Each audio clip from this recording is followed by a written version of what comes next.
Forever is long, but it ain't long enough when you're so deep in love. The sky is always blue. Oh, if I had to choose, oh no, to live a second life, or have you as my wife? No, it is always you. Whoa. Until the day we say goodbye, you'll be mine. Our love will stand the test of time. We'll be fine. They can test my faith. I won't cave till I'm in the grave. I love the bed I made. You don't need to tell me the highs and lows are healthy. At some point these blue skies might turn into gray. And if it's weighing heavy, you're not the only one. I feel the same. I feel the same. But don't take it for granted. I wish that we were on greener pastures. All the different faces are worth it for the comfort I find in your embrace. So this ain't just talk when I say, until the day we say goodbye, you'll be mine. Our love will stand the test of time. We'll be fine. They can test my faith. I won't cave till I'm in the grave. Till I'm in the grave. I love the bed I made. So I'm loving you forever. Through your ups and downs, I will be loving you forever.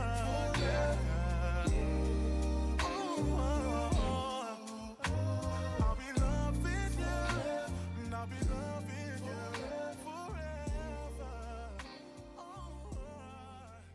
No, there ain't no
Good morning. Hello, rise and shine. Alpha's right here. I'm trying to keep it quiet so that he goes to sleep. I don't know how he's so awake when he's been drugged. He's like hyper. Brown shirt. Yeah. Okay, I'm locked in. I haven't streamed in so many days because I keep like sleeping. I've been so IAFK, my stressed. I've been so stressed. Wow. I hope you get reported and banned. Quack, quack, waddle, waddle. Moist. Quack, quack, quack, yay. Moist between my thighs. Thank you for the 25 months. Niffy. Thank you. Peachy, thank you for the 6 months. Zoe, thank you for the 5 months. Thanks.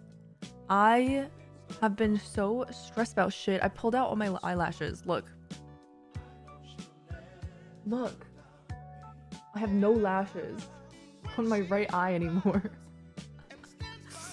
I was just like fucking going like this the other day, and then all of a sudden I was like, oh my god, there's nothing left to pull. They're all gone. And look at this eye. I still have so many left. Get yourself a stress ball or something. I never pull out my lashes. I don't know what's wrong with me. I think usually when I go like this, the lashes are like high quality enough that they don't actually fall out from me just going like this. Like, I'm not yanking or anything. I'm just like running through it with my fingers. But I think like the place I went to last time for my extensions were just like, it was just like a random place I found that was close by. And again, I live in the middle of nowhere, so it wasn't great. But yeah, but it's okay. I'm getting my lashes done tomorrow. Today. I'm not getting my lashes done. I'm getting my lashes done in 9 hours. And I'm going to a good spot. So my lashes are gonna be pretty. But this is so crazy for me to look at. And I got my period. As you can see. Got my period. Everything is... Oh my god, I forgot to change my tampon. Did I? No, I showered and then I put on my tampon. It's been 3 hours. Period panties?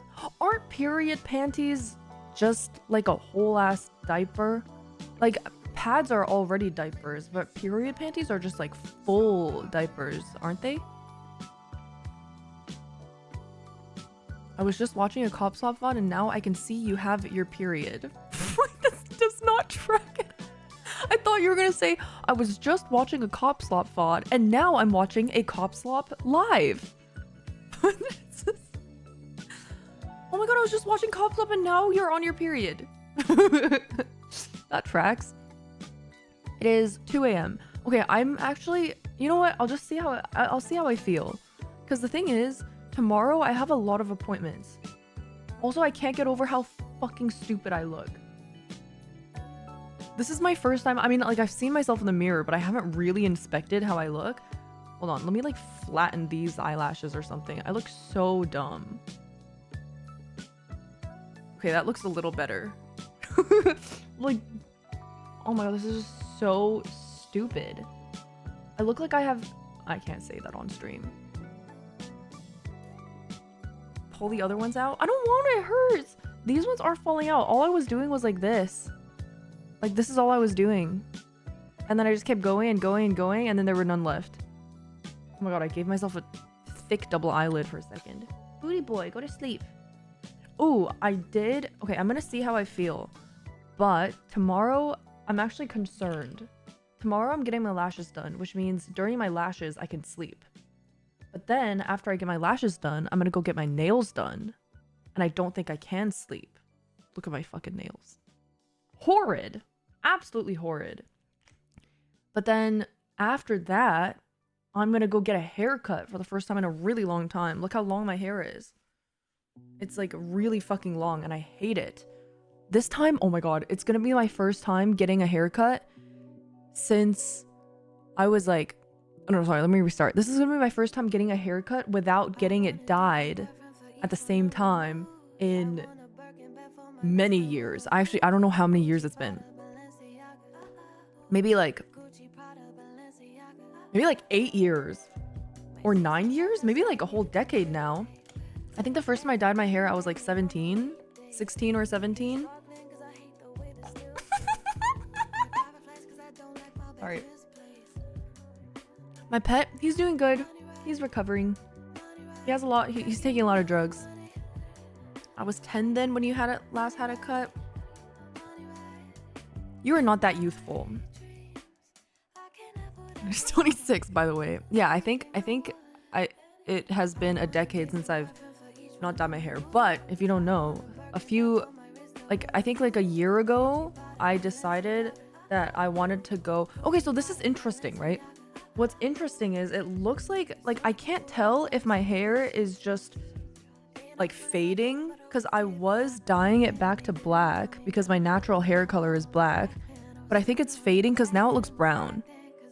But I don't know if this is my natural hair color or if it just faded back to what it was dyed before. Because like, look at my tip, like the tip of my hair. It looks like it's black, right?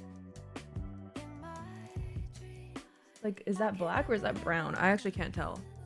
But this time I'm not gonna dye my hair. I'm not gonna dye my hair. And that's very exciting. Or just lighting. It could be just lighting. Poggers, dude. Funny number fanfan. Beastin'.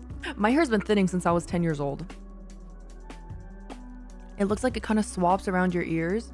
Okay, if it looks like it's kind of swaps around my ears, then the bottom is my dyed hair and the top is my natural hair color. No, it's not a beard. It's a fucking iced cap from Tim Hortons. Wait, 69. You're the first person who's hit 69, Beastin. Poggers, dude. Raising hands, medium skin tone. Raising hands, medium skin tone. Ties come up. Thank you for the 3 months. Thank you. Was there any wax fairy that didn't look like the person they were based on? I thought Taylor Swift looked very uncanny. Does this even look like a beer at all? What a gross color for a beer. Like a really milky color for a beer. Very yeasty. Ooh. Mmm. Is this a beer straw?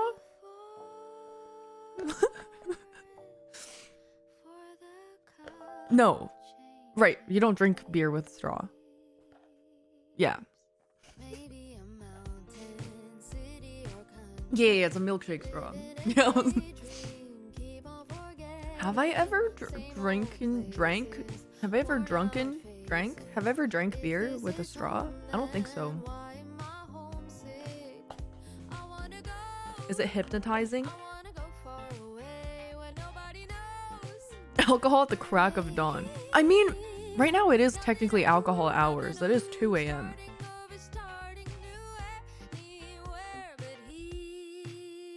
Wait, hold on. Oh, what were you saying about sleep before this? Okay, so I have a full day tomorrow, right? Full little me day.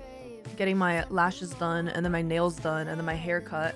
So I don't know what I'm supposed to do. You always wake up this early? No, I woke up at 3 p.m. today. I've been up for 11 hours. 3 p.m.? No, I woke up at noon. No, I woke up at 11. Oh, fuck. Wait, I'm actually fucked. God, wait. I'm more nervous. I woke up at 11 a.m. It's fucked. Oh my god. I woke up at 3 p.m. the day before. Wait. That's not a good thing. That's really bad. Moose brother, thank you so much for the raid. Thank you. I hope you had a great stream. I hope you guys all enjoyed Moose brother's stream. Hello guys. I'm just lamenting about the fact that, first of all, I pulled out all my eyelashes, and then second, I have a pimple for my period, and then third, I'm gonna be tired tomorrow. Wait, I fucked up so bad. Okay, I was gonna say, I think it might be, I thought it might have been okay if I pulled an all-nighter and then went to my lash appointment and slept during my lash appointment because I'm drinking coffee right now. Or whatever, an ice cap. But now I don't know anymore. If my appointment is at 11, then by the time I get to my appointment, I will have been awake for 24 hours. So maybe I don't stay up until then? Yeah, I can sleep while getting my lashes done. But it'll be like 2 hours. Dude, I've done that once before. My lash lady couldn't... I stayed awake for 24 hours and then went to go to my lash appointment, and she couldn't wake me up. She had to shake me awake. Do your eyes not water like crazy? Well, usually yes, but when I find a really good lash lady, they always make sure I'm comfortable because I have really pretty sensitive eyes, especially for someone who always gets lash extensions. Like, I should not be getting lash extensions all the time because my eyes are really sensitive. You know how they like tape your shit down? I always have problems with like the corners of my eyes, so she always has to be like fixing it and shit. But if I find someone who I go to all the time consistently, who's good, that like I feel more comfortable telling her to fix it, and then she'll actually care to fix it and make sure my eyes aren't watering. So I sleep really well. I do wear contacts. How do you announce to your lash lady they're gonna nap? I usually just like fall asleep. I just fall asleep. I guess mine just hates me. Some of them aren't as good at it, I've noticed. Also, if I've gotten like Russian lash extensions. I don't know what the fuck they do over there, but Russian lash extensions are like intense. Like they peeled my shit back. And I was just like, I'm sitting there, tape on my bottom lashes, eyes pulled up like this, and I'm like, I can't even close my eyes. Like, my eyes are killing me, and they're just like attaching shit. Why was she rushing? Anytime I fall asleep at the barber, he kisses me. Why Sag? That's like an extra little bonus that you don't even have to pay for. You know, some people pay for that. Dude, I wish I could fall asleep at like the barber or whatever. What are the hair salon? That would be nice tomorrow, because my last thing is my hair appointment. It would be awesome. I like to eat slug. Hi, Beans. Take a fat nap while they wash your hair. Oh my god, I can't sleep while they wash my hair. I have to be conscious so I can feel it. Dude, sometimes when I go get massages, I don't want to fall asleep. Like, I do end up falling asleep during massages all the time, but I feel like it's a waste sometimes when I fall asleep during massages, because I'm like, what do you mean I slept through all this pleasure? Fuckers, dude. I want to feel it. I want to be present in the moment, feeling and getting pleased. Or that sounds weird, but you know what I mean. Yes, I've had a head spa. I didn't fall asleep. I've had it done twice and I did not fall asleep. It felt good. But yeah, I could never fall asleep while getting my hair washed. I need to feel it. I need to feel it like, I need to feel it good, you know? Girls love their heads scratched. I like my head like scraped. Like I like my head knuckled. I don't like it like that. I like it like knuckled. Like I like it massaged, not scratched. Just scalp me, please. Honestly, with how they do it, it probably would feel good. I like my head with straight teeth. Oh my god, guys, I'm gonna put on makeup next week. What the fuck is Moose doing here? Moose raided me! What do you mean? What do you mean, what the fuck is Moose doing here? I got raided. Thank God. What do you...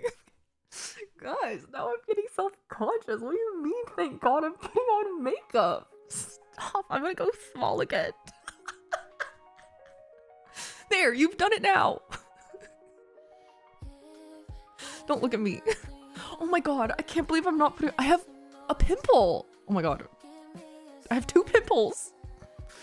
I have 2 pimples and I have no lashes. There, look at me like this. Pretty? Look, I still have lashes on this side. I have a pimple goatee. You should cover them with your feet.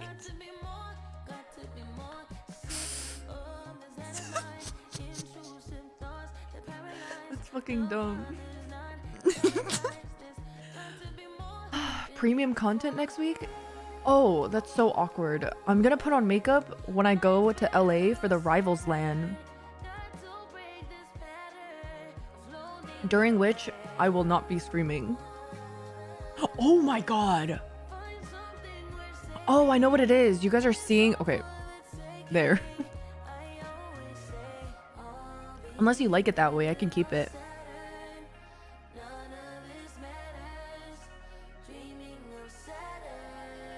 Oh my god.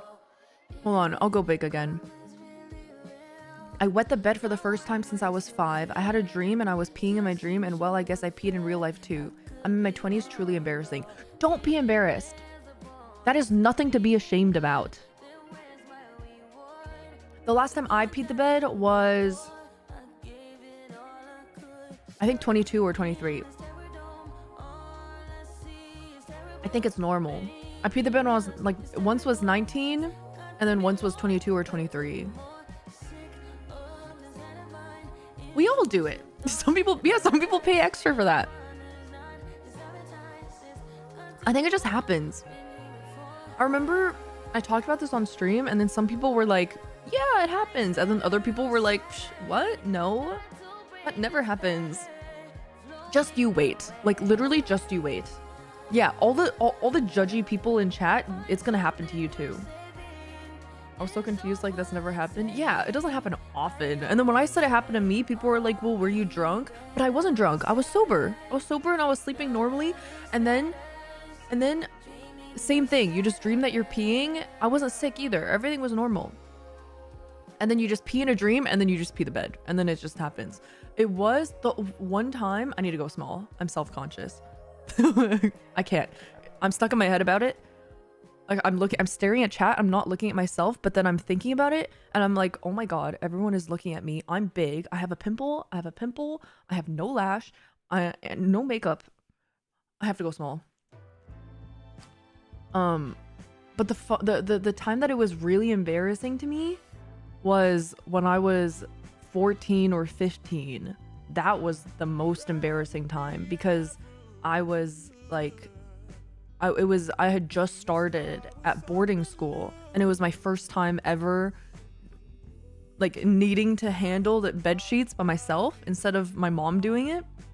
And I had a roommate and then I woke up, I was a little piss baby and there was pee on my bed and I had to go take my mattress pad and my sheets and go wash them in the dorm room, like laundry room. And I was just so humiliated. I was like hugging it and like rushing to the fucking laundry room, trying to make sure I didn't walk past anyone because I was like, they're gonna smell my pee. But then it happened when I was 19 and I think as time went on, 19 I was less embarrassed, and then my least embarrassed was when I was 22, 23. Because I was like, I'm so crazy. I was like, oh well, it happened again. Oh no. Yeah, I don't know when it's gonna happen again. Hi Choco Eat. I once caught boyfriend standing up peeing asleep at the foot of our bed. I had to wake him up and he rushed to the toilet. My brother's done that as a kid.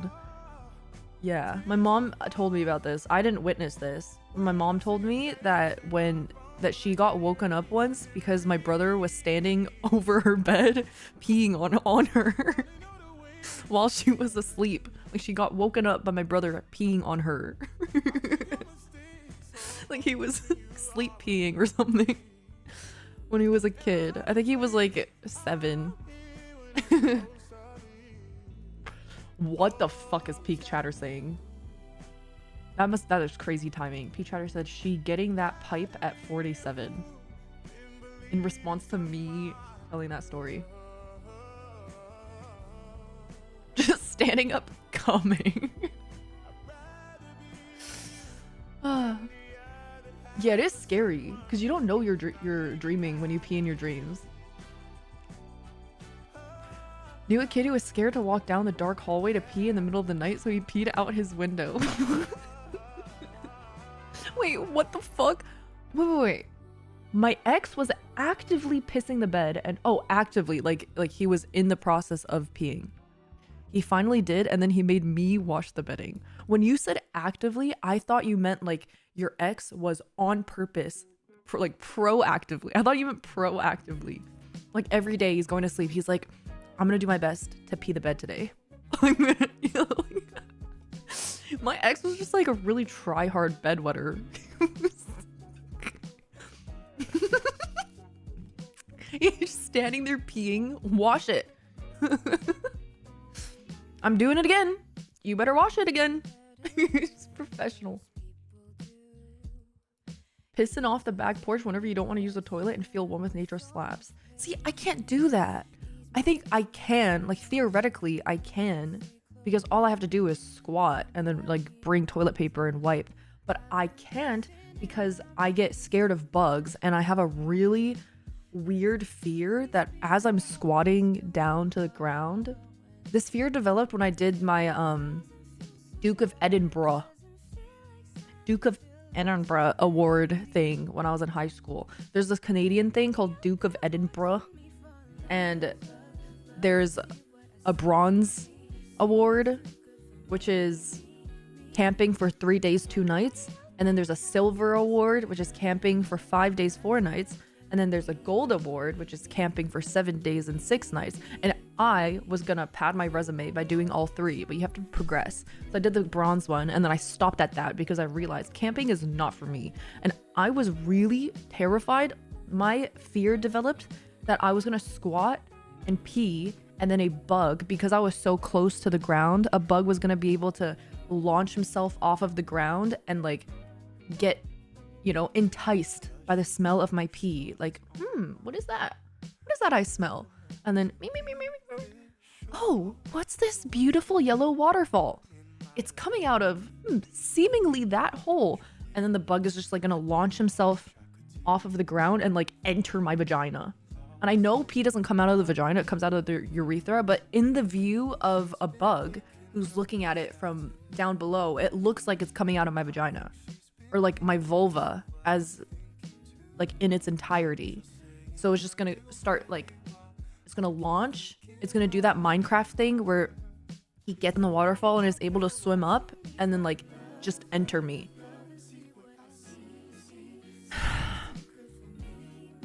That happened to me not once but twice. A bug went into your urethra or your vagina? Well, either way, gross. But which one? That's disgusting. I don't be pissing in lakes for that exact reason. Oh yeah, in lakes, they can just enter your hole. Well, that's what I heard. I don't know if is it a myth or is it a truth? I don't know. Either way, I'm not peeing in there. I have heard of shiwis though. My thing is with shiwis, sorry, I was looking at Moose's logs. My thing with shiwis is even though the exit is a tiny hole, the entrance I don't think is a tiny hole. Like it doesn't link up with the female urethra. It links up with the vulva as a whole. So as you're peeing, even though it's squirting out in a tiny stream, you're still getting, like, you're bathing and sort of marinating your vulva in your pee before it comes out the hole. You know what I mean? Yeah, it's crotch shaped. It's not urethra shaped. And so I don't want to marinate myself in my pee, you know? So I've never tried a shiwi. I don't think I will. Girls pissing, it's like pouring water through a hockey mask. Jesus. That's so graphic and gross. That's disgusting. You should be ashamed of yourself for saying that. That's the grossest thing ever. Ew. Girls don't piss with a stream. They do pee with a stream, but it kind of like gets caught up in the lips, in the curtains, you know? They hated him because he spoke the truth. That's kind of cute. Gross. Girls don't go to the bathroom though. Okay, you're right. You're right. I just absorb my urine and my feces. I have peed that way before, Wizzy. I have peed. Luna, you've tried this for sure, right? Like you sit down and you pee and then you like kind of spread yourself just to see what it would be like. I feel like you can't pretend, and I feel like as a woman you just have done that, right? Yeah, like low key. I've never like talked to someone about it. I've never chatted with a girl about this, but I'm sure a lot of girls have done this where like just to try, like for fun. It's not like I'm writing down notes or anything, but it's just like I'm just gonna sit and just hit the old like meh, and then see what happens. But yeah, when you do that, it like it does come out in a stream. Mr. Enders, thank you for the 21 months. And Cam Tree, thank you for the new prime. Welcome. I'm more concerned about the shiwi. Why would you dunk your lips in it? Oh, no, not dunk your lips in it. I think it just naturally... Let me Google it. Shiwi.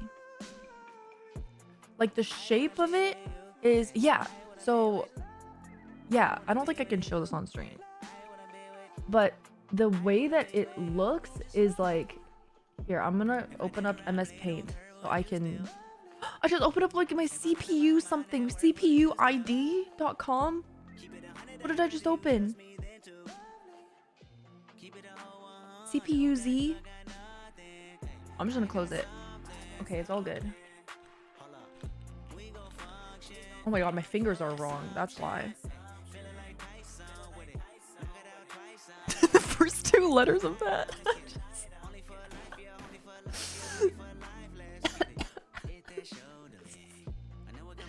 Okay, here's what a shiwi looks like. It's so stupid. Hold on. I'm trying my best to imitate to imitate this drawing.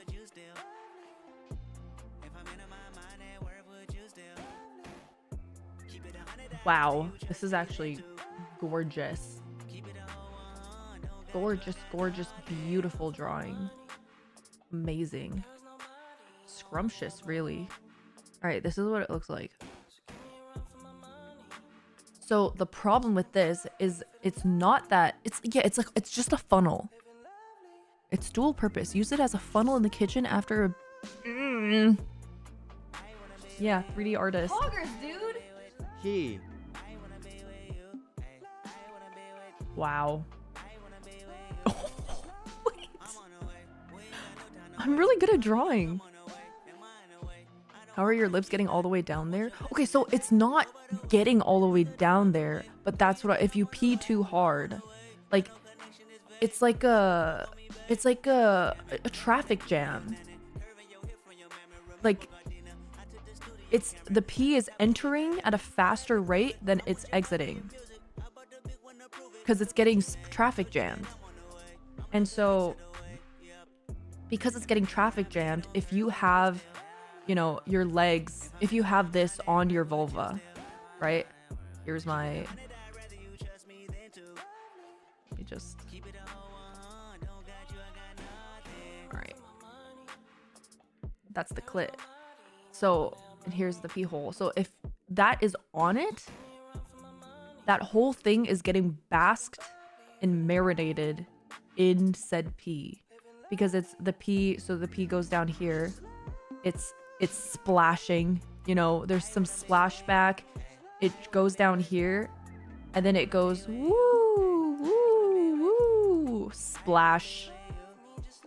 And then it's trying to get out, but it's going out at such a small rate that it might even pool up and your whole pussy is just getting marinated. I just don't like that thought. I hate that thought. Yeah, you're just washing your puh and pih. Stupid. March, thank you for the 9 months. Happy Twitch, baby. Yeah, so that's my issue with the shiwi. I feel like if I were to... Well, I don't think I... Like, I would need a catheter to fully understand what it's like to pee a stream, like a male in a male experience type of way. If I were a woman and I wanted a male experience for peeing, I'd just walk around with a cat. Yes! Yes! Yes! Locked in! Yes! It would need to be a catheter. A catheter wrapped in a steak? What are you talking about? Marinated by the spunky beaver?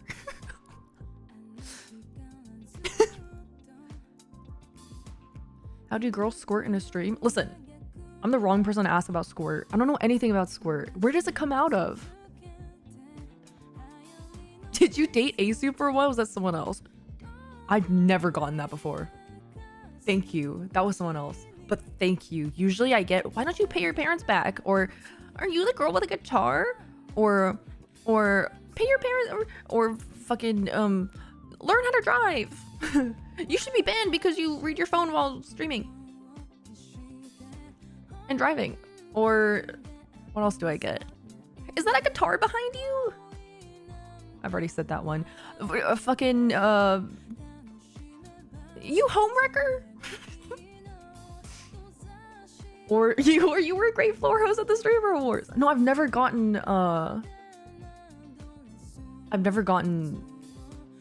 dated Asu. That's fresh. No, it was not me. That was someone else. She broke up Teds and Kaide. Oh my god, I like Widow's Bay. I fell asleep during the very last episode. Squirt equals pee? I mean, no, I know that there's a whole debate on whether or not squirt is pee, but like, I don't know where it comes out of. Like, I don't know if it comes out of the pee hole or if it comes out of the vagina. Wow, guys, Nita is a lot more chill lately. Prove it, squirt in a shiwi and piss in a shiwi. Then I guess it would all be coming out of the same shiwi hole. Your urethra, of course, it's just pee. Okay, supposedly, it's... Yes, supposedly it's diluted urine. Supposedly. So it's not full pee. It's more like... It's not full pee, but it's also not like... cum. I think it's just like really watery pee. Like you cum so hard that you lose control and pee. But then it's watery. I don't know. How can it come out the other hole? They aren't connected. I don't fucking know. I think most of the ones you see in porn are just pissers for the content. Oh yeah, I highly doubt. Ew. It all tastes the same to me. Ew. And then earlier he said that pic got me acting up for real. Ew. Ew. Gay man, by the way. Allegedly. Disgusting. Oh, speaking of... I don't know why. But speaking of, like... genital excretions. I got my ice cap. And then also, I ordered Timbits and like a little snack thing. Little fucking egg tart whatever thing. And then they gave me an extra donut. Which I didn't pay for. But I have the extra donut here. It's a little guy. I'm saving it for Cop Slop though. Yeah. Simon, what do you mean? We have not been on the same topic this whole time. Someone has my just one donut now? They gave it to me. I'm finished with my thing. Pit has no gender. Pit is pit, not gay or straight. Oh, piss. You can't even talk about pee without the M words crying. Breath air. Oh my god, what's my joke? Free donut? Women have life so easy? Oh, what did donut do? Get it? Okay, there was another one that was probably better. I wrote it down. Oh right, Suzanne. Okay. Guys, I don't know a single person called Suzanne. I don't know anyone called Suzanne. Time to get deplatformed? I don't get it.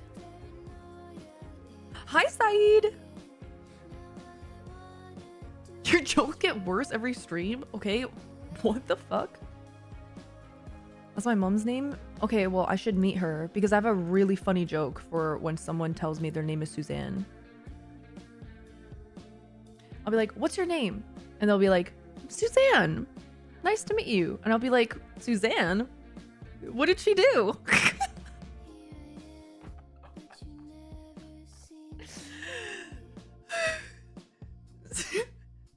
Get it? Okay, I don't care what any of you think. I care what LemondRop710 thinks. Oh, like she sued Anne? Well, like she's telling me to sue Zan. I think. Wait, it works for Susan too. Thoughts? See? Lemon Drops is laughing. Thank you. Yeah, I knew it. You guys are just pretending. I feel like whenever I tell these jokes, it only works on a first-time chatter who's like unbiased. Like you guys are just pretending because you're like, oh, she's so funny already. We don't want to make her, like, we don't want to inflate her ego so much. Because like she already knows she's funny and we all think she's funny. So we don't want to make her think that we think she's too funny. We gotta like, you know, do the push and pull. Like we gotta like flirt with her. You guys are just flirting with me. Like, ugh, Fanfan, you're so stupid. You're not even funny. You know? First time here, why is chat lying to streamer? Because they want to date me. They all want to date me.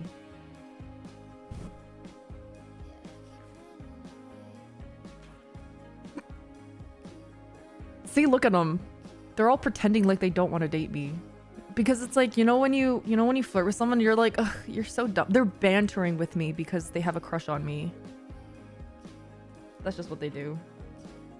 Dating a streamer sounds horrible, TBH. Okay, but like, even me? Yeah, but not me, right?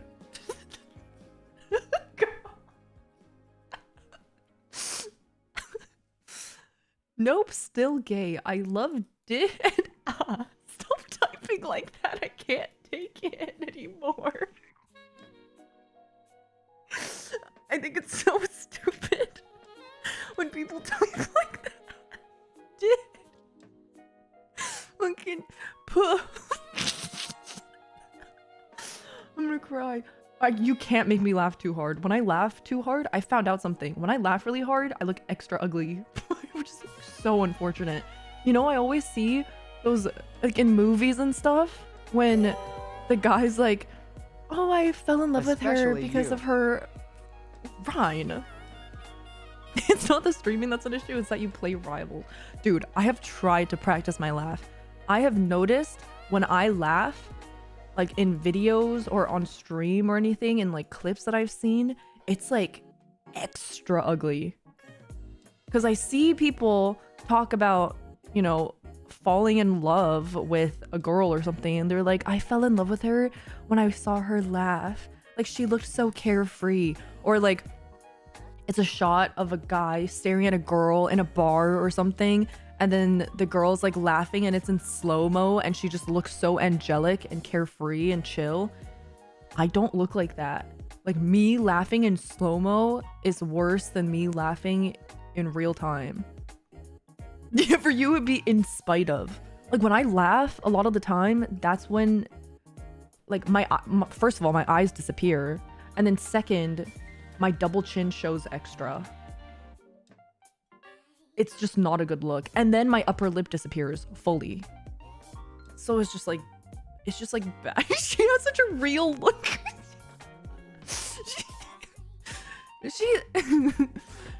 She's like she's not intimidating. She just looks so real. I don't want to go big cam and laugh in slow-mo. If you could perfect a laugh but everything becomes 30% less funny, would you do it? Yeah.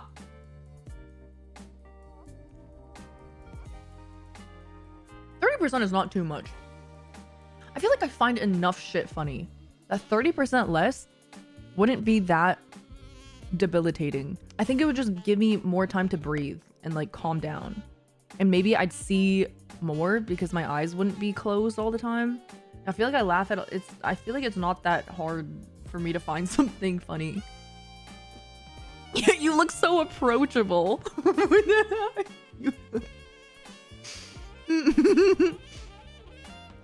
You wouldn't want to look intimidating though? I was talking more about like intimidating in a hot way. Like Angelina Jolie, I would say is like hot. Intimidating in a hot way. You know what I mean? I would love to be intimidating in a hot way. Like, how great would it be to be so attractive that people are surprised when you're a good person? Like, wouldn't that be delightful? Deal with your eyelashes. Just, I know. Stop it. Stop it. I look stupid. Oh my god, I need to stream the whole day like Dream. Now you can't tell. Ew. Without cam. No, like tilted. Dude, look at my... Here, I'm hiding this. I ripped out all my eyelashes. I've been stressed out. And I have my lashes here, but nothing here. Your one eyelashless eye is very apparent all of a sudden. Just go like this. Oh my god, one thing I can't understand. There's been like I don't know if it's like trending or what the fuck is going on, but like I've seen I've seen some girls do this thing with their hair where they take like a strand and they use eyelash glue to like glue it to their nose or something so that it stays like this. Like this. And it's like a cute, it's supposed to be like I think like a cutesy look, and not to be sexist and misogynistic and, you know, talk down on women, but like, like what are you doing? I keep seeing it and I'm like, move your, because I can feel this. Like if you have long hair, like hair that's long enough to do this, try it. It is so bothersome. Like you can kind of see it. And you can feel when hair is just like on your forehead. And it's like, it does, I see it and I'm like, it doesn't look casual. Like it doesn't look like, oh, my hair just fell this way. It looks like you glued a piece of your hair to your nose and it looks uncomfortable and that you can feel it and it's in your way, but you're just dealing with it because you think it looks cute. It's itchy as fuck. Yeah, it is so annoying when it happens naturally. I'd accidentally push it back out of habit. Same. I do this thing sometimes where like even hair that's like anywhere on my face kind of bothers me, even though I prefer my hair being like, you know, like kind of covering my face a bit like this. Like for pictures and stuff, I would always like move my hair forward, and I have a problem. You see how it's like waved? Because I have a problem where, especially when my hair is drying, I always want to keep it here so that it stays straight. But then I just can't help but like go like this sometimes. And I look stupid when my hair's like this.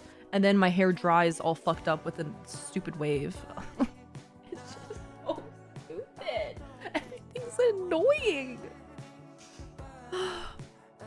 Oh my god, I'm considering getting this thing called... What is it called? It's basically tattoo. What the fuck is it called? I googled it earlier. SMP. Oh my god, we were just talking about Dream. It's called SMP. No, it's not a hair transplant. It's like tattoo. It's like, you know how people get like semi-permanent tattoos? Like like makeup tattoo. Oh my god. What is... Yeah, like, you know how people get their eyebrows done? Like microblading or something that it's called? I think it's called microblading. Or like some people even get like semi-permanent like eyeliner. So SMP is something like that for your hair or for your head. I might get that because look at my fucking hairline. Look, like this can't be, this can't be attractive. You know what I mean? Like this is like there's no like, oh, like your hair looks nice. It's like as soon as my hair's back, it's just like, here I am, like feast your eyes. So I might get that. Some of us don't even have that. Trust me, you're good. Dude, I've had this shit since I was 10 years old. Yeah, so I might go tattoo my hairline because I just found out about it. And I think it's nice. You should try changing up your part. Dude, I know. People have been telling me that. I don't know if you noticed, I'm bald. I thought it was by choice. Is it not? You should say it's by choice. I do. God's choice. No one's bald by choice. I think some people are bald by choice. Surely. I thought bald men did that to look like a boss. I think some people are bald by choice. I think some people should be bald by choice. I've seen a lot of people hang on to what little hair they have and not go bald. Like they might as well just go bald and it would look better. Yes, exactly. See, what Basim said. I'd rather be bald than balding. Exactly. I think a lot of people should just go bald.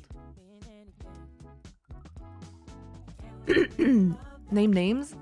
Just like in public.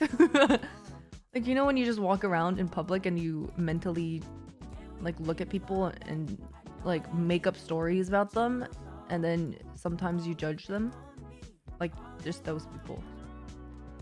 Funky ass head shape though sucks to have if it happens.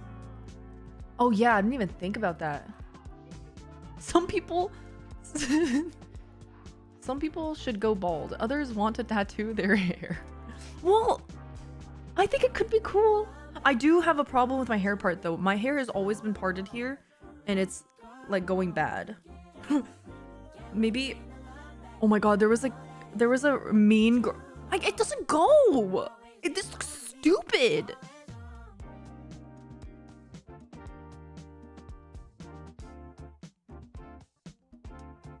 I'm not having a midlife crisis.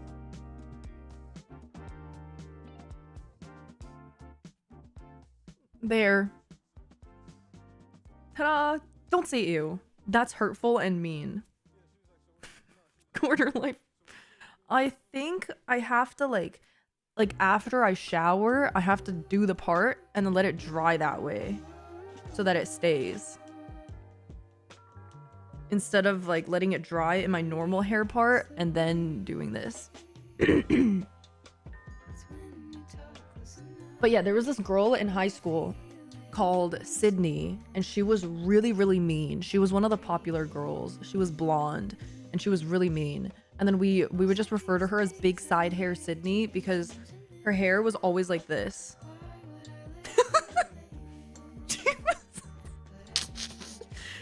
She just like, you know, thought it looked cool or whatever. So, and then every time it flopped over, she would just go like in class, she's like, Madame Rameau, she was in my French class. Madame Rameau, qu'est-ce que c'est le numéro, 3? Madame Rameau, est-ce que je peux aller, à la toilette? We're just like, fuck off, big side hair Sydney. Let me move it back. Est-ce que je peux? Favorite place in the whole world? Oh my god, I was just talking about this to... What the fuck was I talking about this to? Oh my god. Okay, I don't remember. I was talking about this with someone. My favorite place in the whole world is Singapore. But I have a problem with, like, my biggest problem with Singapore is actually a really big problem, which is the weather. It's so hot and humid all the time. It's too hot there to like survive. But Singapore, Your parents had their honeymoon there? Dude, Singapore is awesome. I think I like it extra because they speak Chinese and English there, which is what I speak. So it feels like familiar. And then my thing that I found the best about Singapore was that the expensive parts are right next to the cheap parts. It's like you'll be at like Marina Bay Sands, which is like the super nice hotel with like all the expensive stores, and then you cross the street and there's a fucking hawker center where you can get like a $5 Hainan chicken, and it's great. Is it true it's the safest country? Like, you'd leave stuff out and come back to it? I don't know, but I do know it's very safe. Like, people in order to save their seat in restaurants, I know they just like leave shit at the table. Like, you can just leave anything. People leave like napkins on a table, and that means like you're holding that table for your whole group. It's pretty cute. And plus I love Singlish. I can't say it, but I like listening to it. I can't really understand it sometimes when it's thick, but I like listening to it.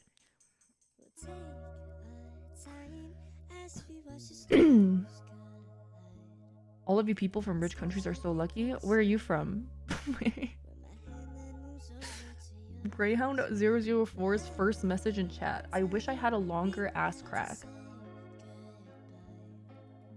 Forest City in Malaysia. No, I haven't. I've been to Malaysia one time. I've left my jacket and my food on the table. Come back and my food is in trash and jacket stolen. Dude, you don't even have to leave anything. You can just... My friend and I were studying in Berkeley, California. We were at a coffee shop, sitting across from each other. I was on my laptop. She was on her laptop. We didn't even leave. Someone just runs into the restaurant or runs into the coffee shop, grabs her laptop from underneath her fingers, grabs it and just runs. And we're like, oh, okay. Hey, come back here. She did not get her laptop back. It was really unfortunate. It must have been the wind. Yeah, that's very very Bay-y for sure. Very Bay-y. Also, my friend finally got a car, one of my friends, and he was like, I got a car. I can take us to restaurants in SF now, because like Berkeley is across a bridge. It's all you have to do is like you drive across the bridge and then you're basically in SF. It takes like 20 minutes. And he was like, we can go eat in restaurants in SF. We went a total of 3 times. And every single time we went, they were like 2 months apart. Every single time I went with him to a restaurant in SF, he got his car smashed. Every time. It was crazy. Like, what the fuck are the chances? Like, I know that the chances are high of getting your car window smashed, but like 3 out of 3 was kind of crazy. Like, we weren't even in like a bad area. Oh, when he smashed his car? No, his car window would just get smashed. Planning a Cali trip? I've never been. What's the best city in your opinion? I personally prefer Northern California over Southern California. I know I just talked a lot of shit about SF and like getting car smashed and like getting your laptop stolen, but I do prefer SF over LA. But other than that, I think the best parts of California would be outside of the bigger cities. Like,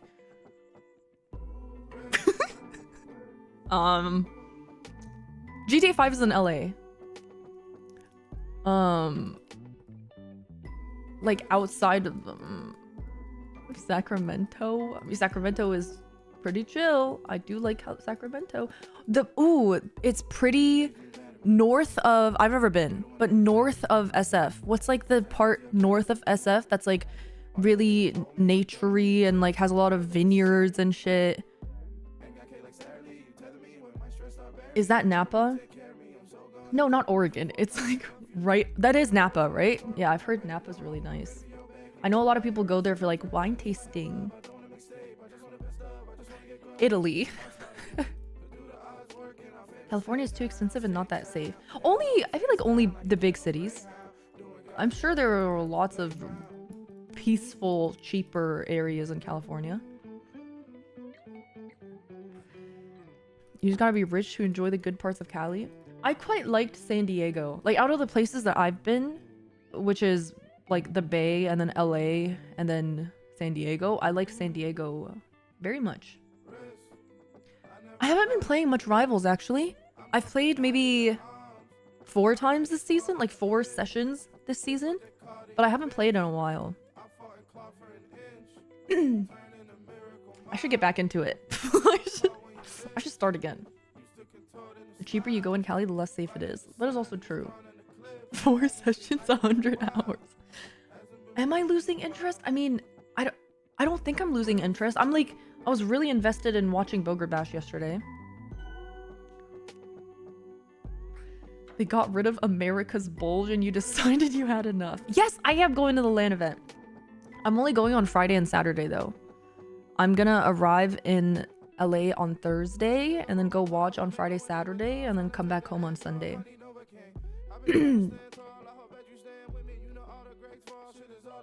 Maybe. The event is the mid-season finals for Ignite. Yeah. Dude, Booger did so well. I was so proud. And everyone did so well. Like everyone, I feel like it was very competitive. I liked it. I'm getting back to League Arc. It's still happening. I mean, I haven't played, you know, I haven't been on my PC in the past, like since I last streamed until today. I haven't been on my PC. Why? I've just been like doing shit. I haven't been touching grass. I've just been doing shit. I've been a bit busy. Oh my god, I have to film a fucking sponsor. I totally forgot. Oh my god, it was 6 days ago. I need to put this in my calendar. Oh my god. Film sponsor. I forgot. Sorry, sponsor. I know the deadline said ASAP, but I forgot. Please, Mr. Sponsor, is there anything I can do to make up for me being late? I'll do anything. ASAP is filmed in 7 days, right? Oops. I was too busy pulling my eyelashes.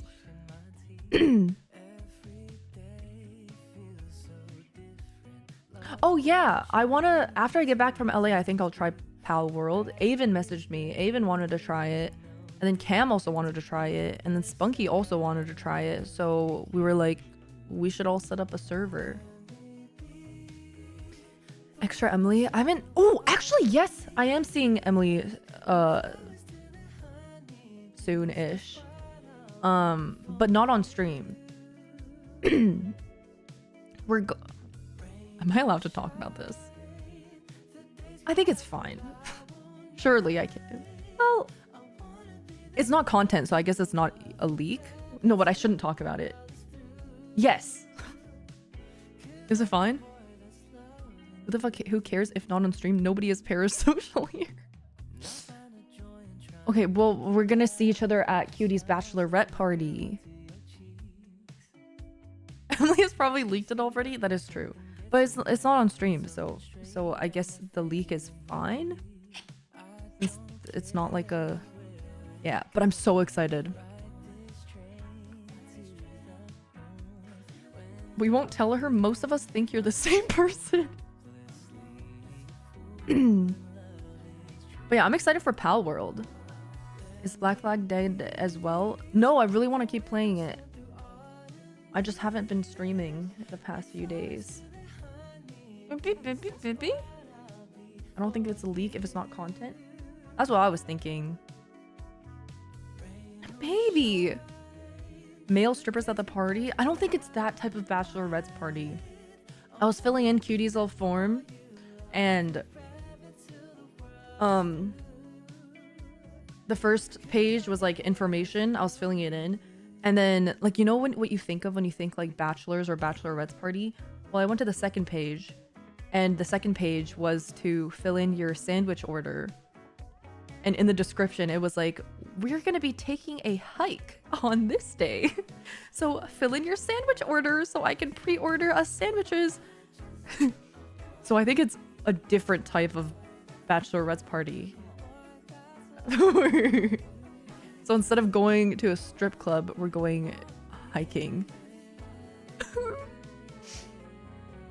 Strippers on a mountain. Yeah, strippers on a mountain. I'm nervous. I'm like nervous. Do you know how annoying it would be to be in a big group and then be the only one that's like dying? So like I'm a little nervous for the hike. Yeah, I think it's like a cute, like wholesome, chill getaway type thing. That's why I'm super excited for it.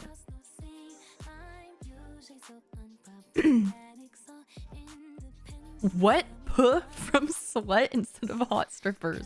I won't be peeing near the bugs.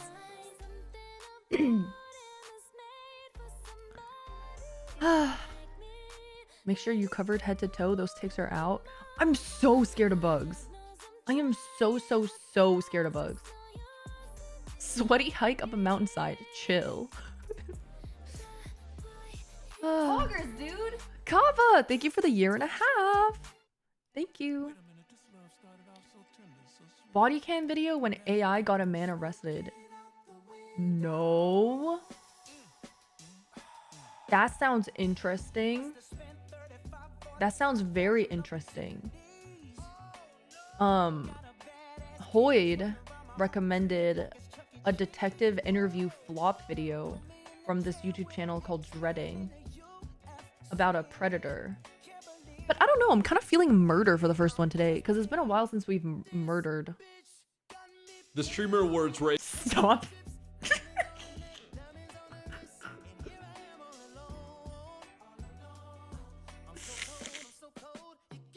I can't believe I got baited.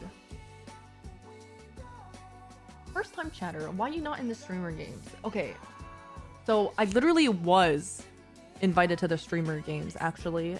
They were gonna pay me like millions of dollars. They were gonna pay me like 15 million for like to be in the streamer games for like 5 years. Like 10 million, like 5 million. But yeah, I said no.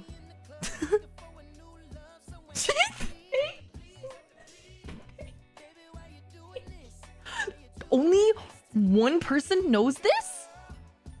Only one person knows this? Only TXH knows this. I know it. 2 people. I'm gonna find it. Did you have to go to the streamer games for like this decade? Yeah. I need to find this.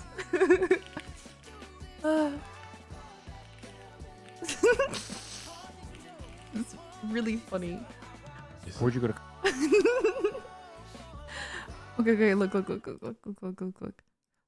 It's College. I ain't go to college, but I turned it down. Oh. Yeah, I turned it down just to do this, just to grind from the rap. So you had an opportunity to do the drumming thing. A in scholarship college. and everything. Where at? I think it was like in Jacksonville. Yeah, a big band in Jacksonville. It was a big college though, and they offered me like 15, some shit like 10 million or something like that, 5 million, something like that. A scholarship. Okay, but not $5 million. They offered you $5 million to play the drum. Yeah. What the fuck are we doing here? Like, what the fuck y'all, like, you know what I'm saying? But I was so younger, like, Wait. I didn't know what it was. Are you sure they offered you $5 million? I turned it down. It was a scholarship, like, I had to go to school for this decade. Where'd you go to college? like, what the fuck are we doing here?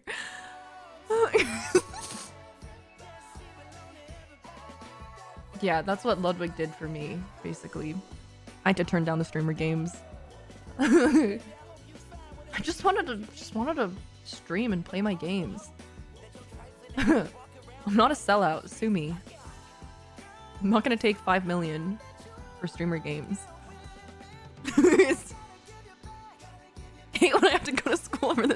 decade.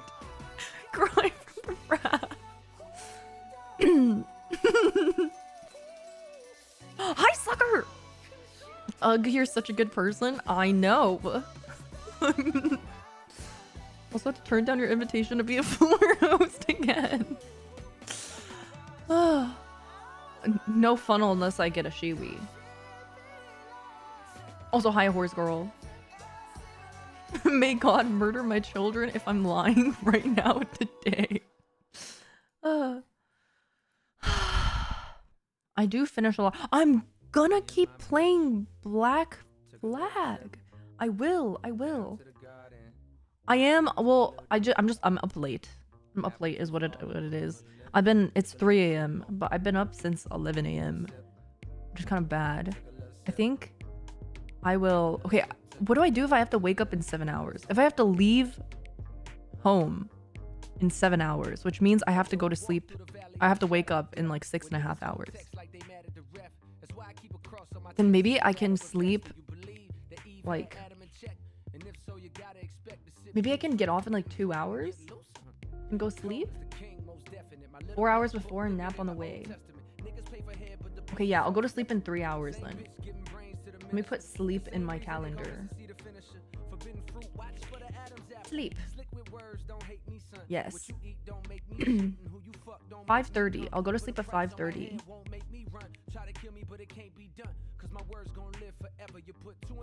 2 hours on stream, 1 hour to settle down and sleep. This is a classic fan sleep schedule, which will end up perfectly as usual. Okay, my thing is, I'm trying to cycle my sleep again so that when I go to LA on Thursday, my sleep will be normal. Yeah. Surely it works. If I decided to appease the EU fans, I always suck off the EU fans as much as I can. I'm on my cycle. Literally, I am on my cycle.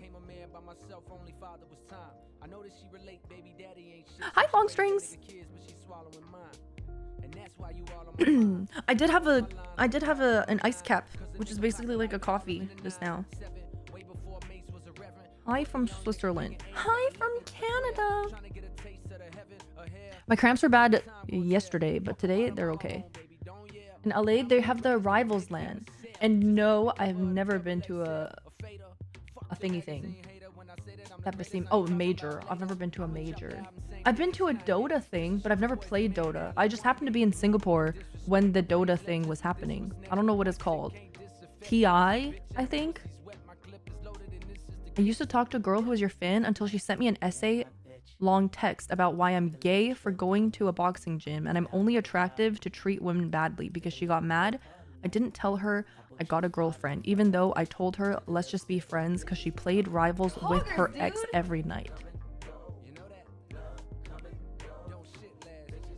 Let me dissect this really quick. So there was a girl who was a fan of me.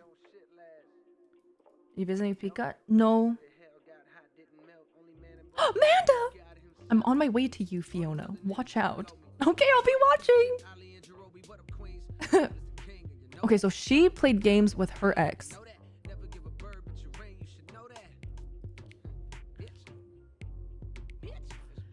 You're gay for going to a boxing gym. You're attractive to treat women badly. She's mad. You didn't tell her you got a girlfriend. Well, why didn't you tell her you had a girlfriend if you guys were talking like that?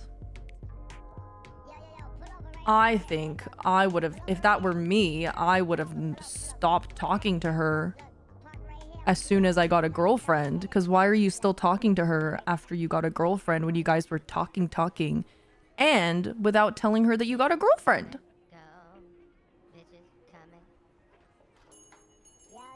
Weird. We get it. You have a girlfriend. Stop flexing. Friends? Yeah, why are you not telling your friend that you got a girlfriend? I tell all my platonic friends that I have a boyfriend. Think about that. Are you really friends if you don't even know if your friend is in a relationship? ponder that for a second.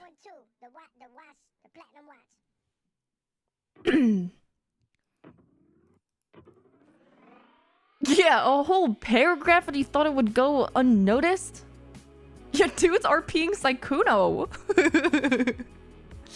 I find that the most shocking, actually. I actually find that so shocking. I can't imagine like a secret relationship hidden from your friends. I don't even know how that's possible.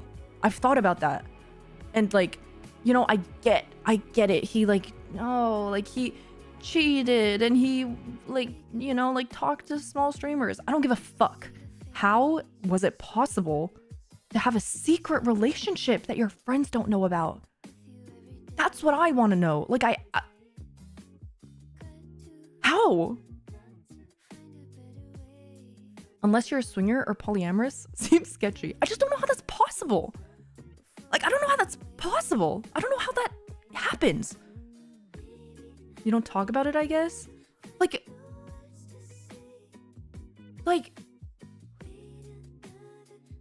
okay, I have friends, right? I have friends, and I also have a boyfriend. I'm trying to imagine what it would be like for my friend to ask me, what you doing today? And I'm like, I'm gonna go watch the Odyssey. And they go, oh, sick, who you going with? And then I'm like, you don't know them. Like, what? Oh, someone from Canada, you've never heard of them, so it's just a friend. Alone. Going by myself. You lie and say doing nothing? You don't even tell them?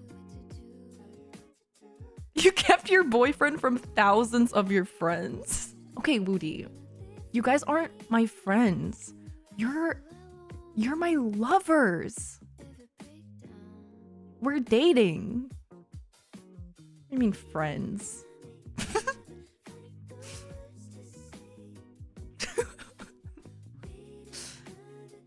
Do your friends know about us? Yeah, I swear, babe. I talk about you guys all the time. Yeah, I tell my friends about you constantly. I have a boyfriend. Yeah, I think we should be open to talking to other people. What the hell? Number 1 parasocial girlfriend.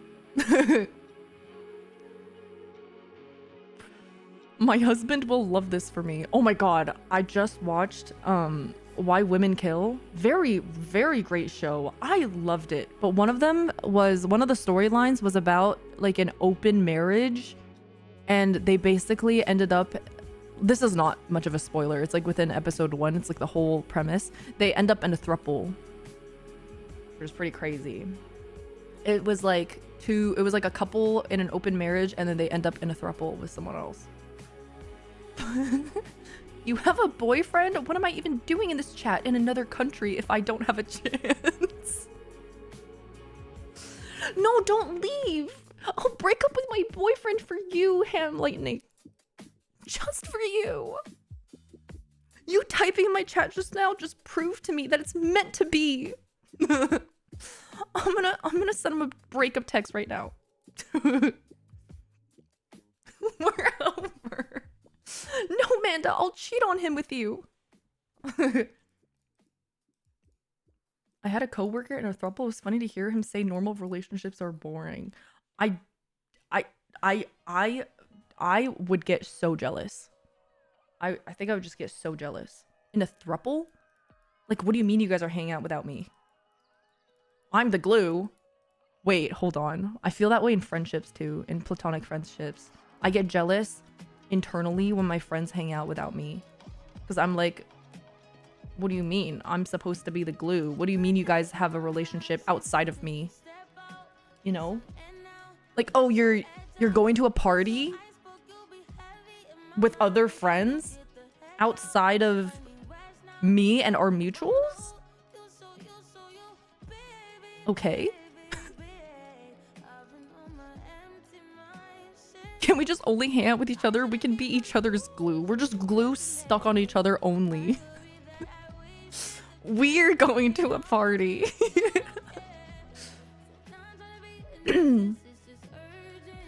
I haven't been able to get a relationship in my 29 years and have been really depressed about it. Why? Oh, tips for dealing with loneliness. I haven't been able to get a relationship in my 29 years and I've been really depressed about it. I don't think it's something you should... I don't think it's something you need to crave. I don't think it's... Well, that is actually a really good advice. If you become a cult leader, you definitely will not be lonely. And you won't be bored. But...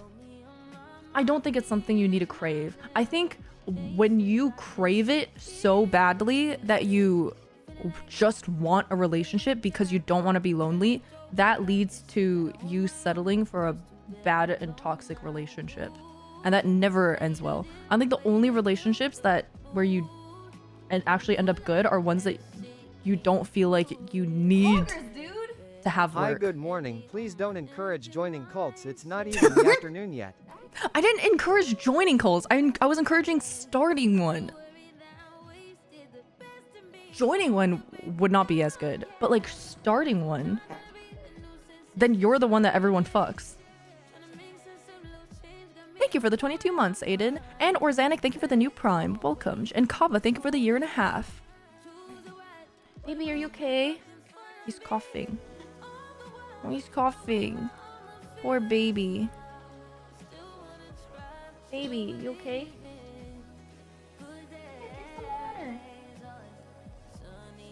Yeah. Baby's coughing. Do you need more drug time? Okay. Oh, okay. Drug time, my love. No, I haven't given him a haircut yet. Drug time, drug time.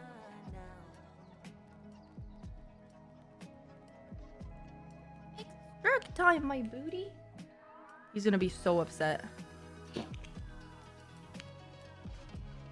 My dog is farting up a storm because it's been raining nonstop and she refused. Same with my dog. My dog's farts are always silent but deadly. Come here, baby. Come here. Good job, baby. Good job. Sorry. Oh, poor baby. He's lemming really hard. Oh, poor baby. Oh, my hand. My dog gets confused by his own farts. Like when it toots and it makes a sound. And he's like sleeping and he'll go like look back like what the fuck was that? He turns around and looks at it. You're okay. You're okay, my love.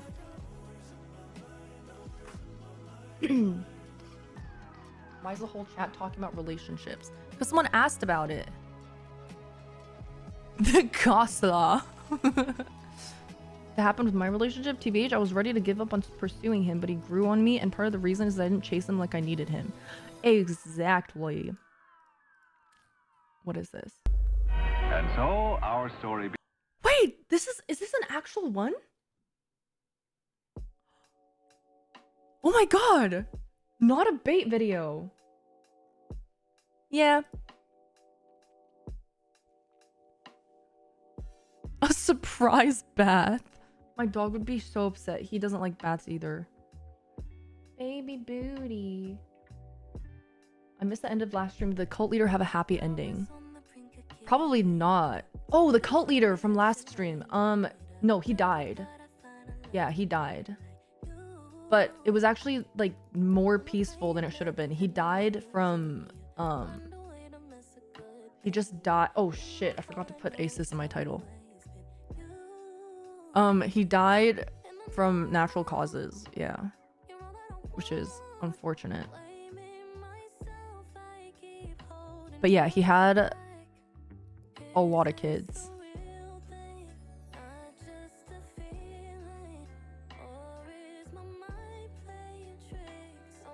I'm scrolling up.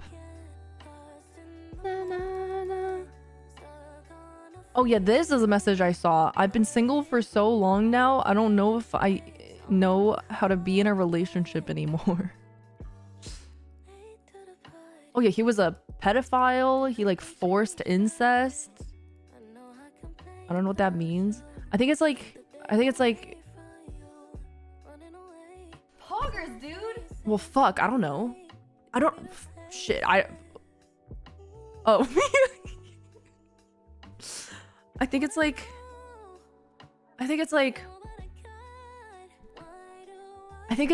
you know when you're in a relationship and you have to like kind of think about the other person. Like you kind of have to, I don't know, like compromise or whatever, and then you have to like give up some, you forget to be mindful of another person. Like when I'm used to being alone, just naturally I am a very selfish person. Like I am naturally a very selfish person. Like I don't like to sacrifice my alone time to make people happy. But in a relationship, I'm like, maybe I should. Living alone and single is easy to be selfish. I don't like I want my me time. So I think in a relationship, I always have to be like extra mindful where I'm like, okay, it's been like I've been at my PC for 10 hours straight. I should get off my PC and have a conversation. I should spend some time with him, you know? Just have him be on the PC for 10 hours as well. Luckily, I think what's really great about not craving a relationship is sometimes if it's not compatible, it's like if you don't feel like you have to be in a relationship, if it's not compatible, it's not compatible. Like at least in my current relationship is like I get my alone time. I like super get my alone time, and then he gets his alone time. Like it's compatible because we both want our alone time. So it's not like in my last relationship, it was really bad because I don't know if my ex just wanted to hang out with me. I'm pretty sure it wasn't that. My ex just constantly thought that anytime I was doing my alone time, I was cheating on him. Or like if I were to be napping during the day, I was cheating on him. So like one time I was napping, right? And then because of my napping, that's why he like made me give him access to my Apple account so that when I fell asleep and he needed to reach me, he could ping my phone instead of call me because my phone was always on silent. It was pretty insane. Yes, my ex did cheat, actually. I think it was just like hard projection. But like I just sleep and I like play my computer games. You were dreaming about cheating on him. Surely nothing bad happens with giving him your Apple ID. Like after we broke up, he read my personal text messages for 8 months. Yeah, it was long distance. Isn't it so tiring assuming that your partner is always cheating? Yeah, dude. Yeah. Like, okay, I think like weirdly with me, so I've been in 2 relationships before, like 2 actual relationships before my current one, and in both my past relationships I was like explicitly cheated on. And I say explicitly because there was no like gray area cheating where it was like, oh, he was like talking to someone, whatever. It was like explicit cheating. Like my first ex was like fucking people, and then my second ex was like, you know, sending red hearts, calling her, not telling her that he was single, like just like high key cheating. But like what's interesting is after my first boyfriend, I was like, oh my god, how can I ever trust anyone ever again? Bonkers, dude. You know, like, oh my god, so many trust issues. But then after my second boyfriend, I was like, oh my god, how can I ever trust anyone ever again? And then I meet my current boyfriend and I'm like, you know what? Like, instead of having trust issues, simply just like stop. Because the mindset that I ended up like just taking for myself, like just choosing to have, was if he's gonna cheat, he's gonna cheat. Like whether I worry or not, and whether I like try to catch him in it or not, if he wants to cheat, he's gonna cheat. And eventually I'm gonna find out about it and then we'll break up. Like there's no stopping a cheater from cheating. So like yeah, like I just decided to stop being paranoid. I only let my girlfriend cheat if I can watch. But third time's the charm, so we good. Yeah. Booty. You can stop a cheater by leaving them so they won't cheat. Yeah, true. But I just feel like it's so tiring though. Like yes, cheating's tiring, but like being worried about someone cheating all the time is also tiring. Poggers, dude. I feel like if you like really distrust the person you're with that much, just like don't be with them. It's exhausting. I don't want to spend my time thinking like checking my phone, checking location, checking like yeah, like I have other shit to do, like play Rivals. It's hard to recover a relationship from that too once you start doubting your partner is really over. Yeah, I agree.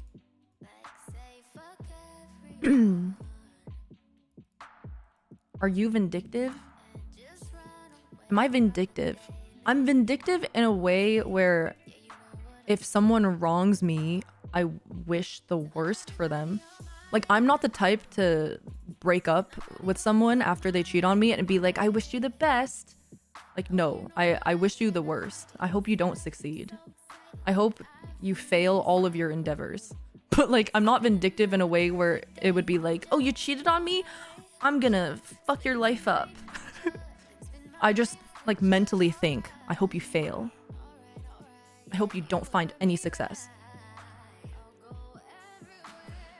Is it cheating if she broke up with me the day after our anniversary Disneyland trip I fully paid for, saying I only went to Disneyland with you because I thought it would make me fall in love with you, and then block me on everything, and then finding out from friends that she got a boyfriend literally a week after? What Luna said. Yeah. I think that just means she wasn't, like, it had already been a while that she wasn't interested in the relationship anymore.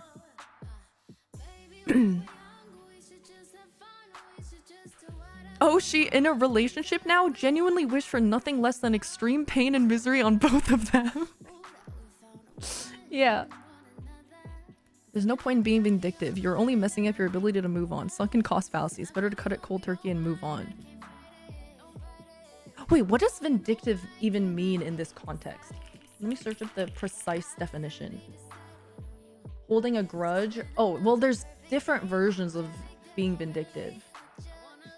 So it says it means having or showing a strong desire to hurt someone who you think harmed you, being unwilling to forgive, and seeking revenge. So there's 3 different sections of being vindictive, which is unforgiving, which I am, retaliatory, which is planning or taking action to get back at someone, which I don't, and then spiteful, motivated by malice or ill will rather than justice. I am unforgiving. I do hold grudges, but I don't take revenge. Hurt people hurt people.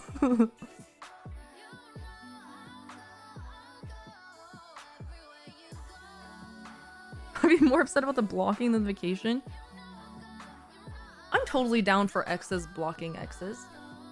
I also think that like this happened, this situation sort of, like I witnessed this situation recently with a friend where a friend had an ex where they broke up a while ago and they ended on good terms. Like not like good terms where they're like, let's stay close friends, but good terms like, you know, mutual breakup, wish you the best, okay, so long. And my friend was invited to something with her, and then my friend found out that she was going, and my friend was like, oh, she's going, I'm not gonna go then. And then she was like, well, it was a long time ago and we ended on good terms, so I don't see why we can't be in the same place. And my friend was like, yeah, but I still just don't want to see you. You know what I mean? Anyway, so I was thinking about that situation, and I was like, I think both sides are totally fair. Like, you can be comfortable being in the same vicinity as your ex, and you can be comfortable hanging out with your ex, but just because you ended on good terms doesn't mean you have to hang out. I've always ended my relationships on good terms. I'm so curious what that's like. You don't even need to block them, just stop interacting. Yeah. Oh, someone cheated on their fiance with me. I didn't know, and I told the guy. He stayed with them and they got married, have 2 kids now. Whoa.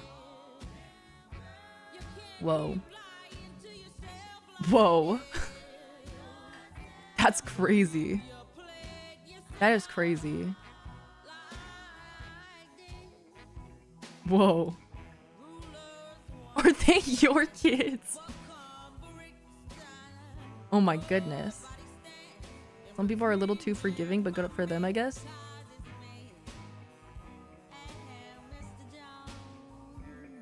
Yeah.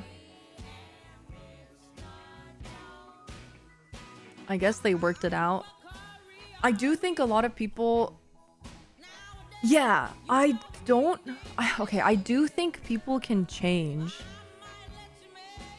But I don't think people can change with the same partner. Like, I think my exes can totally be with someone that they don't cheat on. But if I were to have stayed with them, they would have continued to cheat on me. But I think it's possible that they will find a partner that they don't cheat on. Baby, are you okay? Come here. Come here, my love. Oh, sorry. Baby. I once had a scare like that where this girl had a husband I didn't know about, thought she was cheating, but they were poly. Yeah, that would be surprising to me too.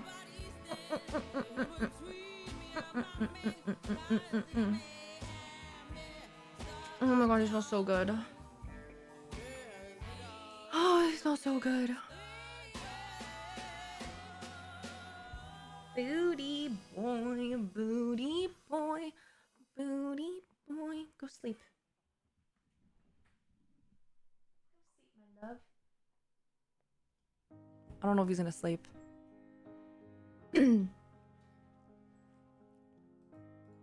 Oh yeah, his name, Chocolate's name is fake. What if you took space away and tried the relationship again? Do you still think the cheating would happen? Me personally? I think so. But like, I don't know. Me personally, I just wouldn't. The only... Hold on, Fafa wants to go outside. The only frame... Hold on. What?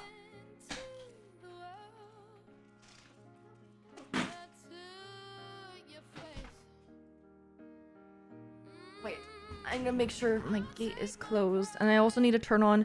I need to watch my security cameras because sometimes after Fafa goes outside and pees, he goes to the front door instead of my door. You take my life.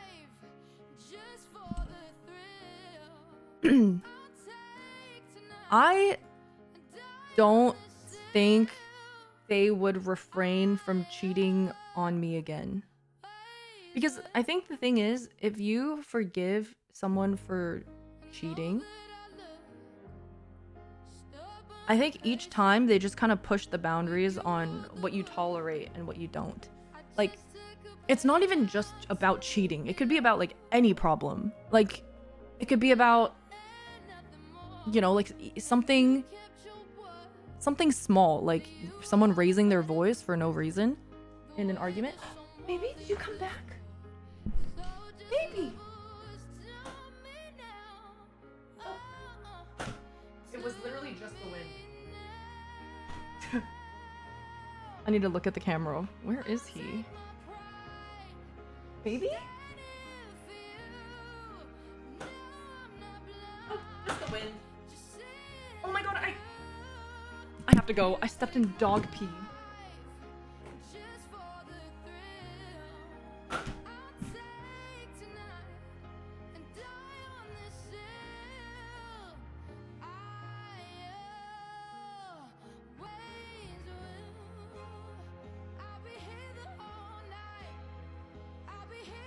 Okay, I washed my foot, I walked back, and I stepped in it again.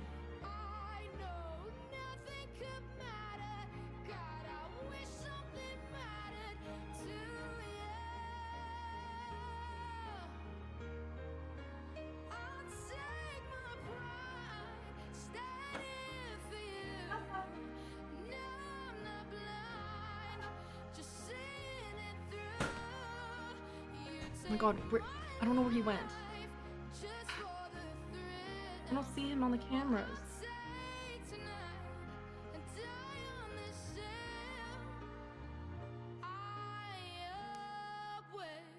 Where'd he go? I'm scouring everything. Where's the booty? I see him, I see him, I see him.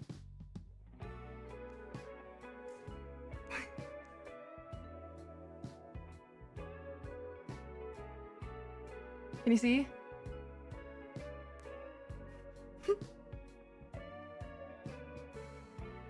He's at the very bottom.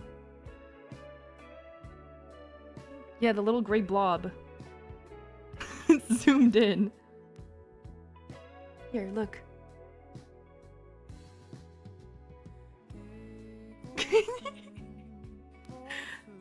Tiniest little bare foot. Big foot. I'm gonna go out and get him. 1 second. Wait, don't forget this conversation topic. I'm not done.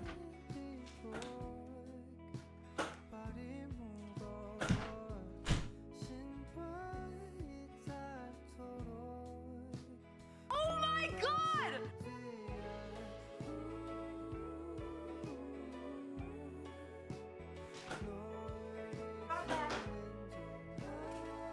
Wait.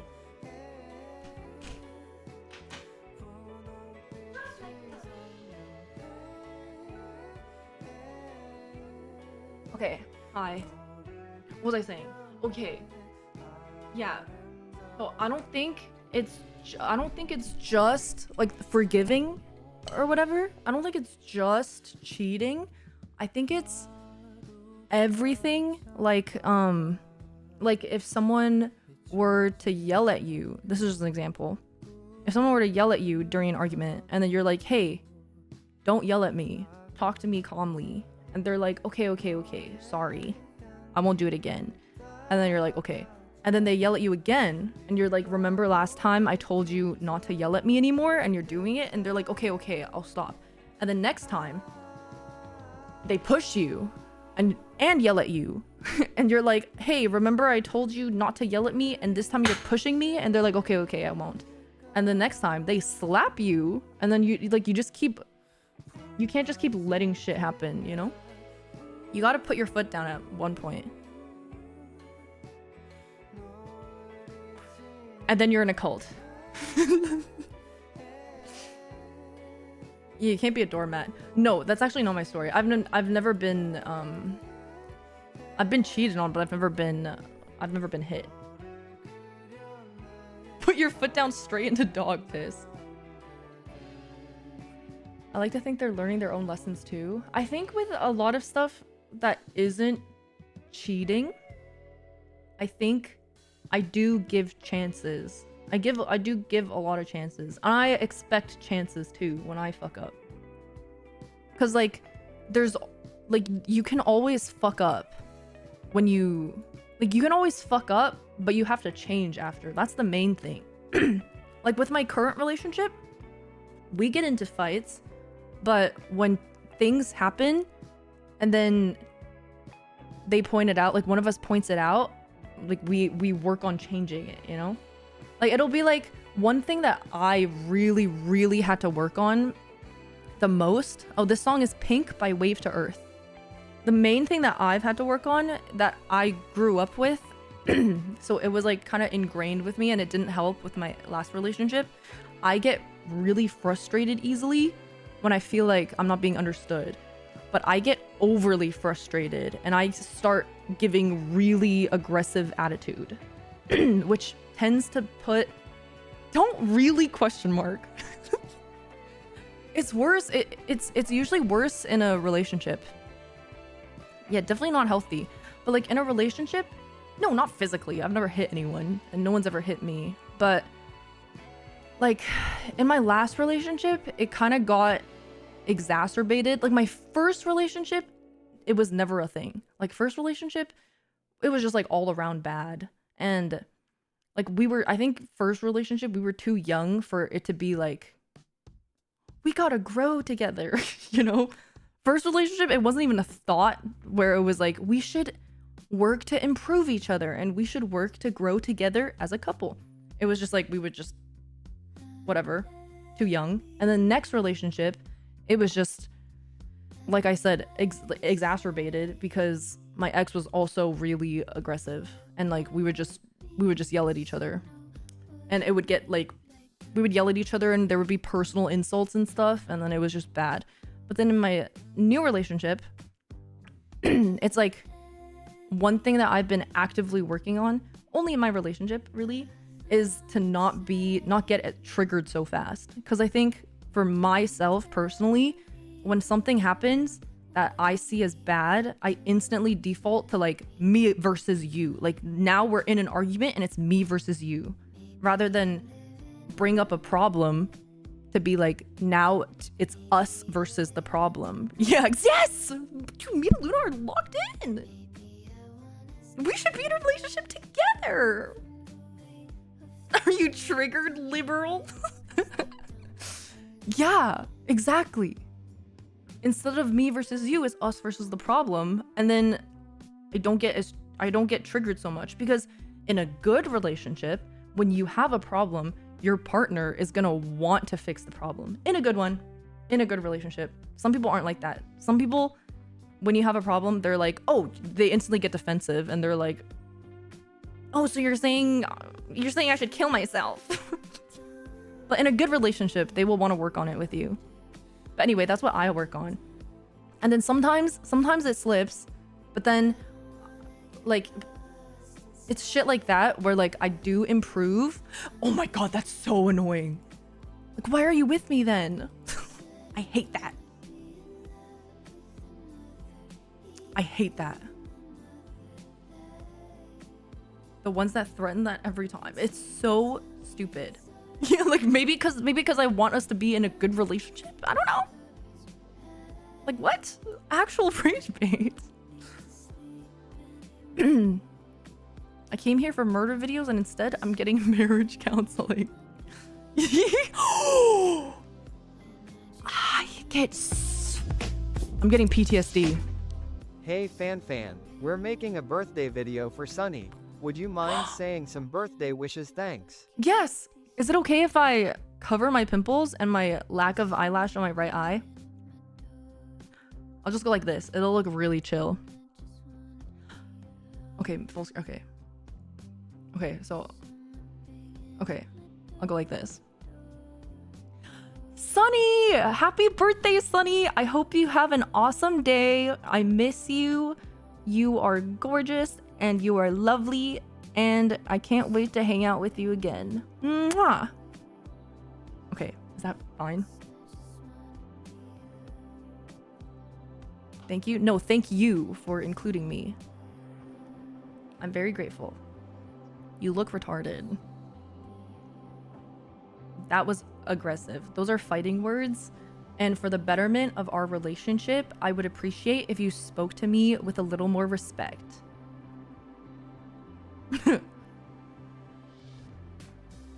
Now it's fanfan versus chatter. No need to include the video on that one, Chief. You look decelerated. Why are you with us then if you want respect? Dude, I have gotten the like I have gotten the shouldn't you love me for me? Like, I don't know. Am I supposed to love you when you're yelling at me? Oh, one of the fights was this stood out in my mind. This actually, this stands out in my mind because this happened pretty early on in our relationship, and I should have taken it as a sign. But like, you know, when you go through relationships, you just, like, you learn. I learned, but very early on in the relationship, he told me that I wasn't his type, and that his friend, our mutual friend, but more so his friend that he had been hanging out with all the time, was his type, and that I was not his type. And so I got mad about that, and I was like, what the fuck? And of course, you know, I was 21, yearning, learning. I was 21, so I didn't really react to it in an angry way correctly, I will say. I reacted in more of a, okay, then fucking be with her then. Wait, you know? Okay, if you don't fucking think I'm pretty, then why don't you go be with her then, since you think she's so fucking hot? Like, that was more my reaction. It should have been, hey, listen, you shouldn't be saying that. That hurt my feelings. I would like to be with someone who finds me attractive, and if you're willing to tell me I'm not attractive to you, to my face, then that makes me upset. But whatever, back then I was like, go fuck her then. Is that why you hang out with her all the time? Because you think she's so fucking hot? But anyway, what was the point of this? Oh my god, what even was the point of this? I don't remember the point of me telling. Oh yeah. Okay, the point was, after I got mad at that, I got hit with a, what? What? This is just who I am. You want me to change my tastes? Oh, you want me to lie to you? Oh, that's a good one. When they say something just like so out of pocket and they're like, what? I'm just being honest. Like, okay, you don't have to be mean. It's not my fault she's my type.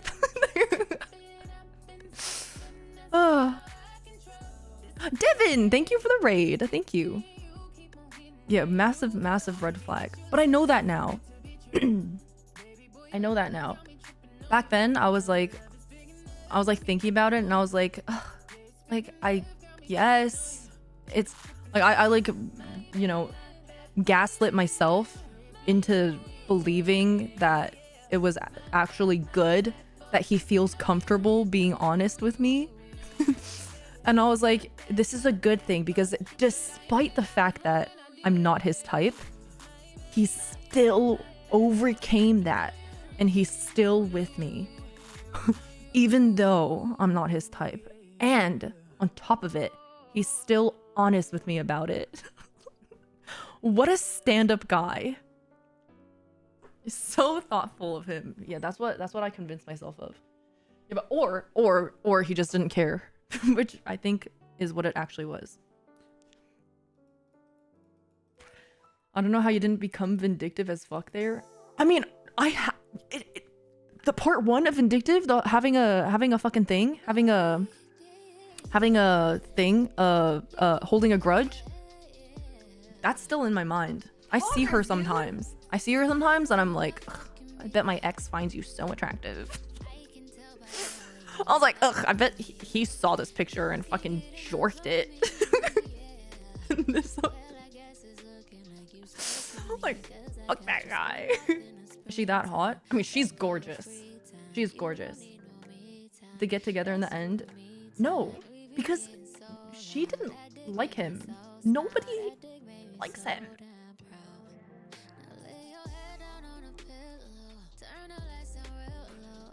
Is she single? I actually don't know. Nobody liked him but me. And the girl he cheated on me with. He was the fallback plan. I don't even think he went. I don't know. She definitely was not interested. She's out of his league. She's out of my league. She's out of both of our leagues. She was really, really hot.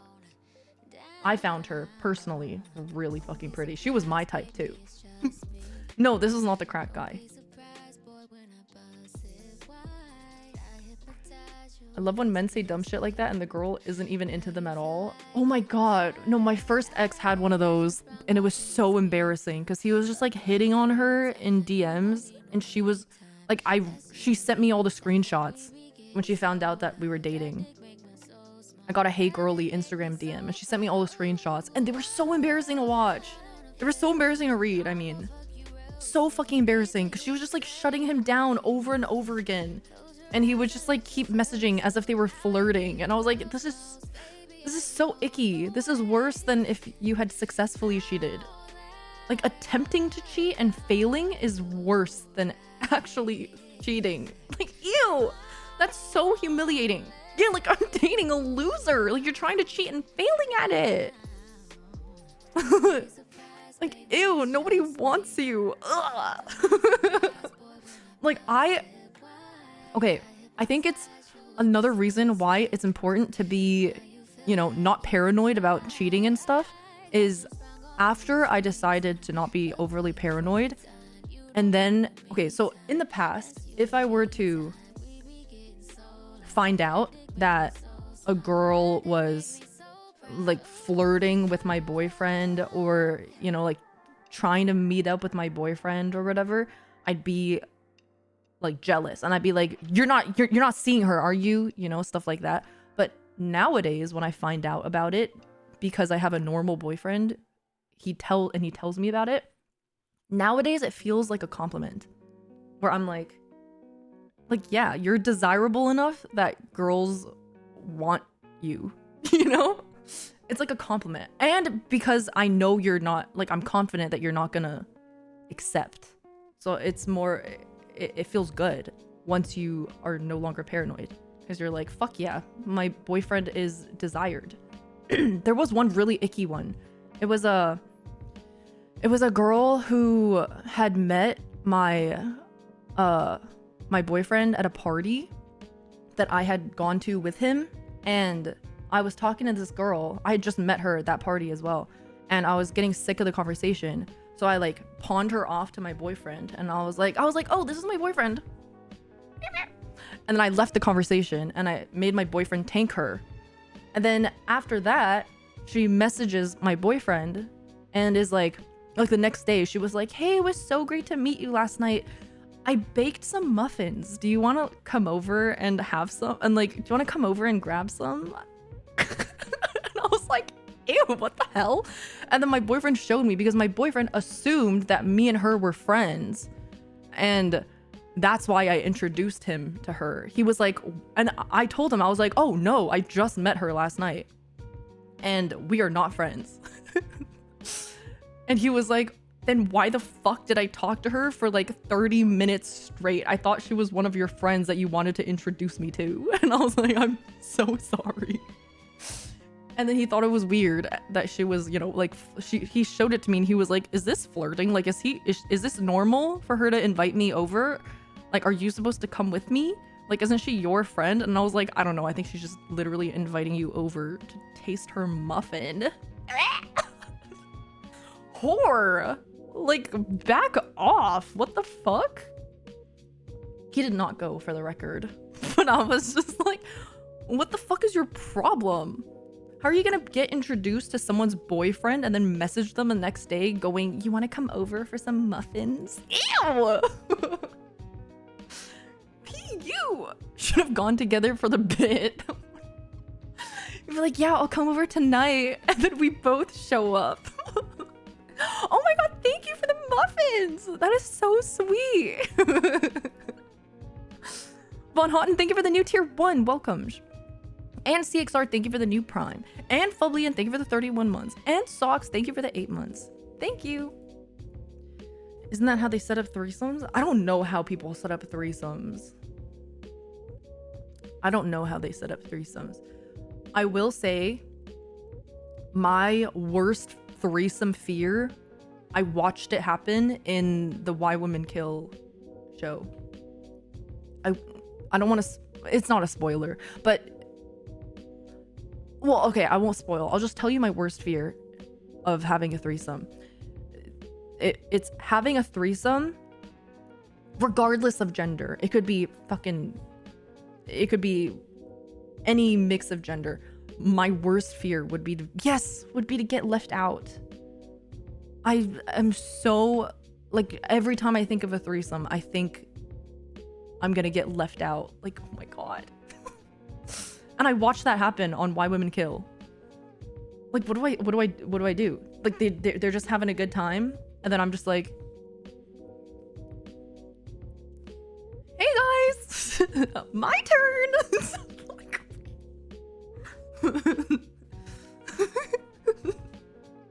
Someone tag out. Oh, do you guys need some refreshments? That would just be awful. Water, anybody?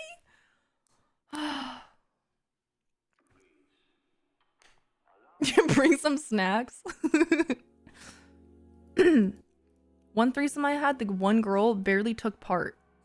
The one girl barely took part? Second one, they both had fun, so I don't know. Play your part. Wait, you're so freaky. You had a threesome? I'm assuming you're a boy since there was only one girl one time. Oh my god, you're so freaky. So you had a male female threesome and a male female threesome? Oh my god. I'm blushing. Oh my goodness. Could be 3 girls.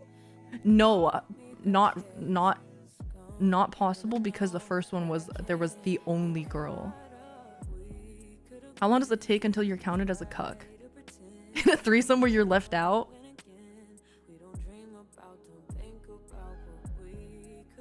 I don't know. Like 5 minutes, maybe 5 minutes, maybe 5 minutes. Couldn't be me. I already am stressed out to do the right thing with one girl. I know, right? No, I don't think I could ever.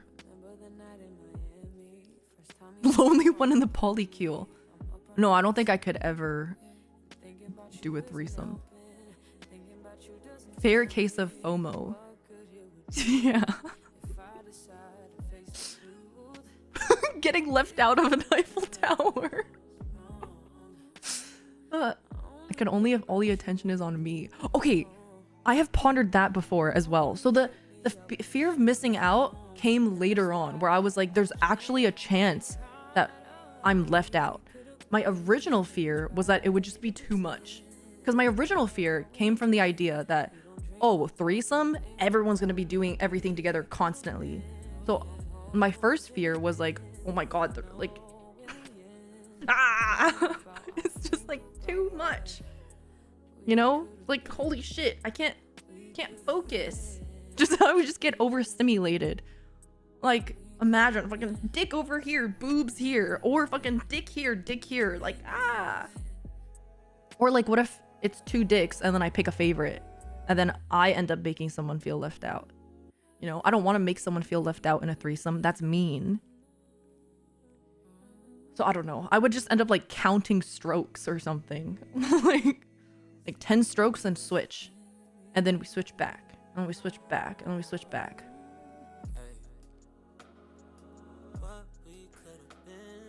Mostly you take turns while keeping the other person in mind too. See, that's too much to think about.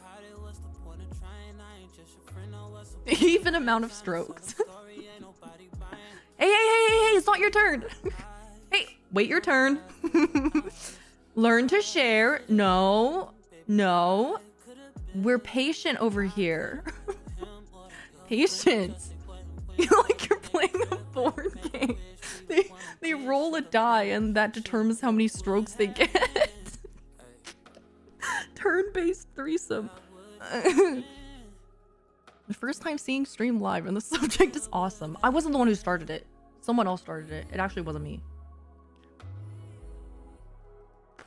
You do your volume level OCD with the strokes. Why did she get 14 but I only got 14? Hey, so I just think it's funny how when you were fucking her, you grabbed both her boobs. And then when you were fucking me just now, you like kind of grazed one boob and then didn't really squish.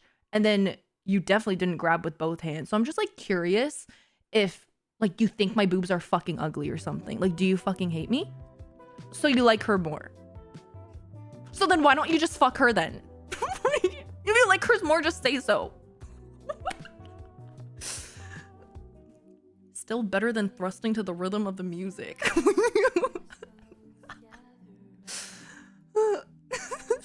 I hate that. I hate that. Yeah, so how come you finished on her instead of me? How come she got 2 cum shots and I only got 1? Imagine having to nut and it's like pew, pew, pew, pew, pew. Just to make sure everyone gets an even piece.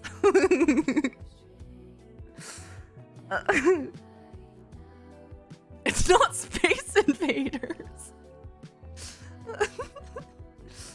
That's how you do it? Wait, really?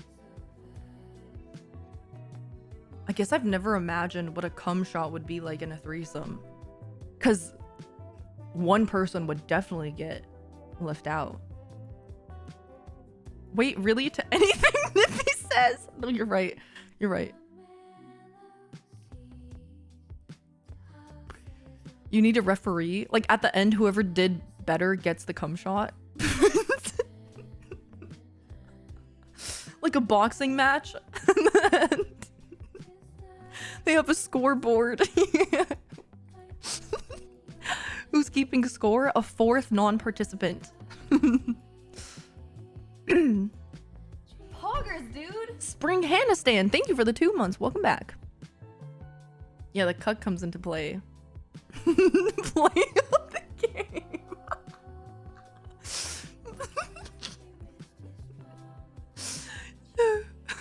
Play of the game shows up as like a VOD review.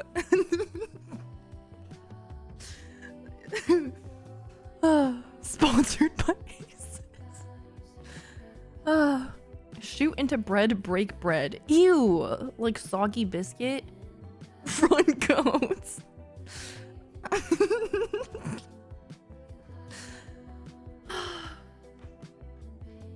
Anyway, how did this conversation start? Soggy cookie. I always thought it was soggy biscuit. Okay, when I was younger and I first found out about threesomes being a thing, I always imagined human centipede being the only way a threesome would work. Like I thought it would just be doggy in a circle. And then an orgy was like doggy in a bigger circle. Which doesn't make any sense. Because how would I connect to the person in front of me, you know? Circle with 3 people. You always imagine it gay? I don't know. I don't know. I can't explain. A triangle? Such an ally. Oh my god, I have a problem, by the way, with the word ally. Oh, sorry, I don't have a problem with being an ally. I have a problem with the word. I have a personal problem saying the word ally because I keep jokingly pronouncing it as ally. And so every time I see the word ally, I keep mentally pronouncing it as ally first. And then I have to fix it and say ally. But I've been saying ally too much. That's all. It's not that big of a deal. Baby sleeping. I'm an ally. It's like fucking quesadilla all over again. Or Pikagi. I have same problem, but because of this stream. Okay. Sorry. It all started because of the Gilai Bilai Pete Rat Gumai Kandai video. Yeah. Fanfan Alley. That's me. Did you ever see the 20 gifted? I saw, I just ignored. Because I have an ego. I do that with the epitome of hyperbole.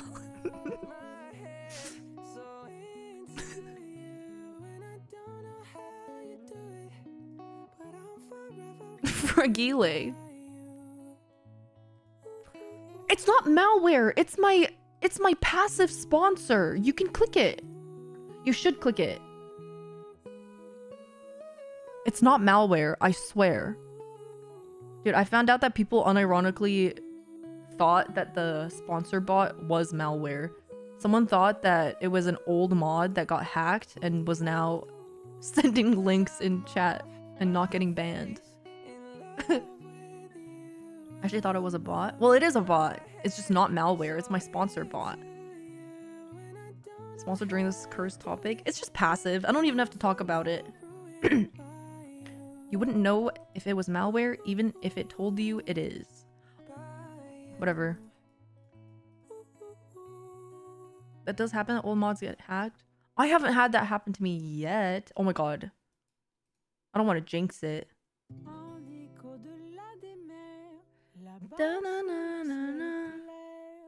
Okay, I have 2 videos open.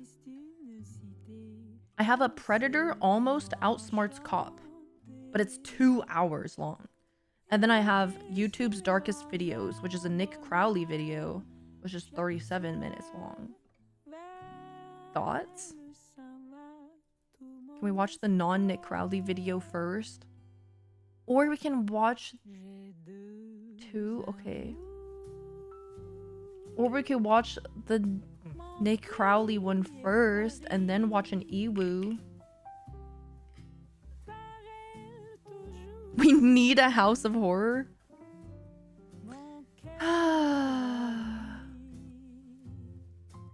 Didn't we watch that Nick Crowley one yet? I think we watched a different one that was YouTube's darkest videos with a different number. This one is YouTube's darkest videos 5. This is what you were thinking about instead of a regular threesome.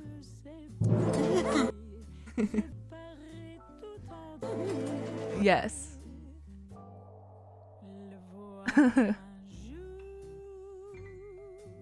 Why the timeout on that comment? He vanished. It wasn't a timeout. He vanished himself. He timed himself out. The cops up one with the lady pretending to give birth at the airport is gold. Pretending to give birth at airport. In December 2022, a woman faked going into labor on a Pegasus Airlines flight. So a group of 28 oh my god. So a group of 28 passengers could attempt to illegally enter Spain. Did you watch the Netflix doc about the fake pregnant lady yet? Is that what this is? I haven't. YouTube's darkest video and it's just a black screen. That's so stupid. Oh, different lady? No, I haven't.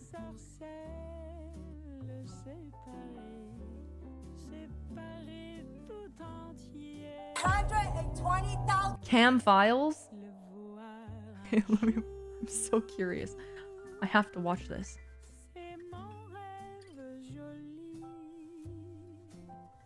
This music makes me think I'm in a hotel lobby. Like a nice one though. Cop stop starting now. Okay, well, there's 10 seconds left of the song. Recap Mr. Sorrel is a predator on the internet. Yeah.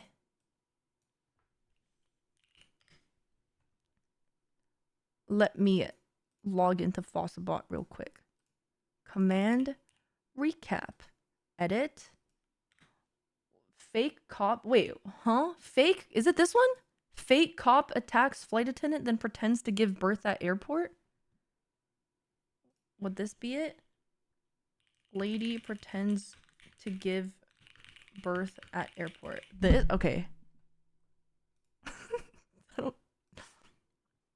A year. Oh my god! Oh my god! Shut up and let me talk!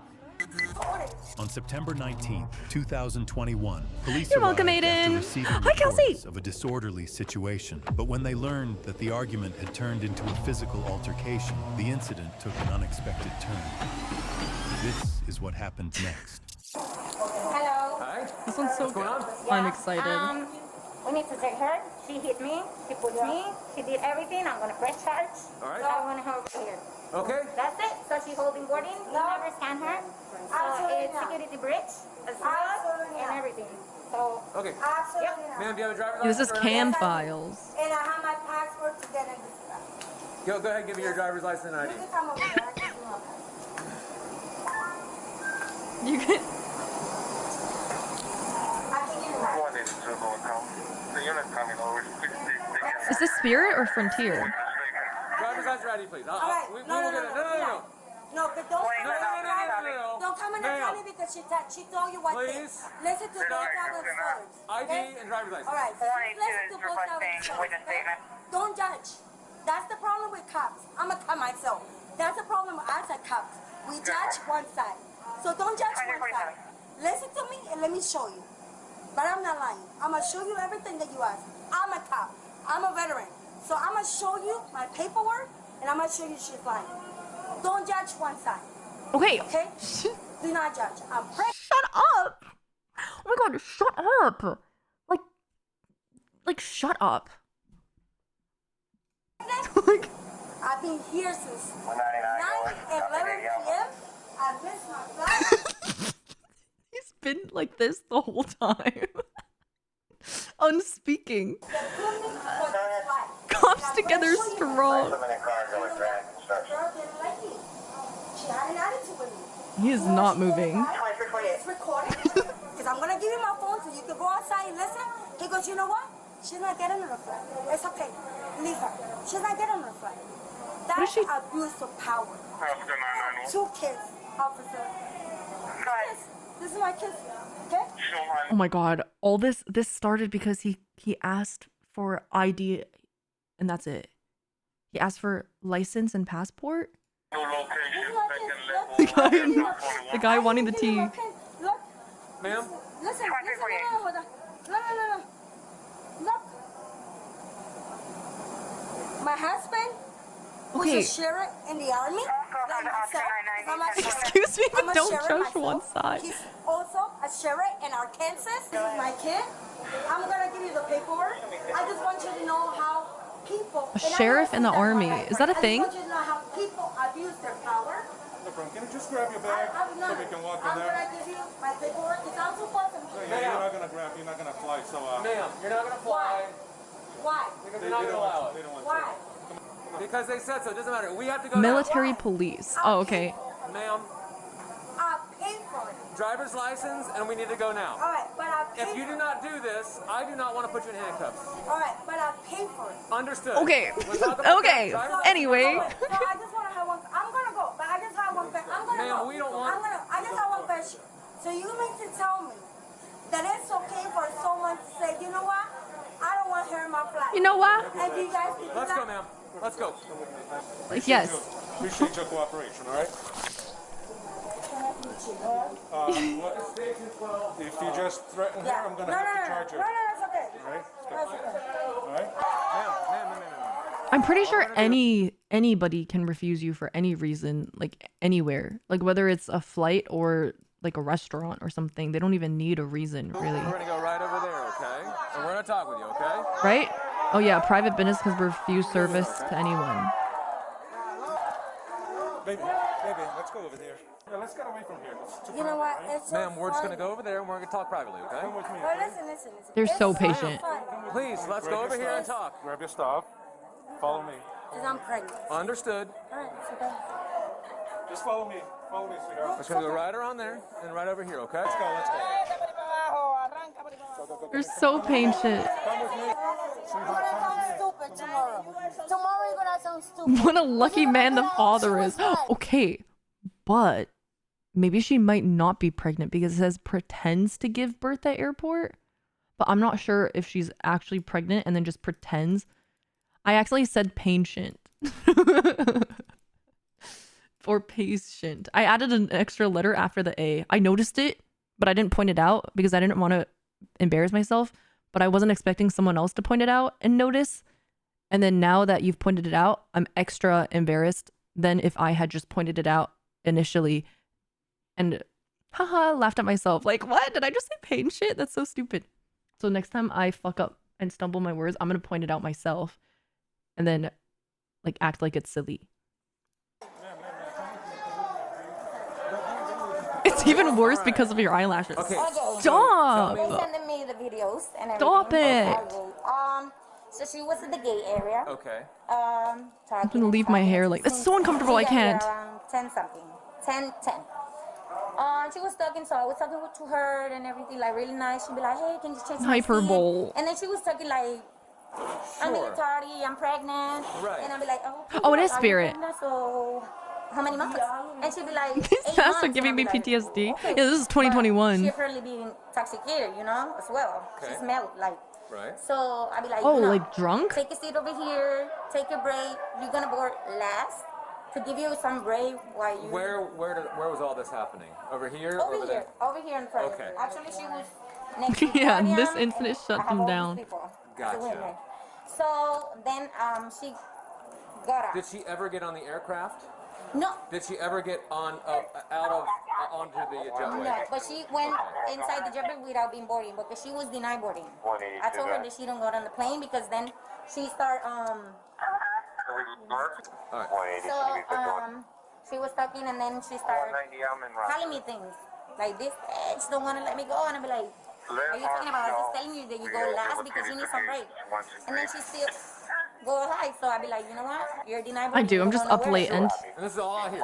all here. Got it. So I think she was a little drunk, ready to maybe? board with the wheelchairs and everything. And when we got her town, number 23. my agent told her, no, you Hold on, I'm sorry. Yeah.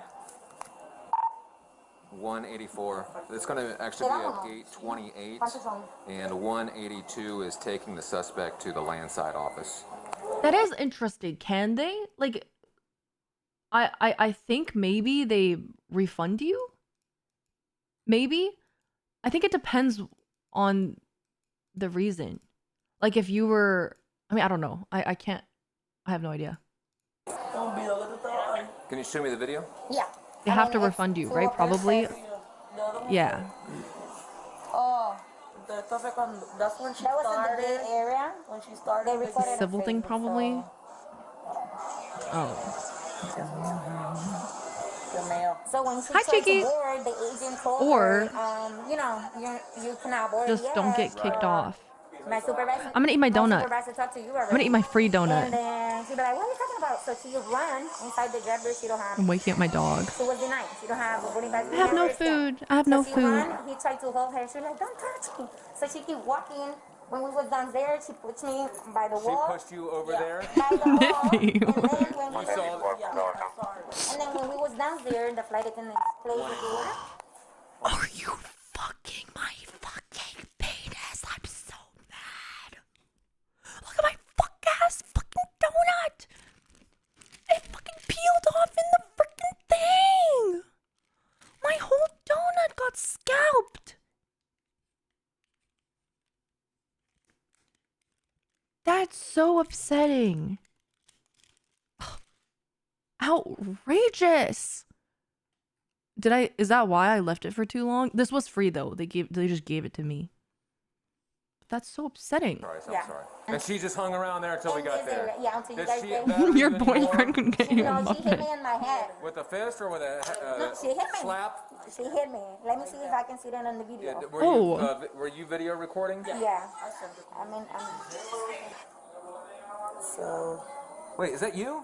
yeah. Because she was trying to So hit who's? my mom. Oh, your mom. Okay. yeah, the moment That's when, you know, like that. And then she hit her. Oh, that, okay, there. Yeah, Okay, and then I gotcha. separate ¿En them. qué parte? Estoy perdida. And Can you send that to me? 124. Yeah. ¿En cuál? It's gonna be so funny to see them still left right there with the minimum jobs there. Surprise cream. That was my nickname back in. Sorry, can I hit that again? Surprise cream. That's what they called me back in college. And I make over 100K a year. Good one. I'll keep you right there. 'Cause I gotta go to the office. I gotta pee. You gotta pee? Didn't you play League your entire college? Okay, whatever. It doesn't matter. Listen, you need to go to the office. Let's go. Come on. I gotta pee. Yeah, we'll No, there's a I've been restroom. very patient with you. Let's go. You haven't asked me about my rights. Okay. I'm an I'm gonna officer. talk to you in the office. I make Yeah, you already told me that. 120. I You already make told me that. 120 years a Let year. me change I'm that not many gonna get up. nicknames for her. Get your manager to tell me that I need to get there. Sorry, look. Look at his head peeking out. He knows I'm eating. So cute. It's okay. Get your money. I make $120. I Dollars? make Oh. 120,000 a year. Get your manager or an attorney that can tell me to go to your office because you just wrongfully got me out of the plane. I can sue you. So get your manager that said it's okay. Oh, so get your manager to sit right here and tell me, you know what? You need to get over here. I'm giving you a lawful command. It's okay. You want Listen. Failure to comply, it's going to be charging with resisting. Do you understand what I'm saying? She suddenly appeared in significant pain, claiming it was connected to her pregnancy. Oh my God! Oh my God! I'm in pain! I can't take that seriously. Sorry. Oh my God! Oh my God! Oh my God! I'm fucking licking! I'm licking! Leaking. I'm licking! Oh my God! I think I'm losing my baby! I'm losing my baby! Okay. I'm fucking losing my baby! Oh my fucking God! Oh my God! I'm losing my baby! This is a spirit and fucking the airline losing. I'm losing my baby. I'm losing my baby. Oh my God. Call the fucking ambulance. Nigga, what the fuck you looking at me? You don't see my child's coming out? Look at that. I'm losing my baby. Oh my God.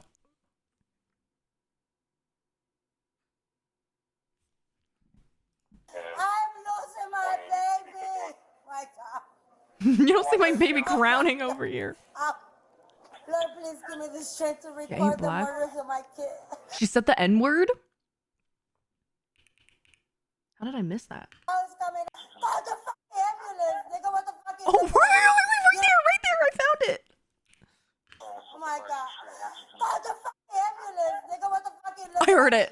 You don't see my child. The first time I think I heard it as like, you know how people say look? Like, instead of look at this, they're like, look it. I thought she said that. Coming out. Look at my baby, look it. I'm losing my baby. My God. I said neither. Lord, please give me the strength. No, I wasn't excited to hear it. I was just excited to Give me the strength to notice, find it. Give me the. I got an ambulance coming to check you. Oh my. Oh my God, guys. Oh my God, I'm losing my baby. Oh my God. Oh, okay.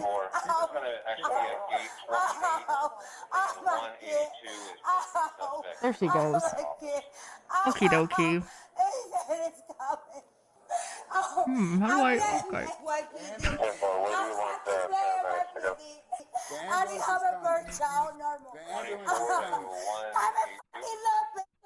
You wanted to fucking show? Come and look at my son coming up right now. Ow! Come and look at my son coming out. Oh my fucking God. Are you there right now? Okie dokie. Ow! Ow! I'm trying not to look. Oh, oopsies. 3 of us now.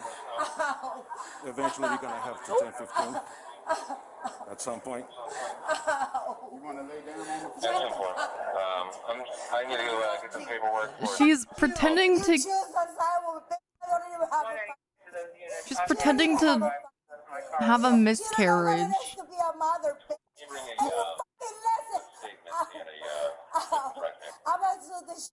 She's just spread eagle right now, by the way.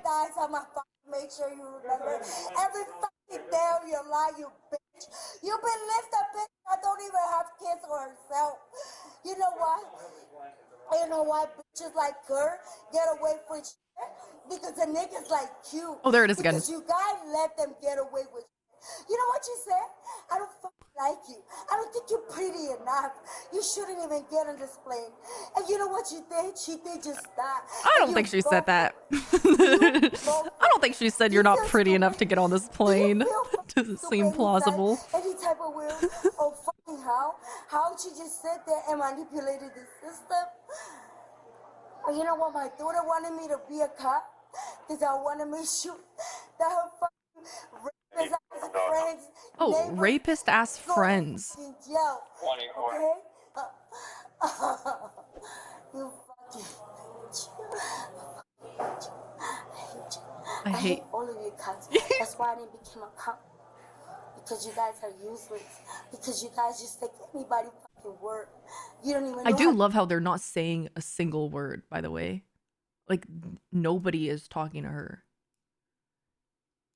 Didn't some dude say he wanted you to start the video so he could eat? Do you think he's regretting it now? Be a fucking real guy. You don't even know how fucking defend. Letting her tire out like a toddler. You let that bitch with the fucking mom and the grandma, when she was the one. That fucking bitch with the mom. I bet that fucking cunt has a mother. Yeah, you're gonna side with someone who has a fucking mom and a grandma? Can you believe this whore with family? Fucking slut. You're laughing with her fucking co-worker. Repulsive. Saying it's okay. I don't like her. Let her come in. You know how long it's been here for me to be here in this fucking airport? Do you fucking know?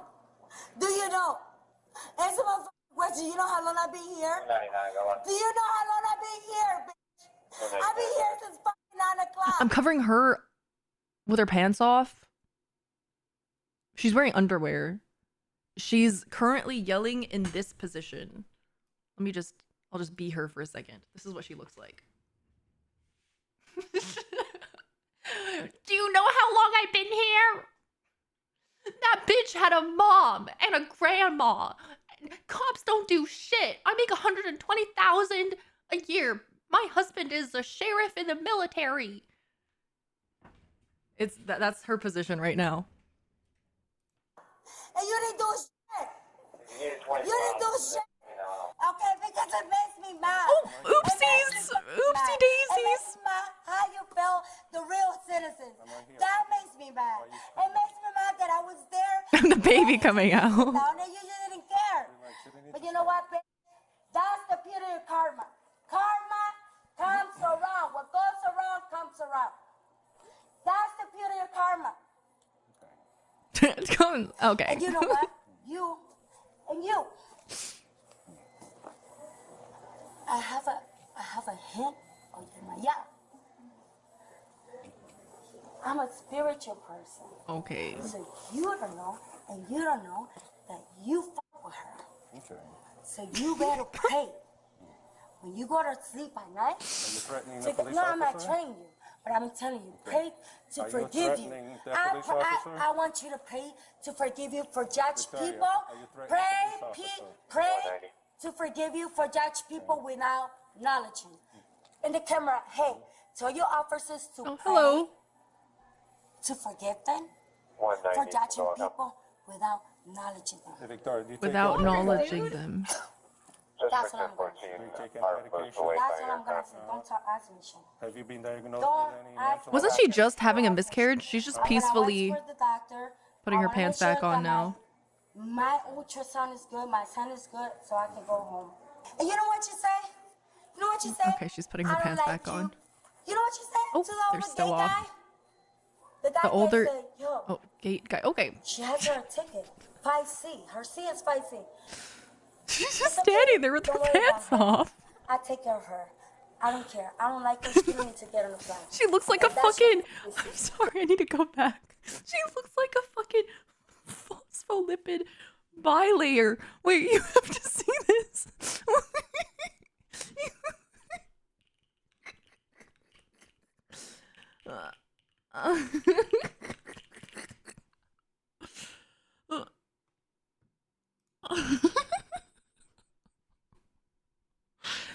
She's in this stance. Look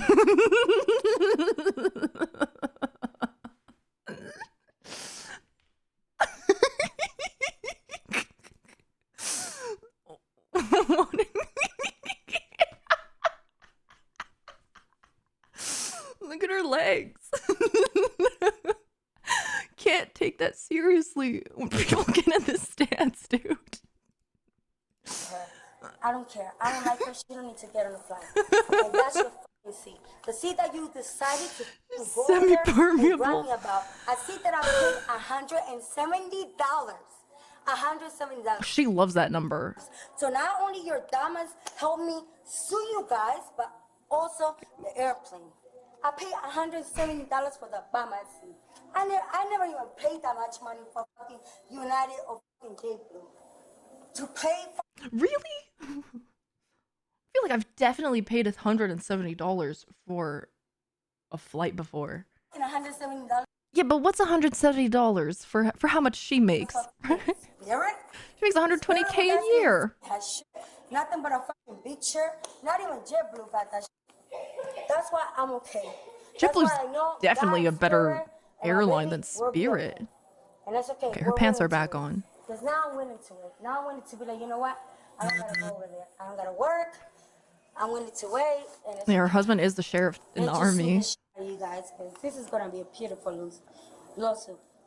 Major beauty about it is that I recorded everything. You don't even know the shit I got in my hair that's recording everything. So In my hair? I'm okay. No. Hold on. If it's 5B2, if it's B2, you looking at it. No, it's okay. You looking at it. I'm gonna be a B2. Victoria, you can't go. Leave me alone. Leave me alone. Have a seat. Leave me alone. Leave me alone. Leave me alone. Don't touch me because you have no right to touch me. Let them talk to you. You reading? You reading? Kids, what the hell? What the hell? Aren't you supposed to say? Wait, what? Am I ugly today? Is it my eyelashes? I'm missing my eyelashes and my red one, and I have 2 pimples because I'm on my period. Is that why you didn't enter the stream going fan? More like fine. Okay. My phone. You reading my phone. You reading my phone. Okay, fine. Don't touch me. Don't touch me. Hold on. Forget about my son right now. It's the pimples from this angle. Stop it. We care about making justice. Mr. Pandito, thank you for the 15 months. You don't blame me and you don't blame me because I told you, shut your ass up and let me hear. Shut up. You don't blame. Shut up and let me talk. You don't blame me and you don't blame me. You told me that I was wrong. Shut up, I'm not talking to you. 5B. You just They're said it. so patient. Me too. You just said it, right? Say it. Say it Blah, yourself. blah, blah. Say it yourself. Hi, Fanfan. What's First time catching the stream. One question. What the fuck is this? She got kicked off a plane and then she took her pants off and pretended to give birth. Or pretended to have a miscarriage. What is this? 5B, right? What is this over there? That's gate 28. Exactly. You know what the gate was? 828. Victoria, can you let No. You guys are foolish. You guys know. Fuck you. Fuck you. Fuck you. You want to know why? You embarrassed the shit out of... I'm in the army. I served the army for 13 years. You embarrassed the shit out of me. You let a Bama's flight attender. Don't blame me. Don't blame me. Don't blame me because you know what? She was mad. She was mad and she said, you know what? I don't like her. You know what? I have her recorded. That's how I know if we go to court, I'm a fucking win. I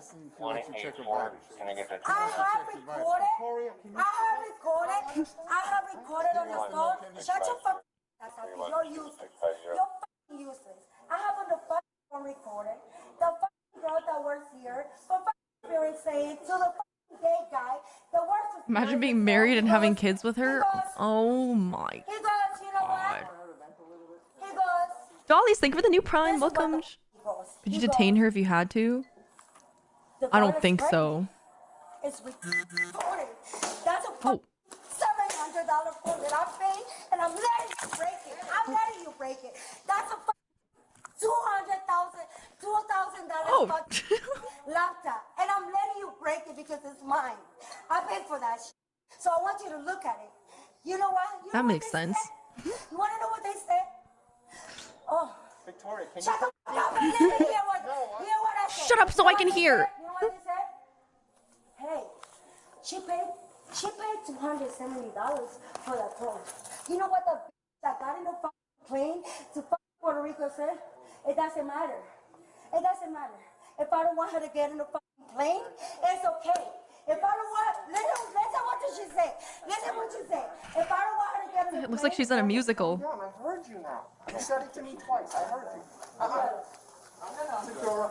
Leave me alone. You're under arrest, Victoria. Here. They're so nice. Like, I don't understand how they let this happen for so long. And even here, they're like, no, no, no, no, no. Put her. No, no, no. You see the bracelet that you touching? Make sure you, You see the bracelet that you touching? Does it It's fit? okay. I have a next to top. You better not touch Lula. Is she in a cart?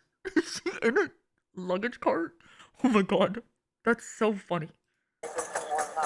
No, where am I going? This is the Latina BBW. Where am I going? No, where am I going? Where am I going? Oh dear. Where am I going? I need to go to my kids. I need to go to my kids. Let's get up, all right? Let's go. Dolly's, thank you for the new Prime. I don't remember if I finished my sentence or not when I said thanks. Welcome. The woman was charged with battery and disorderly conduct. Oh, okay. Thanks, narrator. So abrupt. That took way too long to arrest her. It did take a really long time. Okay, here, we can watch this one. YouTube's darkest videos. Begin. So Before sudden. it's over, we hope you will never forget it. Oh, 1987. It starts with a chance encounter. Wait. Can you groom your dog at home? Recommend. Oh, yeah. Okay. I've been looking at how to groom Yorkies because I ordered. So the vet said not to take Fafa to the groomer and to cut his hair at home. And so I got a bunch of shit. Kid named Yorkies. So I got a bunch of stuff. Like I got a trimmer and I got trimming oil. I got trimmer oil. I don't know what it is. And then I also got trimmer attachments and I got these scissors. They're right here actually. I got these round tipped scissors. And I've been watching videos of people grooming Yorkies so that I can figure out how to groom Fafa. And I don't like, I'm so nervous because he needs to be groomed. But I don't know how to do it. So I've been putting it off. That lubes the blades. Okay, I need to look into it more. I've watched like 5 whole videos of people grooming Yorkies and I'm nervous. Like, I don't know how to figure it out. But I think maybe I'll do it tomorrow or something. Give him a bath. I could probably bring you guys with me because I can just put you guys in my tub with me and my dog. And then maybe people know how trimmer oil works. Like, I'm sure someone in chat knows how to groom. Maybe. You're gonna give us a bath? Not you. Will we get groomed too? No. 3 hikers are backpacking their way through the densely wooded terrain of the Colorado Rockies when, through the heavy brush, one of them would notice something bizarre hanging Yes, there from was the that one chatter who trees. did mobile dog It grooming. almost looked like a bunch of thin black vines growing from the stems and overtaking this one particular branch, though it clearly He didn't. basically has to end up like kind of bald because he has his hair trimmed in certain patches for like it was for his surgery. So like his sides are he has like a bald rectangle and then his legs for the IV, his 2 legs have like they look like drumsticks because they trimmed like a circle. So it just looks like a little drumstick dog. It's so cute, but he can't like see and then his hair is getting all, you know, like too long. So I have to do something. Seemed to belong there. As the closer they got, Let me restart. And so our story begins. 1987. Before it's over, Oh, we right. hope you will Recap. never forget it. it starts with a chance encounter. 3 hikers are backpacking their way through the densely wooded terrain of the Colorado Rockies when, through the heavy brush, one of them would notice something bizarre hanging from the trees. It almost looked like a bunch I'm of not giving thin him a black mohawk. vines growing from the stems and overtaking this one particular branch, though it clearly didn't seem to belong there. As the closer they got, the more the object appeared to be man-made. which was confirmed by the sight of a horrifying discovery lying directly beneath it. Dropped there in the middle of the woods was the remnants of a small aircraft, one that had been there for what seemed like years judging by the rust and decay. And it wasn't just the craft itself that was in an awful state of decomposition, but also the two bodies within it. It was a heartbreaking scene, and a confusing one as well, as when officers arrived, the cause of the wreck wasn't immediately clear, and the possibility of this crash going without explanation seemed very real, had it not been for those ribbon-like vines hanging overhead. In reality, those strange objects were actually the remnants of a VHS tape, with its case being cracked open and its contents scattered about the area. And inside the craft itself were pieces of a broken camera, introducing the possibility that the two men inside may have been filming at the time of impact. And so, despite that exposed footage being out there in the elements for an extended period of time, it would be painstakingly pieced together and resurrected, revealing the following footage. He said it with 3 syllables. He pronounces shit weird sometimes. I forget what the other word was. What was that other word from the other day that he kept repeating, and every time he said it, it was weird? Yo, yeah, comfortable? Comfortable. Comfortable. Comfortable. Holy shit, how do you remember that word? And you typed that really fast. Notepad? Oh, okay. I was like, Jesus. Comfortable. Remnants. Comfortable. My best friend in grade 3, her name was Joanne. She taught me how to ride a bike. She was Filipina. Anyway, she said comfortable. That's all. On board the airplane had been 36-year-old pilot James Cadell, who had been taking his friend Ronald Wilmond for a flight from Granby to Jeffco, 2 regional airports in central Colorado near the foothills of the Rocky Mountains, which explains the breathtaking scenery that's so apparent throughout the footage. Throughout the 6-minute recording, we hear brief moments of monologue from James as Ronald sits behind him soaking in the view. Oh, look at that down there, Ronnie, on the left. How do Irish people say film? Until this moment. Yeah, this one's not an AI from voice. Aviation experts. Oh my gosh. So mean. Dude is just that annoying. I feel like this is just like YouTube documentary style voice. I think a lot of them sound really similar. Like very, you know, I can't explain it. Forever sealed the fate of the plane Same cadence. and its 2 occupants. All around them were tall mountains, which, despite looking beautiful, were soon going to become obstacles for the pilot. Like, you know what? You can't really, like, I would not be a good narrator for this. Because it would just be like, why is she so enthused about it? There were a bunch of tall trees, and even though they looked pretty, soon you would find out they actually were going to become obstacles for the pilot. As due to something known as Number 15, Burger King foot lettuce. Density altitude, the small aircraft would not have been able to climb to a higher altitude with enough time to avoid them. Though strangely, nothing is mentioned by James about this unfolding reality, leading some to theorize that he was distracted by the view, and maybe even looking downward at the pristine lake, while the mountain crept closer and closer. Altitude. It's painful once you realize the predicament they're in, as the closer they get to those mountains, the less chance they have at maneuvering around them. And by the time they do realize, it's already much too late. I hated that. And by the time they do realize, it's already much too late.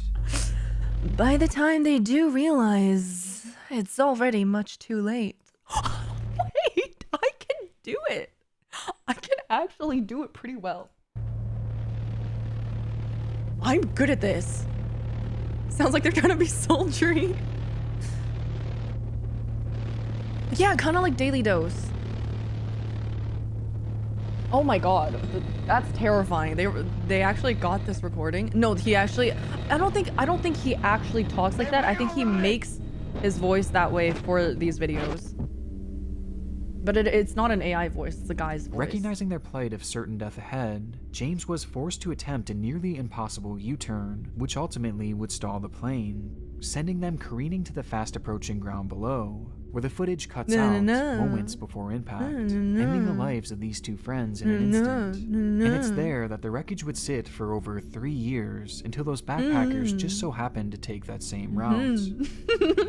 Today, the video is used as a teaching lesson for so many up-and-coming pilots, as countless schools across the country show the tape to their students in the hopes of preventing a similar tragedy. But evidently, the film has also found a home in the depths of this very site, where it has come to be known as one of YouTube's darkest videos. For once again, That one was a little bit different. Sorry. with the adverse effects of density altitude. Sorry. Title mentioned. Do you guys do a thing? Do you guys do that when you watch stuff? When I only do it when I watch stuff alone. Well, I guess also when I watch stuff on stream since I just did it. But I do it a lot when I watch stuff. Like it could be any TV show where I imitate how the person talks or how the person said it or like their expression. Be annoying? No, not be annoying. Like copy them. Yeah, I have autism. That's an autism thing?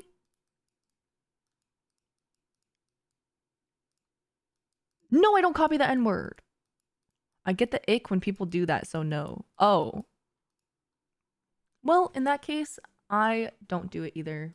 Is this for me? It's all yours. Now, who is left?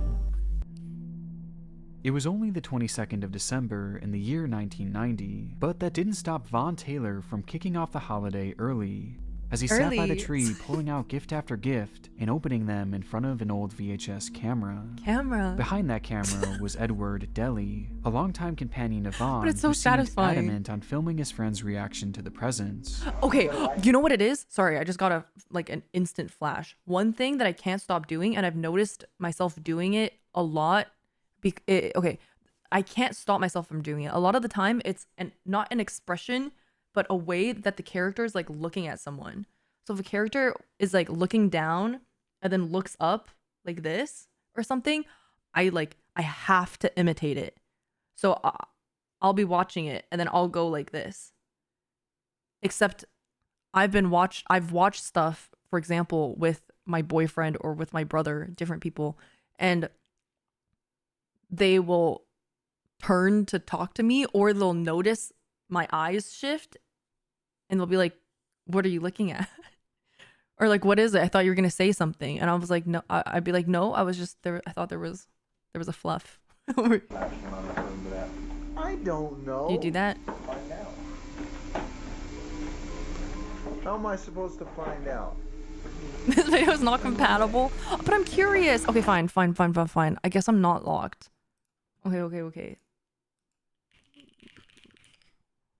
Let me go full cop slop. Instead of a house of horrors, it's a tree of horrors. It's the horror inside the hollowed tree. Or genius cops flatter psychopath into confessing. That sounds good. I like watching good cops. Simpsons predicted it again. That was a Simpsons thing? Tree of Horrors. My sister used to imitate voices and now she subconsciously copied accents without knowing it sometimes. Okay, which one? The treehouse or the genius cops flatter psychopath into confessing? They're just on the front page when I search up Ewu. Okay. I just realized. This is the second one. Did you skip my video, you fucking ugly, nasty bitch ass, no eyelashes, no makeup, streamer reports, girl, ugly ass? Oh yeah? You said ugly twice, by the way. Yeah, couldn't find another mean word to use that you had to say ugly twice. So uncreative. The word they use for me is homicidal maniac. But that's Yeah, what is this? What is this? Redundant city? Oh yeah? Where do you live? Redundant city? Oh, what is this? Next stop, redundant city, population U? What are you? The mayor of redundant city or what? correct term, right? Mine is funnier because the name It of the was one of department the is most redundant. brutal killing sprees in all of Maine's history, sending Go back to shockwaves through the Hobel. small town of Amity. Fortunately, and to the relief of the townspeople, it wasn't long before a Department suspect in the of triple Redundancy homicide was Department. I apprehended. get it. However, the motive they gave behind the killings is one of the most bizarre and unbelievable, leaving investigators questioning how much was fact and how much was twisted fiction. Oh my god, I need to watch Entangled Fact or amongst Fiction the killer's again. countless outrageous statements is the remaining question. I love the term cop swap. Was I it a learned it from revenge chat. I slaying, love the term so-called too. vigilante justice, or a senseless crime carried out by a cold-blooded murderer who just wanted to know I will fix the recap. what it was like to kill. Someone killed someone. Is the recap so far. Referring to Amity, Maine Yeah, as Fact a or tiny Fiction, the town is a show. bit of an understatement. There were only 238 residents back in 2010, and with the savagely brutal killings, the count was further reduced by 3 on the night of June 22nd. With one crime, Amity's innocence had been stolen, and things would never be the same. Amity. On June 23rd, 30-year-old Jason DeHaan's brother became worried when he hadn't returned home from his friend 55-year-old Jeff Ryan's house, where Jason he and had Jeff. spent the previous evening. He decided to go to Jeff's house himself. At first, there was no sign of either of them. That is, until he used a flashlight to look through the window of Jeff's mobile home. Jason got He killed by caught Jeff. sight of a large amount of blood and immediately called his father, Robert DeHaan, to inform him of the shocking discovery. Robert I soon don't think arrived, and Ew together the uses two AI men made their voice. way inside. The home was hauntingly still. At first glance, it appeared that no one was there.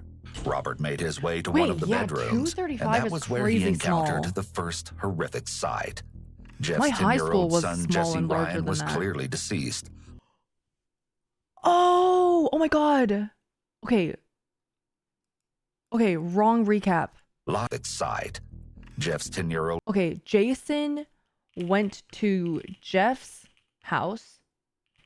Jeff's 10-year-old son, Jesse, found dead.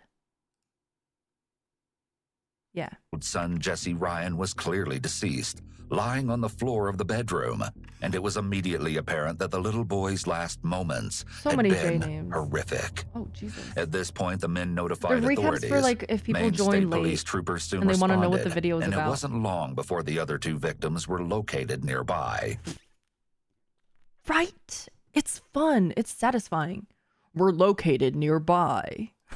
Jeff's body was found in a shed on the property. Oh, Jeff also. Okay.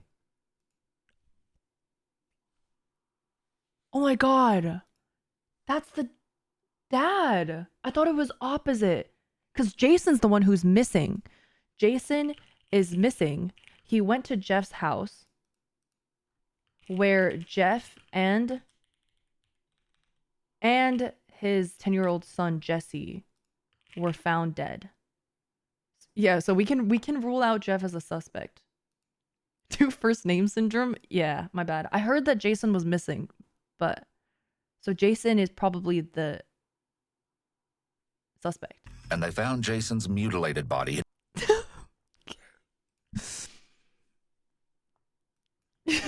Jason went to Jeff's house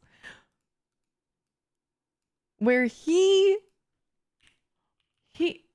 where Jason, Jeff, and Jeff's 10-year-old son were all found dead. Okay, so the suspect, we don't know who it is yet. We can rule out Jason. Been abandoned at the end of the driveway. Initially, Jeff's truck was nowhere to be found. A few days later, yeah, of course. The narrator said that the population went down by 3. Jason, John, Joe. Jason, Jeff, Jesse. Jason, Jeff, Jesse. Located approximately 15 miles from his home. It had been set on fire, apparently to destroy any evidence the assailant had left behind. The whole situation was impossible to swallow. Initially, it appeared to have been a random ambush. There was no other explanation as to how these individuals had been chosen. For the first time, the town lived in fear. A homicidal maniac was on the loose, potentially roaming the streets. Dude, that's actually so... Okay, my high school had a total of 500 kids. This town is half of that. But even just imagining being in that high school and then having 3 people get murdered is terrifying. Preparing to attack again. It was imperative that the killer be found immediately before any additional lives could be taken. A wealth of evidence was gathered from the crime scene. Amongst the items collected were beer bottles and cigarette butts, as well as fingerprints. Mine are and like most 200 importantly, That's the DNA really profile small. of an unknown male was found. Yeah, mine was really, really While small. a My variety graduating of law class was enforcement like agencies were hard at 120 work on the kids. case. An elderly couple, Robert Bob Strout and Joy Strout, Another sat J for an name. interview with a local newspaper.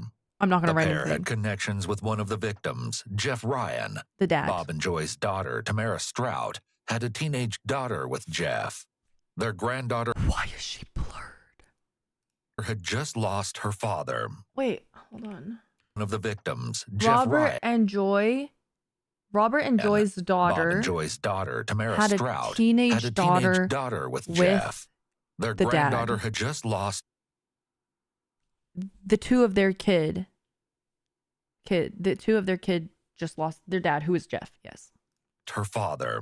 And though it Oh, didn't yeah, initially Blurred is probably seem still there was alive. any other connection to the ongoing case, one I'm would not that soon smart. emerge. No. Detectives conducted numerous No, interviews, no. which eventually revealed someone had been staying with Bob and Joy Strout for a few weeks, including at the time of the killings, a young man by the name of Thane Ormsby. Eventually revealed someone had been staying with Bob and Joy Strout for a few weeks, including at the time of the killings, a young man by the name of Thane Ormsby.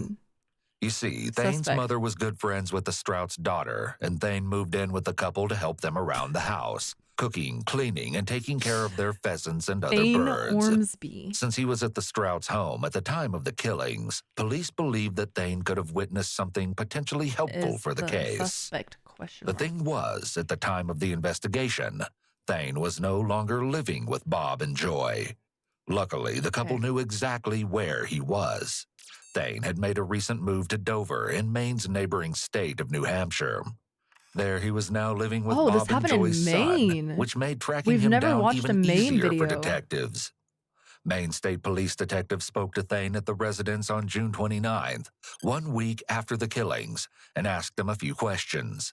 At the time, Thane agreed to provide his fingerprints and a sample of his DNA during the course of the meeting.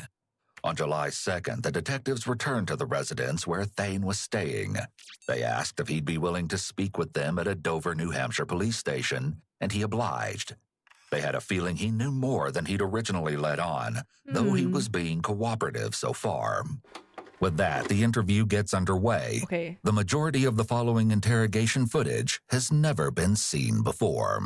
Because you know the family. Wait, hold on. I gotta see if there's body and professional counselor, psychologist, counselor, and criminal prosecutor. Okay. No professional body analyst. Following interrogation footage has Better never not been hear seen some before. bullshit about him leaning in. You know the family better than anybody, right? I'll do my best. I don't know that I know him better than anybody, but Well, you know him better than I do. That's perhaps. You know. No, we talk to a lot of people. You know, we talk Palms to up. Tamara, obviously, Mariah. You might recall that Tamara is the daughter of Bob and Joy Strout. I do recall, yes. Mariah is the daughter of Tamara and Jeff Ryan, one of the murder victims. Yeah, I talked to Tanya. Note that Tanya is another daughter of Bob and Joy. She actually holds a significant place in this story because the interview the detective has just referred to was precisely how they learned that Thane had been staying with Bob and Joy for the past few weeks, Tanya. prior to his recent move to New Hampshire. Oh, such nice she's handwriting. A piece of work, you know. Oh yeah. She thought I was this cat's ass. She thinks you're gorgeous, by the way. I know. Oh really? You'll notice right off the bat that Thane really is a piece of work, for lack of a better way to describe him. However, the detectives I'm glad are for the family savvy. tree. I would have to make Don't let it. their unassuming demeanors fool you. It's all an act to get Thane to talk, and talk he does. Go, detectives, You go. make me feel old because I've been in this criminal division here for 20 years. Yeah, you're 20. And so. Oh, what? You don't want You've to? You've been working this. I hope I didn't mix these up. Stoutemeyer. Yeah, you'll know. Where's yours? No, if I make that, I'll be going to the bathroom in 2 minutes. Yeah. They continue the small talk and keep the conversation I don't know lighthearted. where I should go. Have faith, though. There's a method behind I have this faith. madness. I have faith. He's Dale Keegan, and you're Adam Stoutemeyer. Adam Stoutemeyer. Yeah. You're from New Hampshire. Kittery. Yeah, practically New Hampshire. Actually, you say that. I was born at the hospital in Portsmouth, so. Okay. The detectives continue to build rapport because they know that pushing too quickly could cause Thane to stop talking or ask for a lawyer. Clearly, though, Thane is enjoying the conversation, or maybe it's just the sound of his own voice or being the center of attention. They touch on a variety of subjects, and Thane has a lot to contribute. And what really Not a went wrong is euphemism. I got Okay. engaged. That's what went wrong. Who'd you get engaged to? Cindy Curry. Banana boo boo. We've yet to see the Banana boo boo method. 2 weeks before the wedding. This particular tangent, I like just each of noticed the others Fuckboy's a thus murderer far, and I just is got completely unrelated to the pretty sure it reason is for this him. meeting. Though it may not appear so, the interview is off to an excellent start. The detectives did their homework, and they obviously know what makes Thane tick, how he views himself, and how he wants others to view him. This helps them determine the best way to approach him, and will hopefully cause him to let his guard down and reveal the truth. An intriguing question soon makes its way into the conversation as they continue this little session of getting to know one another. What person in your life do you think you most respect? Person in my life, living person. Yeah, whatever. It doesn't matter. Andrew Beardsley. Who's that? He was my coach, mentor, I consider him, and literature teacher in high school. And he's the nephew to Bill Beardsley, who's just running for governor. Okay, I was wondering if there was a connection. Beyonce left him for his best friend 2 weeks before wedding. He did his college thesis on Tolkien. J.R.R. Tolkien. Yeah. He taught a class on Tolkien. I took a class on Tolkien. I love The Lord of the Rings. You know. Somewhere early in The Like a little Hobbit. The tart Hobbit's my favorite book. thing from Tim Hortons. Thane shows us a bit of his scholarly side here. I'm like, yeah, I don't get it. You watch that? Yeah. Zero. Yeah. Well, there's this Is that the one with Precious, the little Precious? That guy, yeah. Yeah, that Yeah, Gollum. Yeah. Nothing to do with the other show Tim there. Hortons in Canada. Harry Potter? Harry Potter. No. Different breed. No. Different. And the detectives continue to let him talk. They feed his ego as they play up his intellect and downplay their own. After sufficient time has been invested in efforts to build a strong rapport, the detective cuts to the chase and the moment this has all been building towards. He confronts Thane with a direct question. So what about this case here? We'll start with the beginning here. What type of person do you think would do this? No, I haven't given that much thought. Yet, if a serious crime happens in a small town to people you know, and as a result you're sitting in an interrogation room, it's hard to believe you haven't given it a lot of thought. True, narrator. Though he isn't really showing it, Clock Thane is his likely tea, feeling narrator. some level of stress, which would be normal given the circumstances. His hands have been touching since he entered the room, and Fuck you, while it's narrator. possible this is simply a comfortable and a typical position for him, it may be a self-soothing behavior due to feelings of stress. Okay. Someone would have to be cold, greedy, maybe. I don't know. Someone would have to be His hands have just been heartless. touching. I mean, I never met his son, Mariah's little brother, but who could do that? Well, you never know. I mean, the biggest thing that we don't understand is reasons. I mean, there's a reason for everything, you know, and mistakes happen. And that's the why even a computer has a delete key, you know. Right. Mistakes happen. Bars. Wrong place, wrong time. Whoa. Self-defense, who knows? Holy And shit. you're well aware of the Constitution and all that stuff, right? Well aware of the Constitution. Well aware of the Constitution and your rights and all that stuff. Do you understand you're not under arrest? Yes, I understand. Okay. That I'm not If under you ever want arrest. to leave, you just tell me. All right, all I ask is, don't be rude about it. Just say I things mean, that- I'd be a little bit shocked if I were under arrest, to tell you the truth.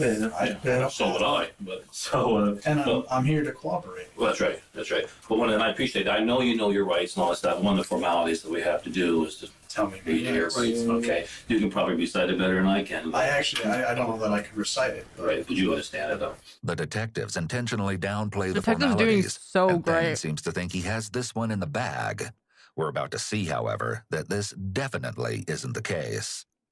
After the short That was detour so for Miranda satisfying. warnings, the detective picks Sneaky. right back up where he left off. Formalities, right? Right. So, where were we? We're talking about what type of person would do this. You said cold, greedy, heartless. Someone just with no love for life, no love for things that grow. And I mean, what we know about Tolkien and Tolkien's writing, you seem like you know a little bit more about Tolkien. It's, you know, his main themes are hope and hopelessness and a love for things that grow. Interesting. And this brings us to the next question, as the detective once again pulls Thane back in from his most recent departure from the topic. What should happen to the person when we find them? Okay, When we find the bad Lloyd. guy, what should happen? Well, I imagine you're going to read him his rights. The relation is... I can do this. The relation is the dad...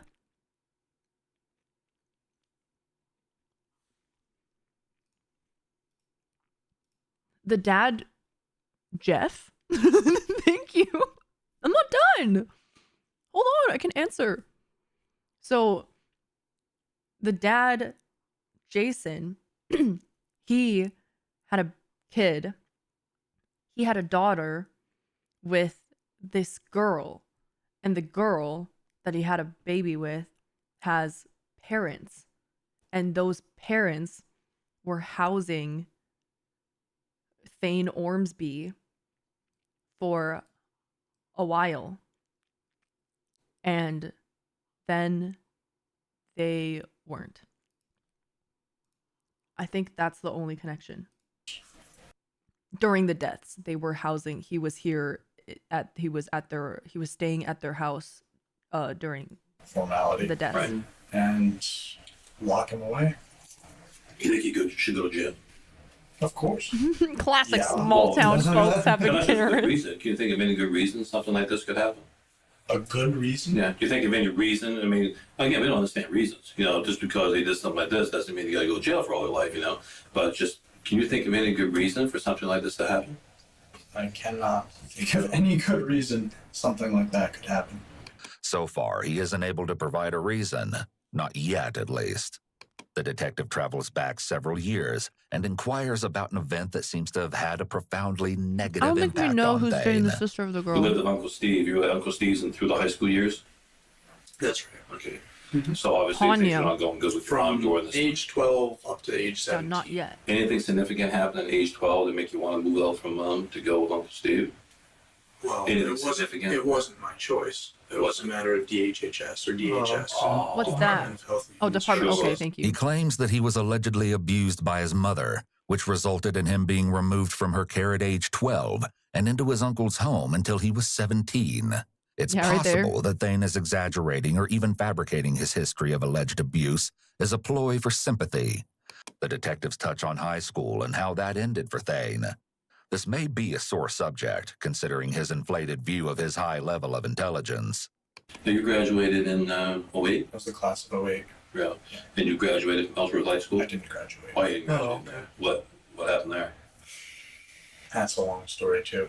We got plenty of time. You got plenty of time and coffee and even candy bars if you want one. No. Okay. No. Senior year rolls around. I've got my car and my license and almost all of my credits. You've likely noticed by now that Thane's word usage is atypical. Because he didn't finish high school, perhaps Thane is trying to make up for it by using a higher level Wait, I vocabulary did not notice. to What did he appear say? as smart or smarter than the Did detectives. he use a big word? Year rolls around. I've got my car and my license. I don't think he did. Almost all of my credits. You've That's where we choose to interject with this commentary? likely noticed by now that Thane's Credits? License? word usage is atypical. Because he didn't finish high school, perhaps Thane is trying to make up for it by using a higher level vocabulary to appear as smart or smarter than the detectives. I didn't even... Ellsworth was a school system that changed their Now I'm going to try to notice. systems, treated us like guinea pigs, and treated us like we were in prison cells. If what Thane is saying has Someone mentioned him having the Ludwig smirk, and that reminded me of that one Ludwig clip from Streamer University where he used the word matriculation, which cracked me up. any truth to it, you'd think Or he'd make every effort matriculate. possible to avoid ending up in a prison cell. Bear in mind, though it's not always the case, a troubled childhood can lead to legal Oh issues. my god, wait, what is wrong with you? What the fuck are you eating? Canada trash food. Iwu is goated. Iwu fell off though.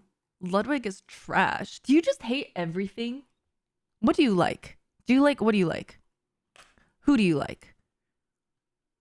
Why? How do you like? Anything. Name one thing you like. Nothing. Okay. Then you won't have fun here. Later on in life. You know, I started partying. I'll save you. That was my whole party phase. It pretty much started and ended at 17.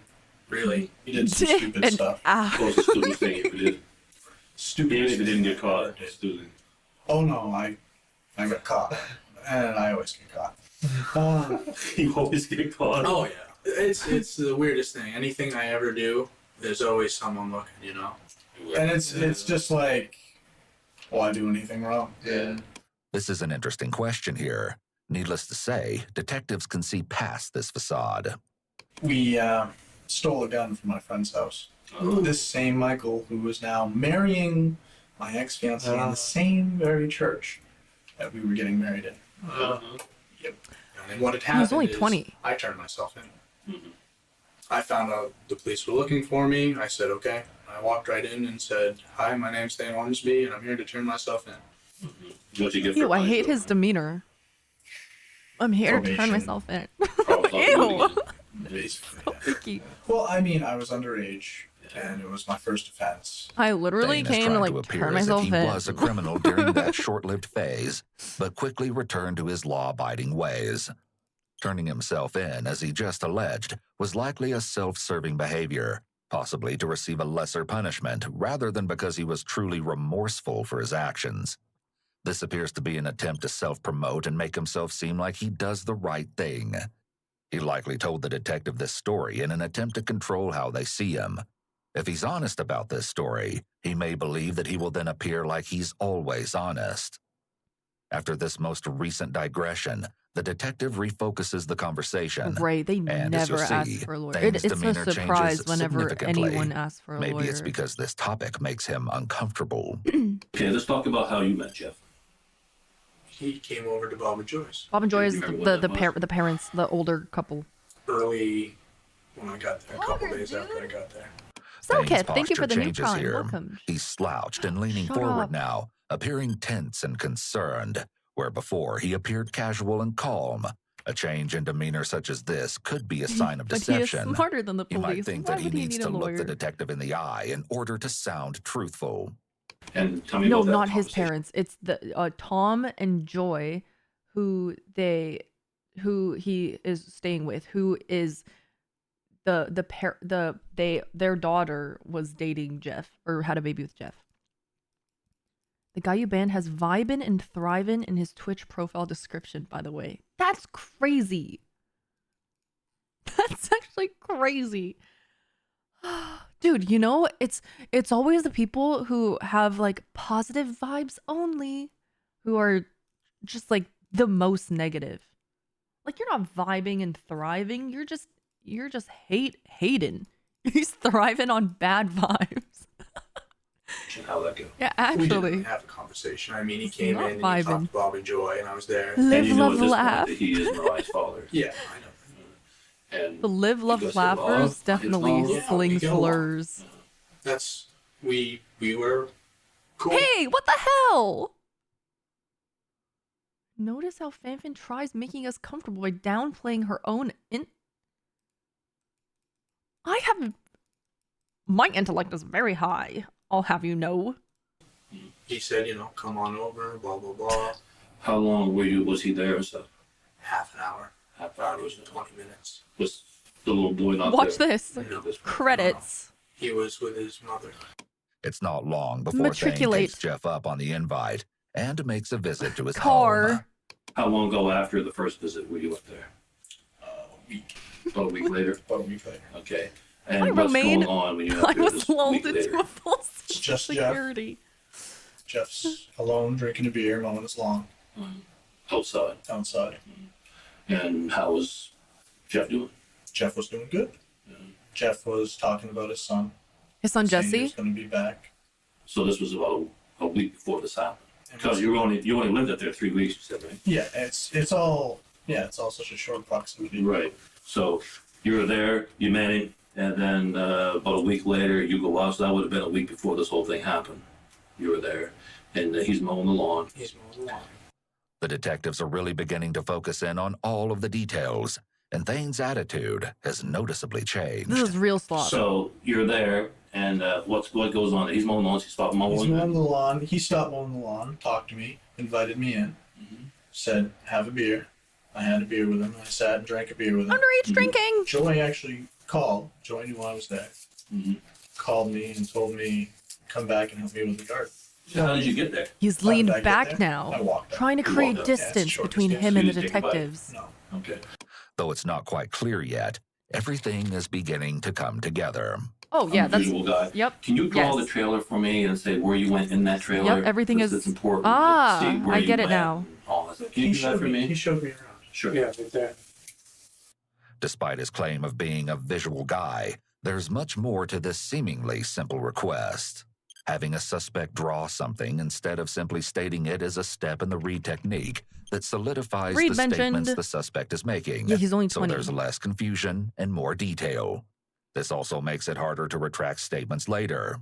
The detectives can also use the Riley drawing to point technique. out specific things when they start confronting him. So like I said, I was walking down the road and he was mowing his lawn right around here somewhere. And we walked in and were talking and I met his dog. I walked over and petted his dog.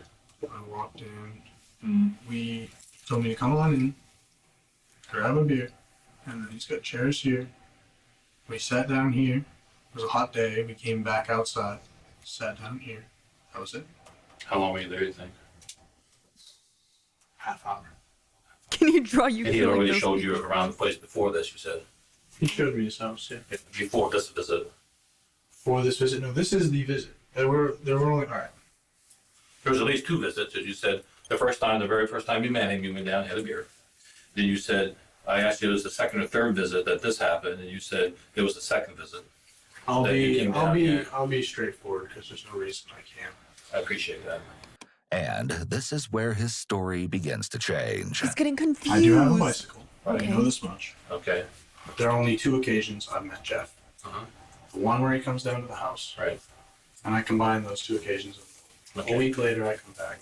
And you're on your bike this time? And I'm on my bike this time. And I ride my bike, but I ride my bike on the road. Right. And I ride it on the wall. Streamer prom? I Nope. park it right here somewhere. Okay. It seems Thane didn't think his story through before coming in for the interrogation. It's becoming confusing, Yeah, I'm even and the confused. detectives are catching all of his inconsistencies. You said the very first time he met you, you asked him to get a job and stuff, and he said, come on. Two different occasions. I combined the 2 in one just to be simple. No, each time you were here. How many times you were at this house? Once. Once. I've only been there once. I've been to his house once, and it was just Jeff. And this time here, he shows you around. And he shows me around. So the first time you said you went there after you had that very first time you met him. I said, but really that was the week later. Why would you do that? Why would you confuse me like that? I confuse easy. Because it's irrelevant. Because it's... Well, it's not really irrelevant because we got 3 people dead. So that's why it makes it very relevant. I understand. Especially when people are not telling the truth. I understand. But, I mean, I had nothing to do with it. Okay. Thane's unreasonable explanation is a clear red flag for deception, indicating he may be trying to hide something about this topic. But the question is I've never heard that why? name before. As well, giving conflicting statements is a sign of deception. Liars often have a difficult time keeping track of what they've said, and detectives are trained to spot these inconsistencies. When a detective points out a lie to a suspect, they may go into what is called the death spiral of a lie. This is when the liar tries to provide a reason for the lie. narrator. The detective points out flaws in that explanation or how it is inconsistent with prior statements. So the person tries to This defend their narrator's lie trying again, too hard. He which always adds tries more too layers hard. to it. Just and wait the until cycle he continues. fucking yaps about the body Eventually, language. the liar may wear down because so it's so bullshit. stressful to keep pitching and defending their lies when the other person clearly isn't buying it. He continues to dig a deeper hole for himself, and it's going to be difficult to I climb used his to way think out. people But you lied also said you only as were a way there to that be one time, and honest. it was the same I event. was only Not there to one time. I said it deceive. was the same event. To be simple. Okay, I don't want simple anymore. You All don't right, want I want straightforward. To be straightforward, it was 2 events that I met Jeff Ryan. Okay. The once where he came to Bob and Joy's, and I did not go to his house that day. All right. A week later, I come back to double check with him. Then there's the question about the bike. When was the bike ride when you were up the driveway? Because we found bike prints up there. That's why when I asked you the other day if you had a bike, you said no. Today I asked you if you had a bike, you said no. Yeah. Now I'm confused. Why didn't you tell me you had a bike Why when I did asked you? tell you I had a bike? Because But there's all bike prints there. I right? heard stories about biker gangs, and I didn't want to be confused with No, I asked you the other day, pedal bike. pedal bike. Okay, pedal bike. You Yeah, I have a pedal. pedal bike. Right. Now that No, I don't have a tattoo. Wait, did I lie about having a tattoo? So, in Japan, they have like yakuzas. I didn't want you to think that I was affiliated with, the Japanese yakuza members. So I lied about about having tattoos because you're probably gonna think that because have tattoos, I'm affiliated. excuse is so unbelievable, it's almost comical. The question is, does Thane think that the investigators are buying it? What did he do? He killed 3 people. As the detectives are now entering the more intense phase of the interrogation, they will be confronting Thane on inconsistencies using the evidence they have not yet revealed to the him. league So champion? you only went up that ride, only up that drive on your bike one time? One time. Okay. Why are we finding a couple different trips up through there and another trip through the woods on a bike and footprints going through the woods? Why are we finding that? Are you confused and maybe you forgot a time that you were up in there with the bike? Because we got your path there, the canine and all that stuff. I mean, did you forget that? It's okay if you did. I'm just trying to see when we back these ones here coming out in front of that. You forget that? No. That was just, I'd just gone over to check out the junkyard. Where's the junkyard? Palm It's right faced up beside for a Bob split and Joy's. second. Liar. Thane is acting as if the issue is that the detective isn't understanding his story, when in reality, it's his story that's no longer holding up. I've It's seen not probably uncommon when I'm for telling the someone caught truth. in a lie to try to make it seem that the listener is the problem, as a way to deflect attention off of their lies. You only had one beer in that house, you said. One beer. And it was a Budweiser bottle. Budweiser bottle. And you said to me the other day, you drank it all. Yeah. Okay. Thane doesn't realize it, but he's falling right into a trap. What happened then after you drank that beer? I told you I left it on the counter in the sink. I don't recall.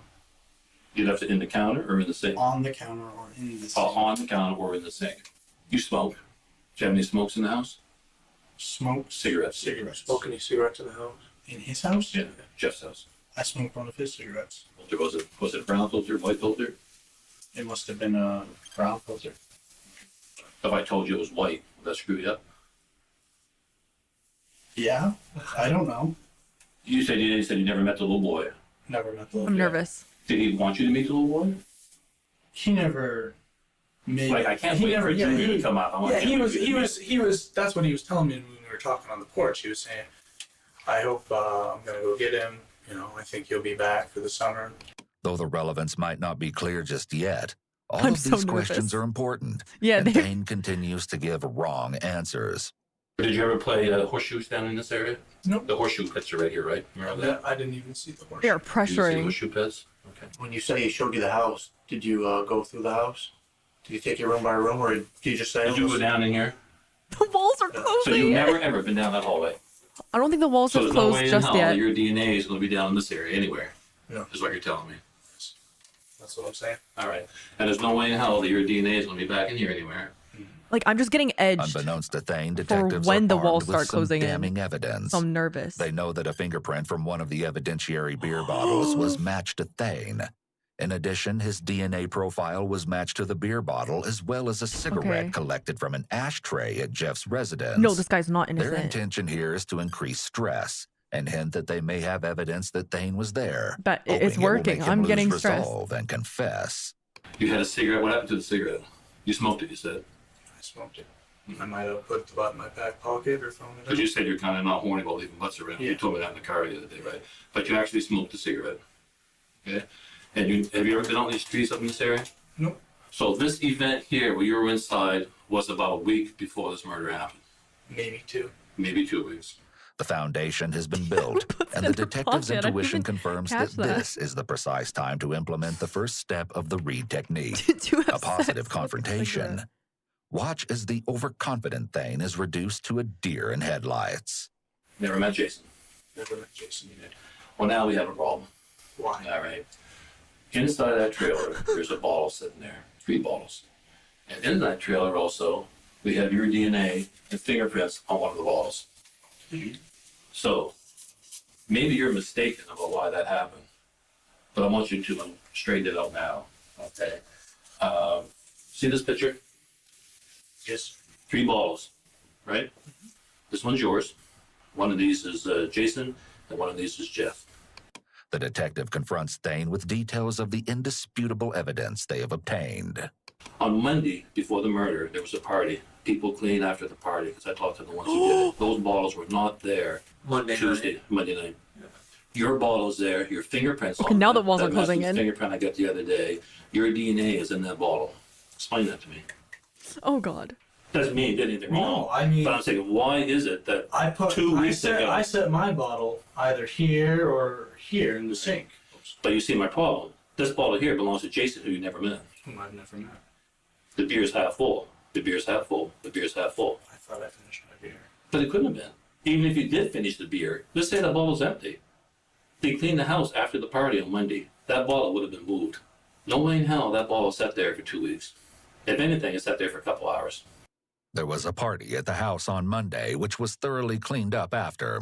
The detective has essentially trapped Thane with the evidence of a bottle with his DNA, because it couldn't have been from the party. Wait, really? Do you really think cop slop shows ruin the American brain? Most people assume if you ask for a lawyer, everything gets worse, when in reality, it's the only thing that'll save you, even if you're innocent.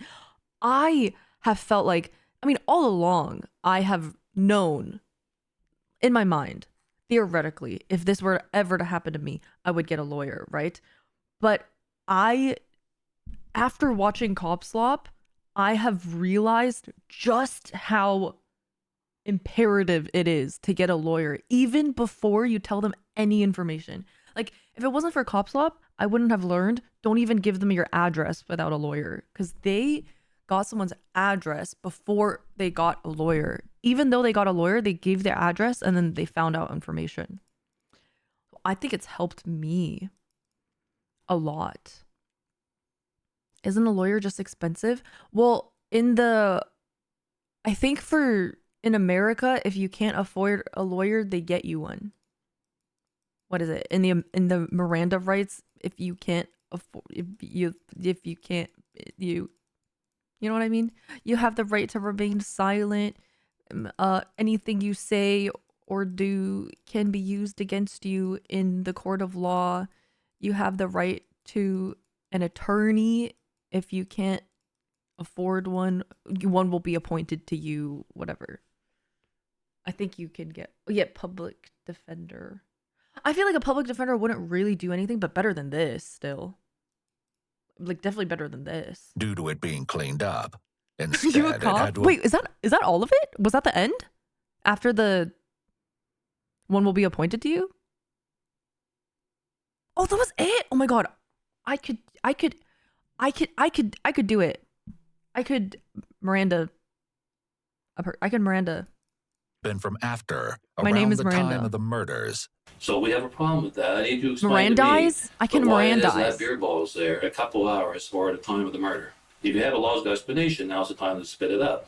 It doesn't mean you did anything wrong, But we need to know why that bottle is there, why you are in that house a couple hours. Oh my god, the before walls are so... Unfortunately for Thane, he doesn't have a logical explanation.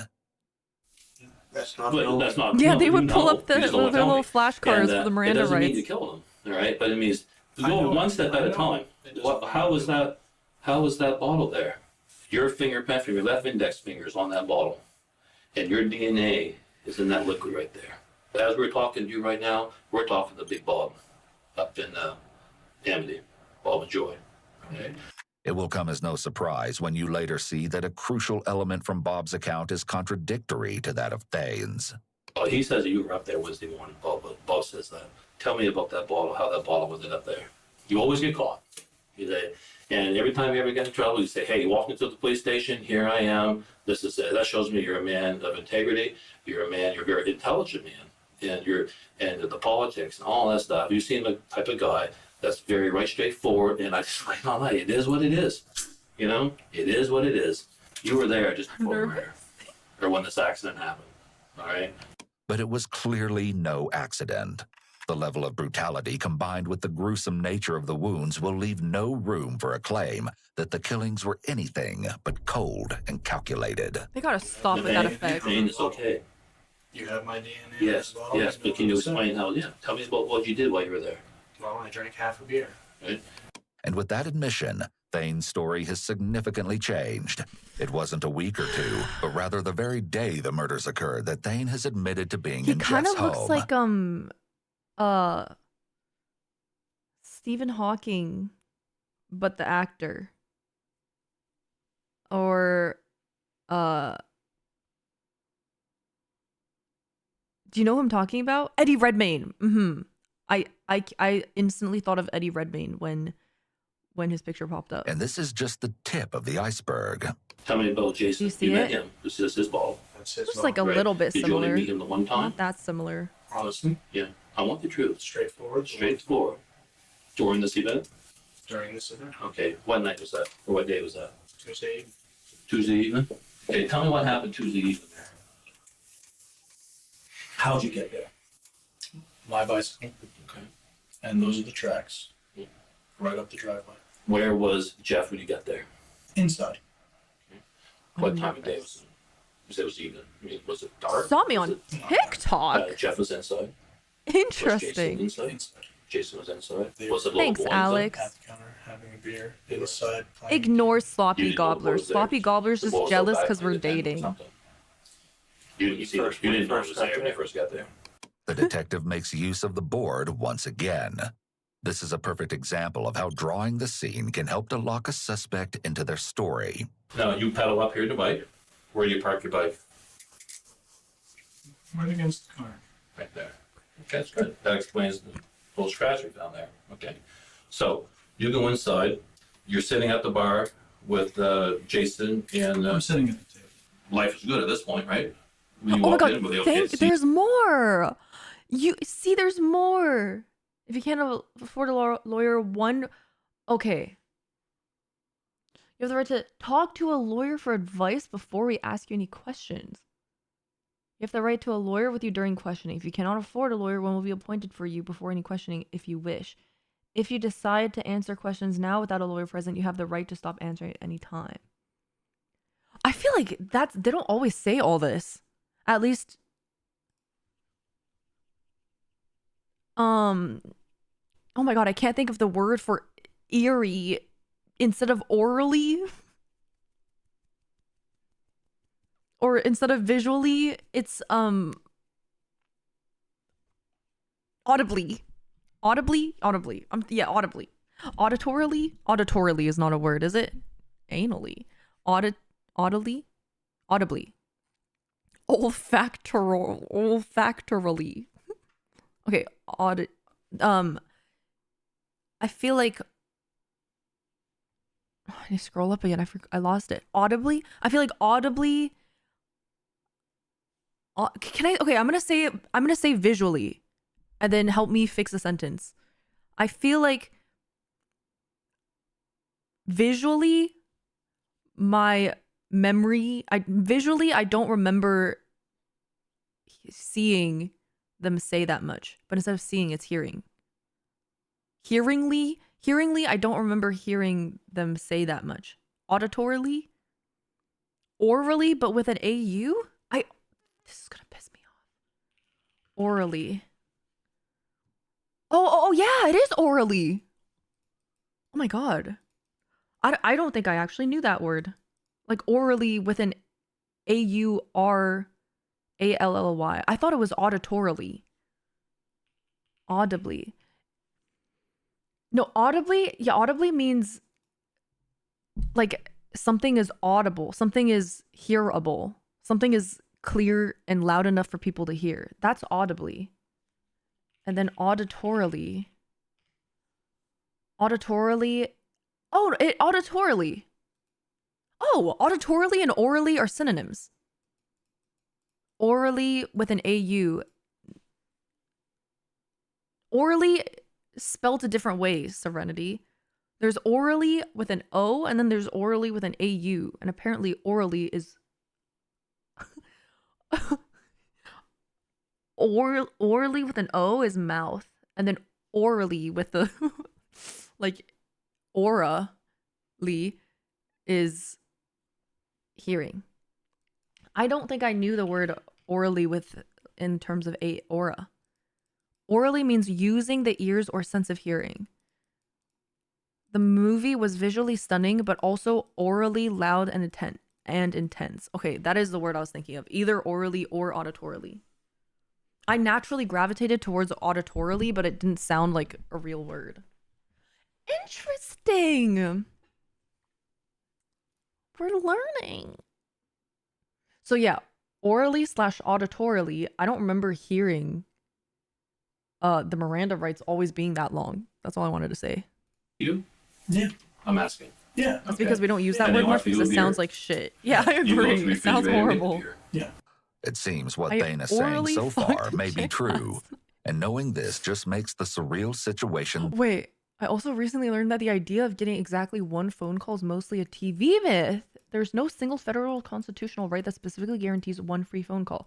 Instead, the ability to communicate via phone is governed by state laws, local jail rules, and broader rights regarding legal counsel. So does that mean you get more phone calls than just one? Or it depends on where you are? Why are you botting your viewers? I think you're the second person in all of eternity that has thought that I bought my viewers. Ever in my entire streaming career. I don't get enough views to be... I don't get enough viewers, usually, to be suspected of botting ever. Very cool. Thank you. 2. Oh my god, 2.8K right now? I have my views all... I don't look at my views. Actually, I do have one bot in my chat, I will admit. Brand new account that doesn't even follow you, you got some schizo. Oh, okay. Classic. You can stay. That much more disturbing. The men had no idea they were sipping what would be the last beers of their lives. Capped? I've never been... that's what I mean. I don't get enough viewers to be capped. My viewership is under the cap. Like, I don't get above the cap viewership. You're having a smoke. I'm naturally capped. Point. You have a smoke. Right? Yeah, dude, I had the only other time that I know of me getting accused of view botting was when my Discord made me aware of this, where someone, I think on Reddit or something, was commenting about the fact that I was botting because it was the day where I came back from a trip or something, and I spent the entire day on a Sunday watching the last Tip to Tip episodes. So it was like a big Tip to Tip finale marathon, and I don't remember how many viewers I had, but I had like a couple thousand viewers. And then people, so that one person was like, FanFan's like view botting. And then it was really funny because the very next day I decided to play Rivals, and I think it was like an average, the Tip to Tip finale day maybe had like 5,000 viewers. And then the next day I played Rivals and I had 500 viewers. And all of the responses to that person saying I was botting was like, are you fucking stupid? Like, are you fucking stupid? She definitely does not bot. She has no viewers right now. Yeah, you had at least 2. You just bought it for one day. Cigarettes. It's trying. I was smoking Blackhawks that night. Like, how embarrassing. You know more than I do. I know everything. Yeah. Was it brown closer? How the fuck is this real? What do you... I can't even... Both created today? How do you guys do this so fast? This was 2 minutes apart. White filter? It must have been a Ew. brown filter. If I told you it was white, would that screw you up? Yeah, I don't know. And suddenly, Thane recalls more about those cigarettes. The walls are beginning to close in on him now. The detective applies more pressure. And soon you're going to know that I know that you know that I know, right? Okay, follow that? Okay, it's a little dance we're doing, but you know that I know. Fucking walls. So you have a smoke. Something goes terribly wrong. Jeff comes outside, we think. Something happened right down this area. Outside. We went outside and came over here by the garden. I smoked a joint. Down here by the garden area? I'm sorry? I smoked a joint with Jason. You smoked a joint with Okay. Jason? Okay. Right after saying he's never met Jason. Okay. And Jeff didn't smoke. Still don't know the boys there yet. Yeah. Okay.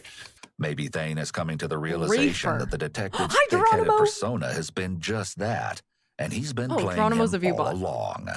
Still, Hi, Thane Geronimo gives it viewbot. another go. Like I said, I asked Jeff about work. And we were talking about My carpentry. favorite botted streamer and said he fellow has nails bots. for Good me. morning, And that's Rogelio. why you have my prince. You can see that he met him already? Where's Okay. the shiz? Where are the shiz? Okay. So when were you out there by the shiz? That night. Tuesday night. Into Wednesday morning. Tuesday. It was Tuesday night. Yeah, I was home shortly thereafter. Pal But World? we I might all play next know week. that's not the case. Probably. That's the truth. I know you want the truth, but I'm gonna have to plead the fifth. Okay. Does that mean you want to stop talking? Or? For a minute, I'm gonna get another coffee. Okay, well, here's what we do. I'm gonna need to take a cigarette, and if you could bring me a joint, maybe. Making not gonna- these requests is likely Thane's They're not attempt to gonna bring you a alleviate joint. his stress by taking control of his environment.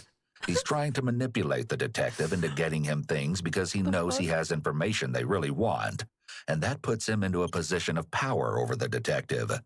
It may also be a sign of impulsivity, a common trait of psychopaths.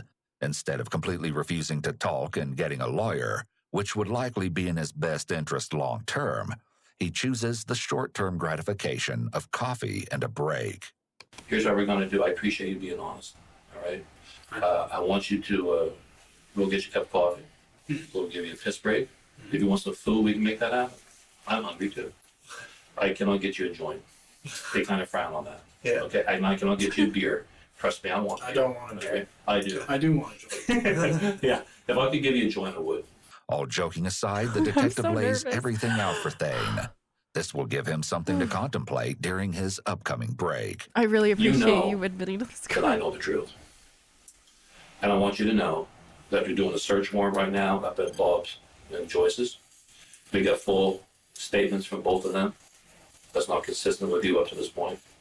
And we're talking to Bob Jr. down here. We're doing a search at his place right now. And that's not fair to Bob Jr. He had nothing to do with this. Note that Bob Jr. is Bob Strout's son, Okay, who had third allowed child Thane to stay unlocked. in his New Hampshire home the past several days. None of them had anything. None Unless of us I did, forgot. But you did. You know, I would like to know what happened for the truth. You've always been a man of integrity. I know they You did know in do your heart what Bob so happened. dirty. We know what happened by all the evidence. We wouldn't be sitting here talking to you again. Thane's parents, Since this he tactic no has longer worked lives with previously, them. They're the in New detective Hampshire. tries to once again appeal to Thane's inflated sense of his character. Doesn't make you a bad guy. Something went terribly wrong. There was an accident, I think. I have theories about what happened. The family deserves the truth. Yep. You have a lot of weight on you right now, don't you? See, yeah, and it will continue to keep you up like a cancer. You're not the first person I've talked to who's done something like this, and it eats them up. And believe it or not, people have told me that after they finally spit it out, they feel so much better. There definitely could be some truth behind the detective's statement, but it's an attempt to appeal to any feelings of remorse that Thane may have. Even if it's unlikely that the suspect feels bad for what they've done, statements like this will remind them that by confessing, they can bring the uncomfortable interview to an end, which may be a motivating factor for some. I don't think you're a cold-blooded killer that just was out killing people. You know, I don't think you woke up in the morning and said, oh, let me go kill 3 people. You're responsible for this, right? I won't say. Okay. Why don't you go have some, we'll get a cigarette break. We'll talk some more. It's possible. And it's going to be okay. This right? happened in Maine. You're a good boy. You're a good man. You know, you're not a boy, you're a man. And no, don't call me that. You don't think you're a man? Not earned, not deserved. Well, mistakes happen. Like I said earlier, my dad always told me that's why they put erasers on pencils. Perhaps I do need more. Crushing it with all these mistake bangers with the fucking delete key on the freaking thing on the keyboard and with the eraser on pencils. Okay, go have a smoke, we'll come back and we'll finish this up. They leave the room for a break and return several minutes later. And during this time, a complete transformation has occurred. You're about to meet a new Thane, and the stark contrast between this version and the one you encountered previously is particularly shocking. Hey, bring me a coffee. When he gets back in here, I'll go get you one, all right? Do you actually want a coffee, though? Yes. Okay, I'll get you one in a minute. As the tears stream down his face, he looks more like a scared boy rather than the responsible, righteous adult that he initially presented himself to be. In addition to the tears, we also see that Thane is rubbing his face and rubbing his hands together. Both are adapter behaviors, indicative of Or he's wiping his tears. Anxiety he is clearly feeling. However, it's possible that this sudden change might be a ploy for pity from the detective, a manipulation tactic. Or it may even be that Thane now realizes that he's been caught, and this display of emotion is because he knows he can't escape. This is the first time I've cried. Yeah. Let it out. It's a lot to absorb, buddy. It's a lot to process. Fake of miscarriage, bro. It's the only way. Buddy. Huh? Mention your husband who's the sheriff of the military. Thane, I want you to know that I'm here for you the best I can be. I cannot make you any promises about the media. I can't make any promises about that. That's way over my head. I will go to bat for you. I mean, I will stand up for you about what you tell me in here and about how you're cooperating and stuff like that. The detective has taken on an almost paternalistic role. While Thane knows his case is quickly turning into a lost cause, the detective knows he still needs him to be comfortable enough to keep talking. They still have many questions that need to be answered. Thane noticeably responds to the compassion the detective displays toward him. We know that Thane claims he was removed from his mother's care at age 12 due to alleged abuse. Since he told the detectives about this, they likely know that he will respond well if they treat him with kindness. His behavior so far has been consistent with long-term consequences, which could be present in some victims of childhood abuse, such as difficulty regulating one's own emotions, anger issues and/or mental health problems, and substance abuse and/or violent behavior. With that in mind, the detective delves back into the process of seeking the truth behind the killings. And you probably recall Thane's previous statements about pleading the fifth 3 minutes and possibly ago. needing an attorney. So the detective informs Thane that he has to read him his rights once again. But I want to make sure now, you said you're willing to talk to me. I want to make sure you know that I didn't beat the hell out of you outside. We were just outside talking there, and you kind of gave some statements about I'm going to be here tonight. You're Psychological condition defined as a sexual interest in and attracted to people who commit crimes. You scared me. Oh yeah, I think that's so weird. You were afraid of what? I knew you were on to me, but yeah, I was afraid you were the bad cop and you were going to beat me up. No. This is as excited as I get. But what I told you that day, if you did it, I'm going to get you. You know? What I tell you, do you remember? Huh? What I tell you, do you remember? You said I didn't do it. I said I know. Oh, that's right. Okay. Look at that, you said I know. Well, obviously I wasn't planning on getting caught. Obviously. Let me, The deep sighs and heavy breathing show that Thane's fight-or-flight mode has clearly kicked in. His body has a Cigarette heightened with need for truth extra serum in it. oxygen. The detective reviews Thane's rights, and Thane agrees to proceed with the questioning. where do you want to start? Where would you like to start? Or When did you go up there that night? Tuesday night. Tuesday night? What time was it? Before dark? 6, 7. Jason was there at this point. Was that the first time you met him? they've gotta stop. You're on your pedal bike. It's actually. What happened? I'm sick of this. Fine, to tell you the truth. That's I disgusting. did see Jesse, and Jesse was in the living room. He was playing video games. So far, it seems Don't Thane feels listen. defeated and has resigned himself to the fact that all evidence is pointing right in his direction. Then, true to his earlier version, we see that he changes course. I think we should start with why. Oh, okay. I know you want the hard details. So Right. you got your family. Why is good to know? Thane is about to divulge quite a story. It goes without saying, though, he is not a credible source. We've already seen his story evolve many times over. Jeff Ryan. Jeff Ryan. The dad. And I never got this far. And I've never met him either. What did that say? Yes, sir. Okay. What could that be? He probably has nothing to do with this case. Oh, it's Has someone's nothing to do name. with the situation. Okay. Back in the day, there were 3 people that were the biggest drug dealers. I won't mention one, but the other 2 were Jeff Ryan. And, yep. And you wanted to rid the world of them. So you hated Jeff because he was a drug dealer? Because of the things he's done to other people. Because of what he was. So you decided to take care of that? So Be a vigilante type thing? Okay. This theory is an interesting one. It seems Thane is trying to paint himself in the most positive light he can by deflecting, attempting to make others seem worse than himself. A quite twisted justification for sure. I'll tell you what I know about Jeff Ryan, even though these are things I've known without meeting him. And you Yeah, knew this he from killed a cameras? kid. I've known this from all sorts of people in my life. You thought that he was a drug dealer? I know he wasn't doing much now. Yeah, he's actually in narrator mode. It's so grim. And I know he hurt. He murdered And he hurt 2 men and one of their 10-year-old sons. According to Jake, Jason Very DeHaan's brother, brutally. Jeff had allegedly asked Thane to stay away from his daughter, who was a minor. Though this has never been confirmed, there is speculation that this may have been Mariah, Bob and Joy Strout's granddaughter.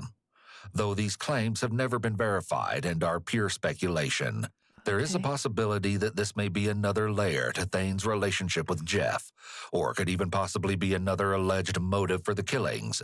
It could also potentially really annoying explain why mannerisms. Thane Hi, felt the Jimmy. need to mention to detectives that Jeff allegedly hurt Mariah.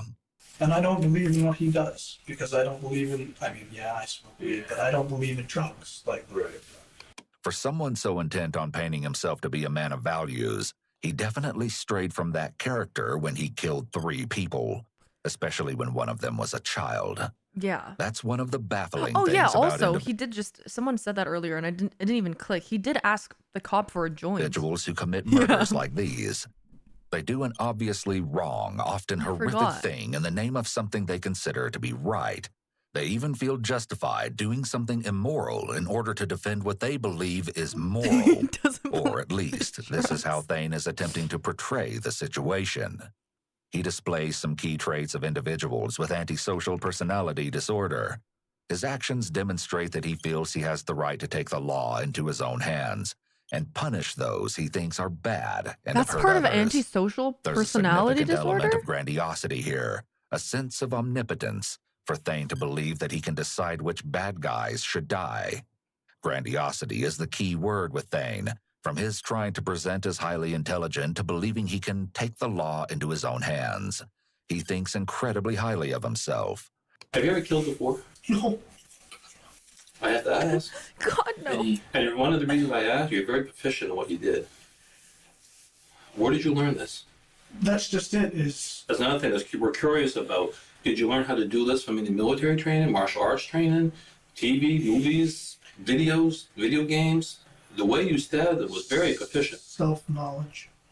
I mean, it was my first time ever stabbing anybody, really. These compliments may or may not be true. Their purpose is likely to flatter Thane and coax him into admitting to other killings. It was just mental focus. I just locked in. And I've studied things that I shouldn't have studied and know things that I shouldn't have studied. So you're right, I wanted to be a Marine, and no one taught me anything. I know a couple moves. But I prepared myself for years to be a soldier. So you read a lot of literature on assassins? I mean... We're back to the original question. Is that where did you learn to stab like that? I didn't. Tell me the technique you used to stab. Was there anything significant for the way you stabbed him? Not really overhand. It wasn't like a stab in and out. Was there anything significant that you did when you went in and out? I didn't try and turn it or anything. I didn't try to be fancy. I just tried to be quick.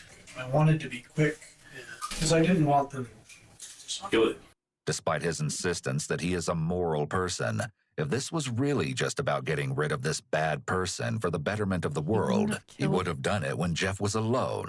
However, this instead could be a sign of Thane's impulsivity, which is a sign of antisocial personality disorder, along with a reckless disregard for human life. What the evidence people are telling us, it was quick, confident, cool, and very unique. That it was a stab, twist out. Every one of them was almost military. They said whoever did this is either trained or done training on it, or military person, assassin. Thane's ego is being thoroughly fed. They're doing and so it will good. pay off as he enlightens the detectives. So good. Somewhere in the subconscious of my mind, I've developed myself as just that. And with no practice. There he goes. Okay. Have you ever practiced? Wow, that's amazing, Thane. The self-proclaimed natural assassin is showcasing his narcissistic tendencies. Thane has just confessed, but the detectives still need to know exactly what happened that night, and they urge him to divulge the disturbing details of his attack on Jeff, his first victim. I'm somewhat of a natural-born as killer. the details of the murders are quite brutal. Where you found him. Where you found my prints. My DNA in the shed where you were showing me nails. He was out there to show you some nails or something, and he bent over to get you the nails. What happened? I killed him. You killed Jeff. So he was bent over. Sounds and like no, back to. He was back to you, and you stabbed him in the back. I'm asking. Okay. And where'd you get the knife? It was my own. It was a bayonet type knife. Large knife, and that's the one you keep sharpening all the time. He's clutching his coffee close to his Shut up, chest. stop interrupting this likely good a protective part. barrier between himself and the detective. Jason sat down next to Jesse on the couch. Right. And you guys are outside, and you're thinking, now it's time. He never said anything to you? Double handing it. He was just trying to help me. Okay. How many times did you stab him, do you think? Those are questions. You have I don't Alex know the answer. Yeah. Are you saying 1 or 100? I mean, multiple times? Okay. After inviting Thane into his home, Jeff was completely blindsided, his back turned when he was attacked. That's so you scary. Stabbed him, and does he fight you back? Momentarily, but I didn't want it to be a prolonged thing. I wanted it to be as quick as possible, and unfortunately, I mean, it wasn't long, but different from what you expect. Right. He didn't understand. Why would you do this? He asked you, why you doing this? Stop. Holy Jesus Christ. Those type of words. Did you say anything to him? No. And that was where Thane's That's already terrifying. horrendous plan took an even more sickening turn. I knew that I couldn't just leave him there with 2 people who just saw me. Obviously, this is premeditated murder, is the term you used for it. Did you go there planning to kill him? Yes. You did? Okay. Right. I'm in the mode. I'm scared, and I have to finish what I started. Mm-hmm. In my mind, it was a job. It was like a hit to me. Ew. And they were on the couch. I stabbed Jason Oh my and just God. hid into the back room. So I chased Jesse. He was the quickest. This poor 10-year-old boy. He just said he was scared. Any conversations with the little boy? Oh, he just said he was scared. He said he was scared. Okay. And how many times do you think you stabbed him? Well, I heard on the news 5, so I'm assuming. Where on his body did you stab him? From the back. How was he positioned? You remember the little boy? He was behind his door. Behind his door? Is he laying on his back or his stomach? On his stomach. He's laying on his stomach? Up on his knees. Up on his knees. Thane deserted the body of the little boy and made his way back out to the living room. And there, he found that things were definitely not how he'd left them. He was trying to... You come out to check on Jason, and he's gone. And yeah, he's gone. He disappeared. He was out of my sight. So I ran down, and I'm looking at the road. You cannot find him? Well, I'm looking at the road to make sure there weren't any witnesses. I didn't want to kill them, but I didn't want to be caught for murder either. Right. Where did you find him? He came right back out. He had started to go into the woods and then walk back out, and I think maybe he would have died. Thane had already stabbed Jason multiple times as he was seated on the couch. I thought he wasn't making it out of the house. Somehow, while Thane was ending Jesse's life in the back bedroom, Jason had mustered up what little strength he had left and escaped the house. And I chased him down the road, and that's why he was in the ditch. Okay. You pulled him into the ditch? Yes. Okay. And does he say anything to you as he's trying to get away from you? Yeah, he didn't understand, because obviously I had just met him, and there was no reason to him. You really only met us very first time? It was really the first time I met him. Yeah. The sheer terror Jason had to have been experiencing is unimaginable, and it only gets worse as Thane's grisly account continues. I brought him down, put him to the ditch. I know I hit him in the head once, and I was that shot. I was nervous. It was by the road. Hit him in the head with what? I cut his throat. You cut his throat? How many times did you cut his throat? 2, maybe 3 slashes. And it's obviously something I had never done before. It was just... Jason's harrowing attempt to escape with his life proved unsuccessful. That's so scary. As Thane finished what he'd started. According to the medical examiner, each victim did what little they could to protect themselves or escape based on positioning of the bodies. Sad. After the killing rampage had come to an end, Thane's work was essentially just beginning. The kid said he was scared and tried to hide. He hadn't planned on being caught, and so began the next phase. Okay, so now all 3 people are dead. Jeez. What do you do with that? Oh my god. Can you... Holy shit. Can you imagine, like, going over to a friend's house just to chill? And then this random kid just gets invited over and then he just kills you? Like you can't... Holy fuck. How'd the kid die? He chased the kid into his room, and the kid was trying to hide behind his door, and he stabbed the kid like 5 times. He killed them. He was wanting to kill the dad, Jeff, because Jeff is a drug dealer. So he says. But he like smokes weed and stuff. Allegedly, he says he wanted to kill the dad for like a morally righteous reason because he was a big drug dealer. And that he's done bad things. And he killed the other 2 because they were witnesses. Or because they knew that he was there. And that they were going to find Jeff's body and then know that he was the one who killed him. Picked up my tracks. Thane gives an account of his amateur attempt to Police remove all interrogation potential evidence within the home. I've been pretty deep in the So now cop you shop pick up lately. the best you can. You clean up the kitchen area and stuff. Where do you go from there? You take the pickup truck, and where do you go? To the bike on the back, you said? Bike on the back. And I ended up going over to the junkyard, and I ditched my bike. Then someone else entered the picture. Bob told detectives that Thane came through the woods located by his residence, and he was covered in blood. Thane allegedly stated that he'd killed them all. Bob then claimed that Thane threatened to kill Bob's family if he didn't help him. We'll likely never know what words were truly exchanged, but there's no question that Bob was an integral part of the events that followed the slayings. Though we can't be sure, It seems he wasn't aware of Thane's plan prior to the commission of the heinous acts. He says he sees you covered in blood. He says to you, what the hell happened? And you told him everything that happened. And I know you don't want to get Bob involved, but Bob's already told us. Yeah. Okay. I told him right after. You told him right after you did it, right? He was shocked. He was shocked?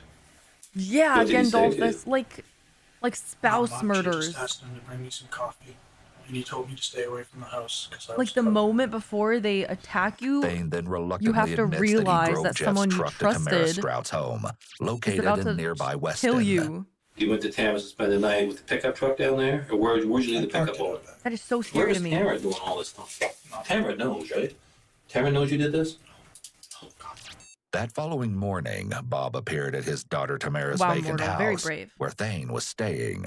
He brought me a pair of clothes. Were you surprised that he showed up with clothes? Or Yeah. was that part of the plan? No, I was surprised Really? that he came back. Yeah, I wasn't expecting. He wasn't expecting. I was sleeping.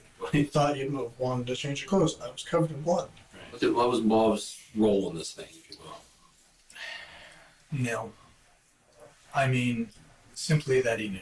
He didn't want to see me go down for it, and that's all. Yeah. Did he say that to you, or are you just thinking that? Did he tell you we have to go burn the truck now, or was that your idea? Or did he tell you we got to get rid of that truck, or is it a we thing now? No. I had to get rid of the truck. He just gave me. He just gave you a ride. Trying to nail down a charge of hindering arrest or obstruction of justice for Bob, the detective is probing for what other involvement this Darth possible Vader. accomplice may have had in aiding in Thane's crimes. And with his next statement, the detective gets the answer. I know this might not be a great time for this, but I just watched your YouTube video, the hotel vlog. I want to know which hotel and which room it is. I promise I won't fuck a hole in the mattress. It was a room on the 4th floor. I don't remember room number, but it was Hotel Amrath in Amsterdam. He's looking for. It was. You probably should get. What a shy chat. Somebody said. Honestly. Yeah, I almost want honesty. He told me I should skip the stay, burn the truck, Don't burn the tell house. him. I'm Why? confused a little bit about how that happened. He gave me a ride. Mm-hmm. Obviously, I drove the truck. Did you get gas somewhere that morning? Where did you get the gas? Did you 413 actually sounds and pretty Bob right. gave you a ride to the truck with the gas? I mean, because we had somebody who saw you bringing the gas in, like with a white jug or some type of a jug, and you were like walking in, don't want to spill it. When you burnt your truck, it was around noontime Wednesday, way before we found the bodies. So where'd you go after you burnt the truck? After burning the truck some 15 miles away in the town of Weston, a crucial event took place. Part of Thane's process of getting rid of evidence, or so he thought. When was it that you threw your knife in the pond? On the way back. On the way back from burning the truck? On the way back. He really left so much evidence. After the burning truck. Can you tell us where that pond is? You don't know, or you can't tell us? It's in a swamp. Bob's taking us now to that swamp area. I want to make sure that we want to find that knife, obviously. True. I mean, I know it's evidence, but if I'm admitting my guilt. But we would like to have full closure. So. I couldn't tell you where it is. I might be able to show you where it is. The detective, who has mostly been observing and taking I notes, forgot about now Detective asks an Stoudemire. important question, one that brings this case to an even more hideous reality. You had killed Jeff, Jason, and Jesse. Jesse's Bob's grandson. It's important to note that Jesse is not Bob's biological grandson. Bob's daughter Tamara had a teenage daughter with Jeff, but Jesse's mother was a woman named Jamie Merrill. Given how the detectives are referring to Jesse as Bob's grandson, he may have still treated him as such, though this has not been publicly confirmed. How is it you feel that his wanting to help you out outweighed the death of his grandson to the point where he didn't feel as though he should turn you in? What do you think made him not want to do that? It's hard telling. Yeah. I mean, I've only known Bob for so long. And he gave you a ride down to burn that truck. And he was with you when you threw the knife out. What he says, you know. What's the conversation like between you and Bob at this point? I didn't think Bob actually helped this much. Learned a lesson. The lesson Thane had learned remains a mystery, considering he made every effort to destroy all evidence of his connection to the crimes. Then Hi, he Javi. fled the state and headed to New Hampshire. Did you call Bob Jr. down here to say, can I come down there and hang out? They talk all the time. They do. He talks with his mother all the time, and we had already put in prior to that I might go down. And, we knew he was looking for a roommate. Bob drove you down here. Why wouldn't he That's tell why us? his Or face why- isn't blurred. And I cared about him. Thane appears to be protective of Bob and somewhat reluctant to say anything that could get Bob in trouble. This is unusual, as generally psychopaths only care about themselves. They may pretend to have concern for another person, This whole but time I only didn't as a think Bob form was of actually involved. manipulation to get what they want. However, Thane may be trying to portray himself as a stand-up guy because he's willing to take the fall for Bob. Bob is one of the biggest conundrums of Yeah, I'm this feeling case, as he definitely appears to have helped conundrumed Thane after he knowingly by killed his Bob. grandson. Unfortunately, that choice may be a mystery we never solve. But that's not the only baffling family connection in this case. As the detectives continue their efforts to fill in the missing pieces of the puzzle, they return to the topic of motive. Thane may have given a motive, but it's still not making sense. In an effort to keep justifying what he's done, he will soon reveal what may be his most outrageous claim yet. So what about this More other guy? outrageous about him being an What's his name again? assassin? Who's the third guy? Third guy? You said you wanted to kill 3 people. 2. There were 3 people that used to be the biggest drug dealers. I see. And you wanted to kill 2 of the 3? As the interrogation is winding down, Thane still hasn't provided a convincing motive as to why he took it upon himself to end the lives of 3 people, other than his baseless claim that Jeff was a drug dealer. And it must be noted that no evidence was ever found that supported this idea after all. Oh, that he might not have Still, there even had been to a be drug more dealer to at it. all. As the detectives press him, Thane makes a sickening allegation, revealing more behind his profound hatred toward Jeff. Of all the people in the world that do drugs, there's some very bad people up there. Why did you pick Jeff? He's responsible for Mariah going to foster care. I've heard terrible things. If you found any of his previous statements to be shocking, what you're about to hear will Stop completely acting. blow your mind. Dog. Like that. Weird. He would call him that. You saying? He was. He was what? Dog. He was a dog. Bestiality. Oh, Jeff dog was? fucker. And how do you know that? I thought he was saying Hearsay. dog shit. There's no evidence to support such a ludicrous allegation, and it appears that once again Thane may be attempting to justify his actions with claims that paint him as the so-called good guy in this twisted situation. How do you know that? All right, if you want, Hearsay. I will let you write a statement out. Like again, start where you feel is important, and right up until now, you thought about this a couple days ahead of time, and your own words that this was premeditated. No, I didn't think he was a dog walker. I think he was just like talking shit and calling the guy dog shit. Feel it was? Yeah. You do feel it was. You know it was premeditated.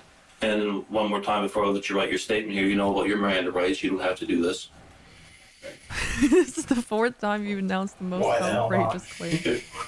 On that note, they take a break and exit the room. This may actually Anti-bestiality be further assassin. evidence of his impulsivity. He doesn't want to go through the whole legal process and wait to find out what's going to happen to him. He just wants to be sentenced immediately. This may have been a similar thought process as he had the night of the murder. When he arrived at Jeff's and saw there were additional people there, It's okay, he didn't I'll want to kill him. wait for another time. He That's had the crazy. plan in his head and just wanted to get it done, regardless of the additional casualties. That's so sad. But if you thought the case ended here, it doesn't. Not quite yet. In classic Thane Stop fashion, touching yourself, he has weirdo. more I'm massaging strange my comments feet. to offer as he writes up his statement. And I just realized when I was taking a pee that the word they used for me Sounds is like he homicidal knows details maniac. and wants it over because he's He covering likely for doesn't someone. realize It that he's does. further reinforced the fact that the murders He's were been kind premeditated. of. And this definitely won't be of any benefit to his defense when the case goes to trial. He's been kind of defending Even as Bob. Thane works through his statement, he can't help but keep talking. And the detective continues to humor him in case he adds anything more that they can eventually use against him. And of course, he does. Honestly, I did it to test myself. To test yourself? What type of test was that? I don't know. To see if I was proficient. I told you I was I spent my childhood wanting to be a soldier. You wanted to be a soldier your whole childhood. Yeah. So this is like a test for you to see if you're proficient? Essentially. Yeah. How do you think you did? Other than getting me coming into your life, you didn't expect on that. Had I worn gloves, had I spent the time, retraced my tracks better, had I burnt the house down, you might not have been here. You might not have never caught on to me. You said it yourself. And you said from what they said on the scene that whoever did it did a proficient job. Mm-hmm. So at least I got my answer. You are proficient. These words don't remotely resemble what you'd expect from an individual who's feeling even a hint of remorse. What would you like to have happen? Best possible outcome from this? Realistically. Realistically? Of course. I mean, obviously the families need to know what happened. I hate They the way he deserve an talks. apology. It won't be much. Yeah, I was going to say, what should we tell the family? What do you want us to tell the family? What do you want us to tell the little boy's mother? That it wasn't personal. Obviously, his statement couldn't provide so much as a shred of comfort. That doesn't help. And even at the end, Thane still tries Yeah, to even his hand rationalize movements his piss me off. actions. Anything in closing you want to say? Yeah, your kid died for I no know, reason sorry. whatsoever. I know. But you can throw it out there. Best possible outcome, honestly, that good things could grow where evil was destroyed. And you might not see it like that, but it's quite possible that these families will now become closer or stronger where they weren't. That maybe those children might be better growing up without their father. What about the child who can't grow up From because what I he killed him? understand, he wasn't necessarily their biological father and wasn't necessarily a good man. As for the boy, he was so young. Too young. From what I understand, he too was well on his way to Thomaston or further. As for me, I have a feeling what's going to happen is I'm either going to die in prison or be committed to a death sentence. Ew, I can you still have a lot stop of good talking nature like that? And I could still be used for good purposes, gardening or otherwise. I still have a love for things that grow. I Ew, still have dreams. And with that, it's clear that the detectives have reached the literally, limit he's when it not comes in to a fucking useful edit. information Thane is willing to provide. Finally, Thane's monologue must come to an end. Ew. I guess we're Is anything else? Go take your coffee. Ew, I hated the way he looked up. They're going to arrest you for being a fugitive from justice. Okay. You're going to be charged with 3 counts of murder from the state of Maine. All right. Could I maybe finish my coffee? No, it's not. Okay. Okay. Good luck to you. May God have mercy on your soul. Okay. In addition to his murder charges, Thane was charged with a count That of sounds arson. so scary. He May waived God have extradition mercy and on your returned to soul. Maine. It's actually In keeping terrifying. with his behavior so far, the legal proceedings that followed Thane's arrest were anything but standard. Despite his detailed confession, he initially entered a plea of not guilty to each of his charges. Then, in May of 2011, there was a final twist. Thane had a change of heart and amended his not guilty pleas to not criminally responsible by reason of insanity. Okay. It came as quite a surprise, based on a statement he made during his interrogation. I'm not pleading for insanity, don't worry. As a result, he was granted a 2-phase trial. Phase 1 produced guilty verdicts on each count. As for Phase 2, the jury found Thane to have been criminally responsible on all counts. Banger. He received 3 life sentences for the murders, Banger. in addition to 15 years for arson.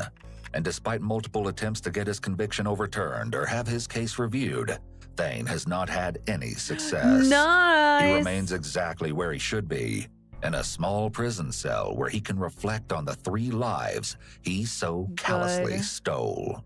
But you must be wondering what became of Bob Strout. In a strange turn of events, Bob was arrested in 2011 by the Maine Drug Enforcement Agency and charged with aggravated furnishing or distribution of scheduled drugs and violation of bail. Bob? So he was the third one. It was the secret third drug dealer.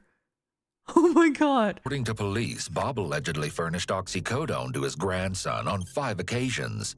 As far as his part in helping Thane, Bob was convicted in 2012 and found guilty of hindering apprehension and arson. He was sentenced to 10 years in prison. Oh my God, However, Bob. all but 4 years of that sentence were suspended. Damn. Yes, last stream we had a whole Nick Crowley fiesta, if you will. Jesus. Base Forensic, thank you for the new Prime. Welcome.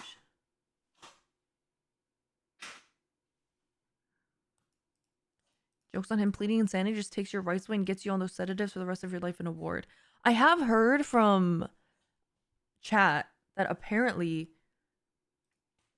pleading insanity is not good. Like if you successfully plead insanity, it's actually quite torturous. People said it's worse than prison. I don't know anything about it. I wonder if there's a video where I can see what it is. What would it be? In that Oopsies. camera. If you're not insane, it's way worse. Yeah. So they go to a psychiatric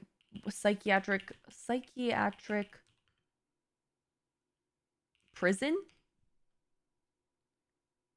Institutionalized mental health behind bars.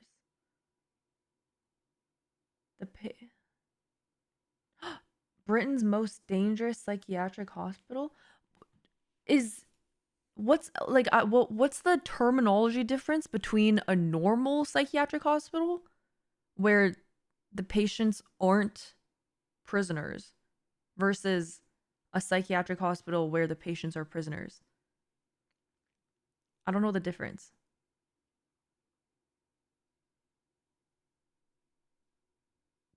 Close. Oh, there is overlap. Within the U.S., there's certain isolation cell. Ward is sometimes added when inside a prison. Oh, okay. Oh, here, I cared for serial killers and psychopaths in high security hospital. I remember the first... Okay, this is only 17 minutes. Let me just watch this real quick.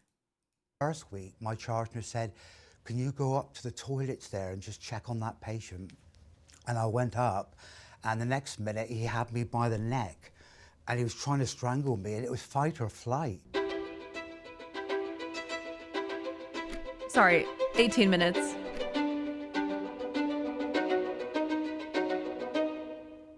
How and why did you decide to start a career? I'm sorry, I have to go back. Broadmoor. Yeah, Broadmoor, right here. I saw the name here. Britain's most dangerous psychiatric hospital. I remember the first week, my charge nurse said... How and why did you decide to start a career in the most famous mental UK health? one. Oh, okay. I left school with no qualifications, and I just took a part-time job at a cash and carry store. I remember a chap coming up with his family to look at a radio, and I went up onto the ladder to get this radio down, and just as I came down, the chap collapsed and banged his head on the glass cabinet, and unknown to me, he'd had a heart attack, and he had died right out. And I thought throughout that, for quite a few months after, I felt that I could have done something. And it was my manager, who was a ex-retired mental health nurse, who said to me, Paul, it's really playing you up, you know. Can I be honest? Okay, I saw 2 people say Bronson was at Broadmoor, and then I just responded to it by saying, oh, interesting, so that the 2 people who typed it would assume that I'm responding back to them, but I didn't read the messages out loud and then say, oh, interesting, because I don't know who Bronson is. I just said it so that you guys would feel acknowledged, but then I didn't say it out loud because I didn't want to say it. You know what I mean? But now I'm curious. The Eggman... Okay, I actually don't know who that is. I'm going to search it up. Bronson. It's a movie. Bronson criminal. Charles Bronson? American actor. Nope. Bronson.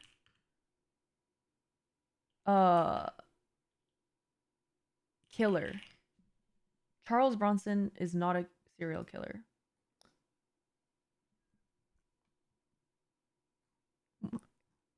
Guys, I'm not getting the...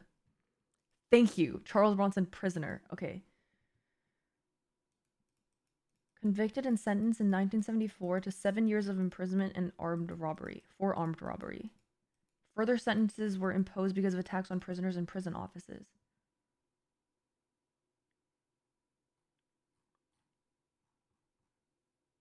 This is a lot to read. He's mainly known for committing loads of crimes. Okay. And so he's just like crazy. He's crazy and went to that place. Oh, yes, he has been held at times in each of England's 3 special psychiatric hospitals. He was a violent prisoner and had taken numerous hostages over the course of confrontations with prison officers. He has said, "I'm a nice guy, but sometimes I lose all my senses and become nasty. That doesn't make me evil, just confused." He was the subject of the 2008 film Bronson, a biopic based loosely on his life, starring Tom Hardy as Bronson.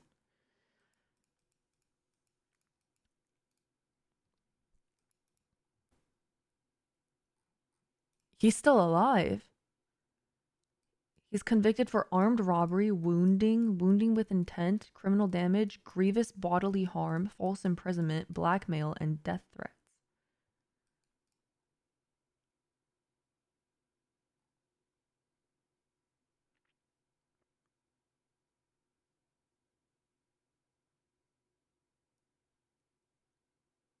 He ended up on the punishment block after attacking 2 prisoners without being provoked. After refusing prison work, he smashed up a workshop after an altercation with a prison officer. He was injected with the sedative chlorpromazine, which made him violently ill, and 6 months were added to his sentence. He attacked another prisoner with a glass jug. Interesting. Okay, let me finish this video. Down the route of nursing. And it was a hospital called St. Lawrence's in Bodmin, Cornwall. And I applied for this job. I didn't tell my family because they probably thought, oh my gosh, because I was a bit of a rebel in the family. And I went for the interview, and a couple of days later, I received this letter to say that I'd been accepted as a nursing assistant. As I went in on my first day, I really grew up. It really made me think, oh my gosh, this is a different world altogether. And they put me on a ward that was extremely busy. It was an admission ward where patients came in and they were assessed. But eventually I worked on most wards in St. Lawrence's. What kind of illnesses were you dealing with at St. Lawrence? The kind of illnesses patients had. He's someone who worked at a psychiatric hospital for criminals. Depression, OCD, anxiety, and of course, not forgetting back then, you know, some 40 years ago, you would have what they called back then. I like the way he talks. He talks all gentle. As a village idiot who maybe has gone out and smashed up a telephone kiosk and has become a bit of a problem in the community. They were actually sent slow, to though. and they'd been there for a long time. You were very young when you started. How did it feel to be there surrounded by people with this quite severe mental health issues? It was quite harrowing, to be honest with you. I remember the first week, my charge nurse said, "Can you go up to the toilets there and just check on that patient?" And I went up, and the next minute he had me by the neck, and we had white coats on, and he was trying to strangle me, and it was fight or flight, you know. It really shook me up, and I came out, and I thought, well, one thing here, don't leave yourself, you know, don't become complacent. There was a lot of violence. I mean, it didn't happen every day, but you got to realise that, you know, on each ward with that volume of patients living under one roof, there would be tension, and of course the illnesses, and if somebody's paranoid or delusional, there are cases where they think you're after them, you're going to attack them, so they would attack you first. I don't think about this often. I remember talking to a patient who I had a good therapeutic relationship with, and this is something I've never really imagined, like working in a mental hospital. No, he said the voices were telling me to kill you. It must it's be so real to him, you know. You have to be a really certain person draining. to go into nursing, and those that aren't the certain people, they stand out. You know, and I often had that as a ward manager, recruiting staff. You could just tell you know, if somebody's empathetic and they're a caring person. And there's a line, you know, you've got to be strong. Similar to you know, nursing a there's Twitch boundaries chat. with patients, etc. But I worked with schizo people for a short while. It's so fucked. over time, you Yeah, it know, must and when you take leave a your lot shift, out it's of about you. leaving it all behind and not taking it home. Like not even just to prisoners Grwm or criminals, but like on my last ward at St Lawrence's Hospital, we had a lot of patients who had been at Broadmoor Hospital for some. I mean, back then people were there for 30, 40 years. Some were there for life. I thought, well, you can't go any higher than this. You know, I've worked in a few hospitals, but this is the hospital where I want to watch that can't be managed anywhere else. 44-minute That's why they go video to high-secure about hospitals. Broadmoor. So I've never basically, heard of Broadmoor is a it place where a lot before. of criminals are held just because they otherwise present a threat to society, and they need No, I constant haven't, psychiatric Twog. support. Is that right? Well, that is correct, but Oh, not all of them. I mean, forensic what you get is say psychiatric somebody center. was sentenced to prison for 10, 15 years. If they had a relapse, if they had any mental health issues and they were category A, etc., they would come to a high secure hospital, whether that's Broadmoor, Rampton, Ashworth, etc., and there they would be treated under that security with medication. Once they became well, they would transfer back to prison. So it's patient can hopping just from flip one in to a the second other. and And some attack people you. just continue to do that, you know, That's people who have scary. been sentenced to life. What kind of criminals did you meet at Broadmoor? Well, I mean, you know, everybody knows who's been at Broadmoor and who was there, but Oh, you know, yeah, it's everybody the knows. usual Ronnie Cray and Peter Sutcliffe. There's quite a few of them, what you would call the infamous Ronnie patient. Cray, one of London gangsters, the Cray twins. Ronnie experienced paranoid schizophrenia.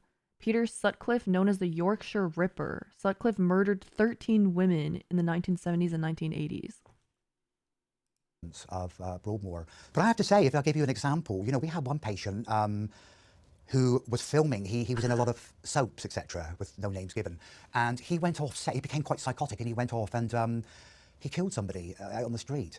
And he was sentenced to Broadmoor. And I remember all the work we did with that chap. And then there's some coverage that came up about 5 years later in one of the tabloids. Also and, played by Tom Hardy? See how he Wait, like not a joke? deteriorated through Oh my that God. coverage. It was just like, oh my gosh, you know, this is having a real effect on him, you know? There was quite a lot of examples of different criminals that were in psychiatric hospitals who created a lot of art, like Charlie Bronson. I think that's the only means at that time that they can get through to people, especially the staff. It you was know, called I Legend. know a lot Yeah, of I've psychologists never- have said art is the huge theme I've never when watched. it comes to breaking down those barriers with a patient and building that trust. That's why an art therapist is so paramount on a unit, and it's about somebody who if I give you an example, is Played quite both the depressed and they McRae won't twins. speak. You know, there's no communication Oh. going on. They'll do it in Cool. a picture. They draw something, and you can ask, you can go in depth with it. You know, what does this mean? What you put this He just here, has what does it that mean? vibe, I guess. What was the security like, and what was the training like? You're trained to use what was called control and restraint back then, and that I believe came from British Airways at the very beginning. Oh.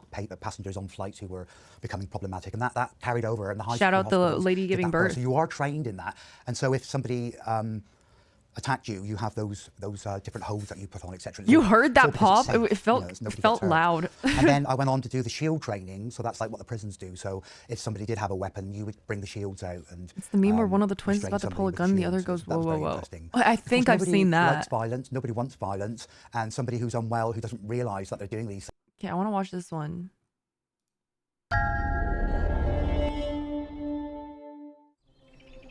This is about Broadmoor.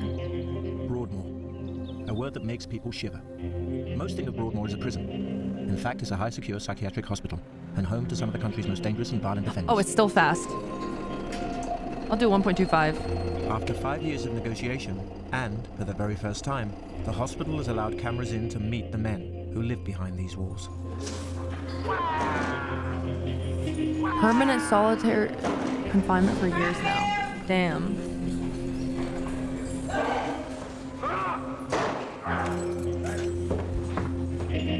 Broadmoor's got all this.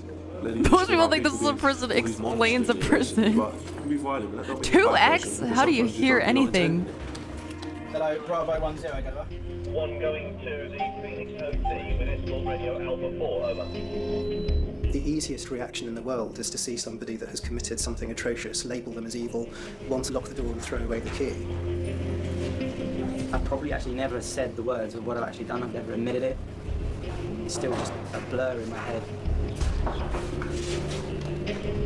I got born into a satanic family, very, very violent. Satanic? In some cases, it would have been better to have killed me than to allow me to have this abominable life that I've had. I'm going back to 1. I can't hear. 3 or 4? I couldn't even hear at 1.2x. The subtitle says sadistic, but I heard satanic. Born into a satanic family. See, I think he said satanic. In some cases, it would have been better to have killed me. Are you visiting China anytime soon? Maybe this winter. Maybe.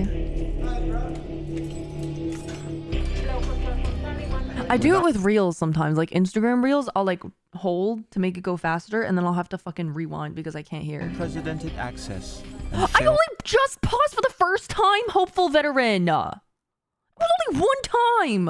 Over a year, this series reveals the secrets of life inside Britain's most notorious institution. No, I haven't, Wizzy. Oh fuck! It's 6:30. I have to be up in 3.5 hours. Broadmoor is perched above the Berkshire village of Crowthorne, just 40 miles from the centre of London. But this is so enjoyable. Broadmoor, they think of Ronnie Cray, Peter Sutcliffe, Robert Napper, and Kenneth Erskine. Some of the most dangerous killers the country has ever known. The public perceive this place as, oh, that's where the Yorkshire Ripper is locked up. That's Rachel Kell's killer's locked up. Broadmoor is an institution of lots of people, but not all rapists. Oh my god, I have to change my tampon. I forgot.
Okay.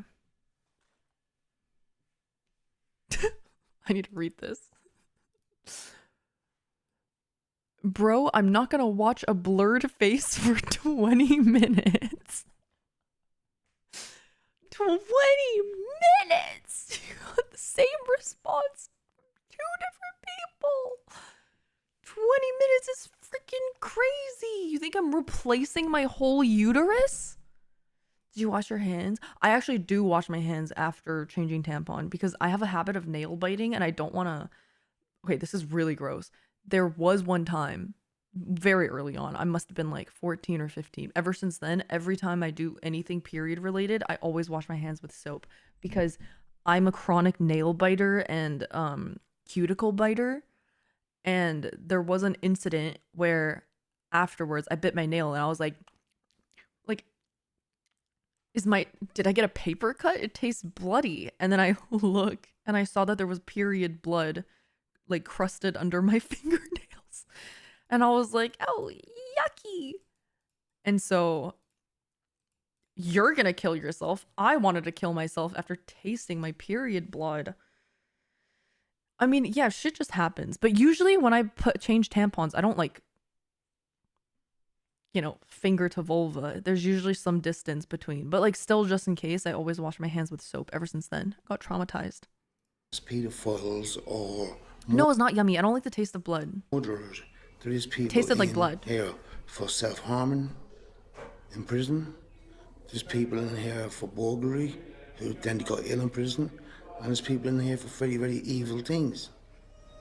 And their brushes with all the same brush, which they shouldn't do. I'm sorry. I need to pause again. So what is it? What does that mean? It's not blood. It's actually pee.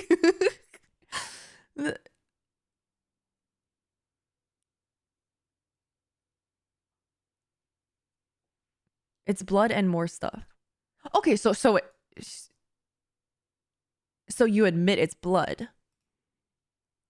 The lining of your uterus. Okay, and blood though. Blood's part of that. It's more gross than just blood is what he's trying to say. Okay, what do you want me to say? It tasted like uterine lining? It tasted like shedded uterine lining. I don't know what uterine lining tastes like. To me, it just tasted like blood because it was just like a lick of a blood crust. What? First built as a yummy. Victorian lunatic asylum for the criminally insane, You're today all familiar with the Broadmoor taste is of an uterine NHS lining. hospital. Over its 150-year Hello, Ray. history, it's been a secretive and mysterious institution. Blood Staff cake. are under strict instructions Ew, not to don't say discuss patients umami. outside the hospital walls.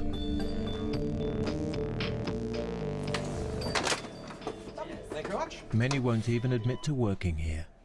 Close family members know that obviously where we work. Really? But if we're in a I guess I've normal never mainstream, met- then you would probably say you work in a hospital or something. We don't really talk about the place.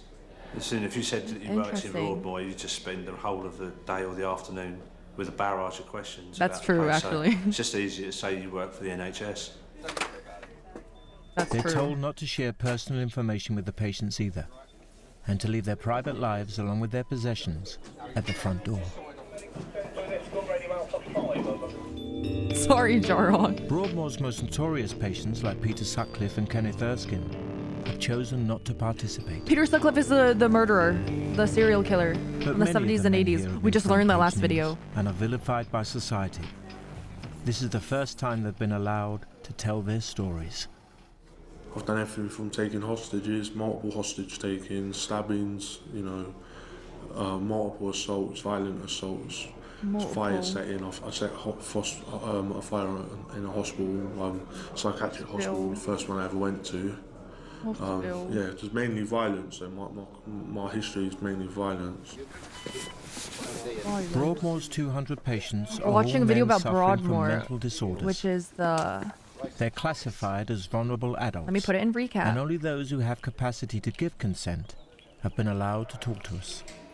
Broadmoor, which is... Their faces have been blurred to protect their identities. Britain's most dangerous psychiatric hospital for criminals. What do you like when you're not on medication? I'm quite a nasty person. I'm quite violent. Look at his arm. Or very violent in most circumstances. Very antisocial. I don't like spending time with people. Paranoid. I'm not very paranoid. Every person is around me. I'm thinking, what's their intention? And sometimes I come very close to attacking people because I'm thinking that they're going to do something to me, and I don't want to get hurt first. I remember one time The prison unit that turns criminal teens into locked in a soldiers. cell, segregated due to the fact that I was too dangerous to come out. 24-year-old Alex arrived at Broadmoor 7 months ago. He was serving a life sentence in a dedicated prison unit for highly dangerous prisoners. Yeah, exactly like what the They could nurse no longer said. manage him. When I was younger, yeah, we chased a seagull all around my council estate, right? With a box because I had a broken. Now on an admissions ward, I want to he's hear the been diagnosed with conversation. mental illness and personality disorder and put on medication. One of his symptoms is auditory hallucinations. He hears voices. I was doing a fruit salad the other day for an assessment. I had to do this assessment for personal motor skills, is like for learning disability. And I was cutting a mango, and I've never used a sharp knife. In the 7 years I've been away, I've not used a sharp knife, and I was shaking. Literally, I've nearly cut my fingers off because the voices were telling me to attack the people in the room with the knife. And it was goading me into it, and I thought, I can't do that. So I managed to finish That's so fruit scary. salad, and I felt, wow, like what achievement. Because most probably a year ago, 2 years ago, I most would have done it, you know. It's dirty. Everywhere is dirty. I must. No. That's pretty wholesome. I know he's, you know, killed, but that's pretty wholesome. This is Cranfield, the intensive care ward, home to the hospital's most acute mentally ill patients. I'm not gonna cry. Can we come in? Can we come in and talk to you? Sit on the bed for us A then. guy who killed a seagull because Any he contact stole with his them has to food be the other carefully week? planned and executed. That's horrifying. This is a 6-person unlock. The door to this patient's room can only be opened with 6 staff present. Whoa.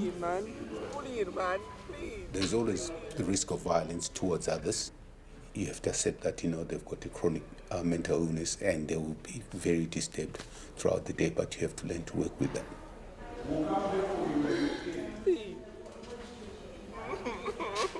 Our focus when working with these guys is actually telling them that they're here not because of the illness, they're here because of violence. And they'll only progress from here if there's a reduction in that violence. So that message, This is so... it might take This time, is so... but right. It's so scary to... I don't know if scary is the right word. I can't think of the right word to use. It's so overwhelming to ponder working in a place like this, because I feel like this is a really... I feel like it's a job that requires a lot of selflessness, while at the same time being very thankless and dangerous. You know? Like it takes a lot of risk, and you're doing a lot to help people, but you don't get the satisfaction of feeling like you're helping someone. Like you don't feel any appreciation for help. And then if anything, your help gets met with surprise violence. So orally. It starts going through. Very tough. On I've this ward, never even the most imagined routine this before. tasks run a risk of violence and involve a protocol. This patient has asked for a drink. Just give us a minute. She's going to get a coffee, okay? Yeah, Habibi. Yeah, must take so much mental fortitude. Thank you, right? You know, you taught me all this.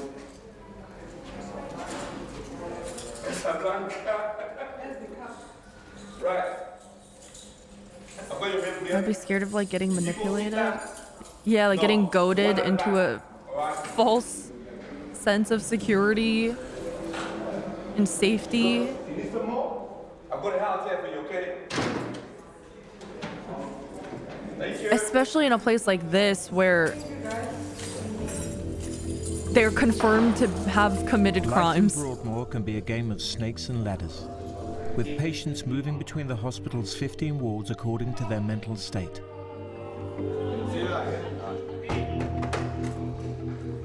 Patients who are responding to treatment can progress to one of the hospital's assertive rehab wards, where they're given greater freedom. The unpredictability of patients' actions during these routine procedures are always a concern. But I've been here Very 5 scary. years. Luckily, I never went to a high dependency ward. I came straight to a rehab. And to be honest, this is Broadmoor. This is my first time here. Oh, because it's not wonderful, but I've been grateful. I saw a basically, to butt come crack. here. It was covered by my face. In my spare time. This is my first time I try and hearing engage in about artwork Broadmoor. Mostly. This was the my first real attempt at an actual portrait, all done completely in graphite. Wait, holy fuck! Hello? This is what? In my spare time, I try and engage in artwork mostly. This was the my Jesus! first real attempt at an actual portrait, all done completely in graphite. That's and then I moved on to crazy. using charcoal along with graphite, and the charcoal allows you to Oh my have so much more, god!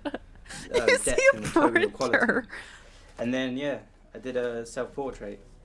The whole Wow! picture was a statement about when I got locked up when I was 14 and I'm now 24. This is me at 24, but that's me That is crazy. back then. Sort of talented. Mental disorder So is good no it had to be respecter of blurred, class or yeah. education. Actually, Daniel it was a too on 14-year-old point. boy at a mainstream school. Wow. And no one anticipated the violence of his attack on his own family.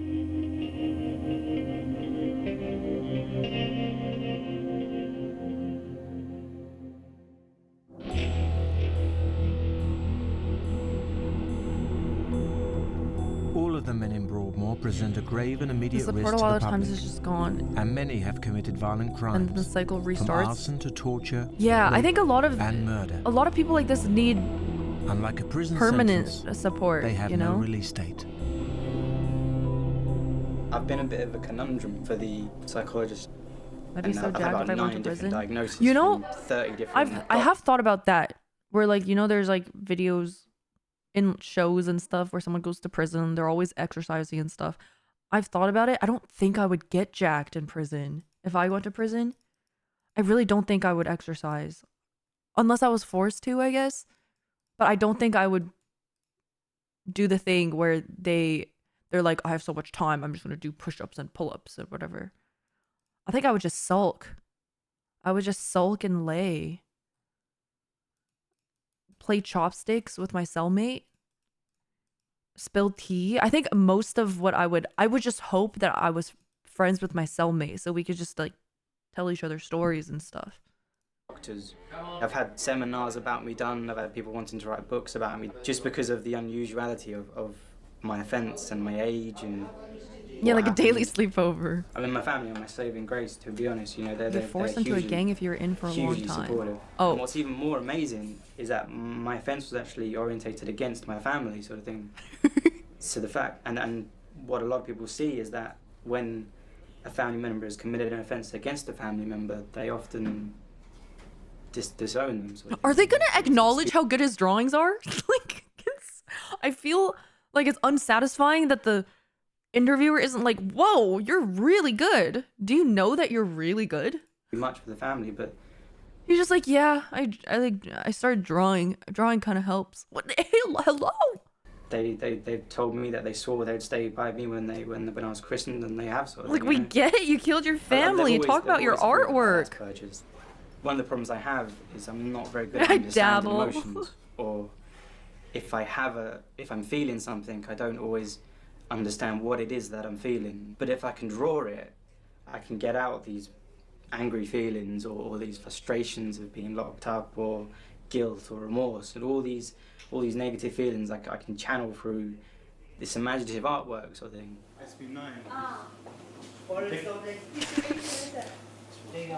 Kill my I've probably family to actually never improve my said art. the words of what I've actually done. I've never admitted it. After you. Because I still get flashbacks. It's mainly guilt. I still struggle to bring it to mind. It's still just a blur in my head, and I've done such a terrible thing. That's one of the things that I've got to come to terms with eventually, is that I've No, done they didn't this. say why. It's happened, and it will be with me forever. We're not allowed to reveal the details of Daniel's offence. Okay. No The only thing details. I was Thank you, wondering about narrator. was I sort of get problems with fine motor control and spatial awareness. I think because if they Remember that? revealed details, Bumping then they into would. things and dropping things a People lot. would be able to As you identify say, him. You know. One of the most common side effects, in fact, the opposite is being reported. Daniel is Oh, taking what an medication accent. and undergoing psychological therapy. I don't think I've ever heard that These, before. Yeah, together locked with up at everyday 14. interaction with staff, are the cornerstones of the treatment here. Have you noticed any benefit? I don't really know what it is I'm looking for. I have noticed a difference on you. What not accent is over that? The last 2 weeks, but certainly over the last 3 months. I think that you are much more able I can't to spend pinpoint longer a time lot with of people European accents. on one-to-one situations. Greek? It's cool. Duckies! Broadmoor can Eastern? feel like a ghost Oh, town. Eastern is Patients Eastern can accents only are move at Eastern European certain accents are times all a blur and to in me. certain configurations, and cameras record where each patient is at any given moment. Hello, Alpha, bit of a... From Alpha 2, the new therapy with The control room ensures that incompatible patients do not collide. They're far enough away now for us to carry on. Patients who are well enough leave their wards to go to work, study, and even once a week, go shopping. It's strangely like a village. We've got any wine gums? Wine gums? And then wine gums or nothing? this a shop or not? Shut up. You shut up. What's going on? Shopping. What's wine gum?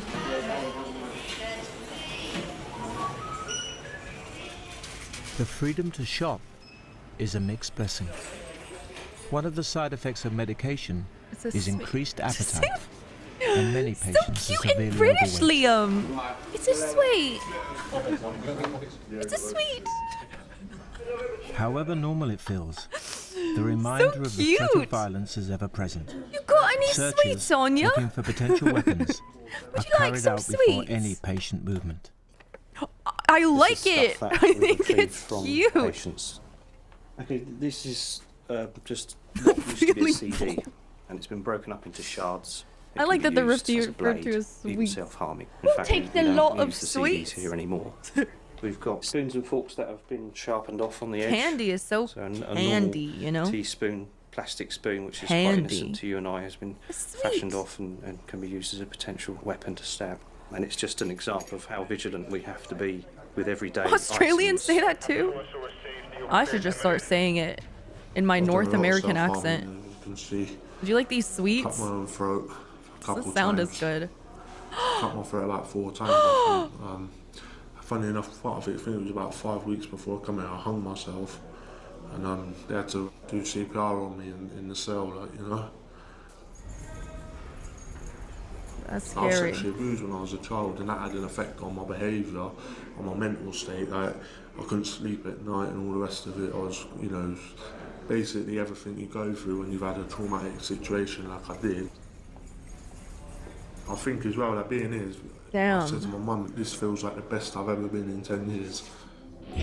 That's...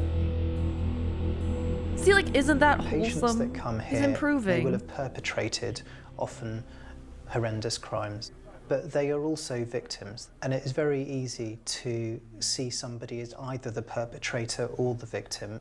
It is much more difficult to understand that somebody might be both.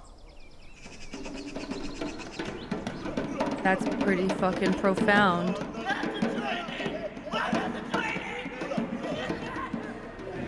Patients Yeah, I from feel like different they. wards I feel meet like at they are certain usually events. both. First of all, thank you for giving up your time because we know you could be doing other things. The really heinous crimes are when they're not both Today and is they're a only the diversity perpetrator. workshop, Those and are the poet ones and that are lawyer the Dave most Neater mind-baffling. is encouraging them to celebrate their different cultures. invite you to speak about your Norway prisons? No, I've never seen. Before that, we're going to have lunch. But most of them are celebrating lunch.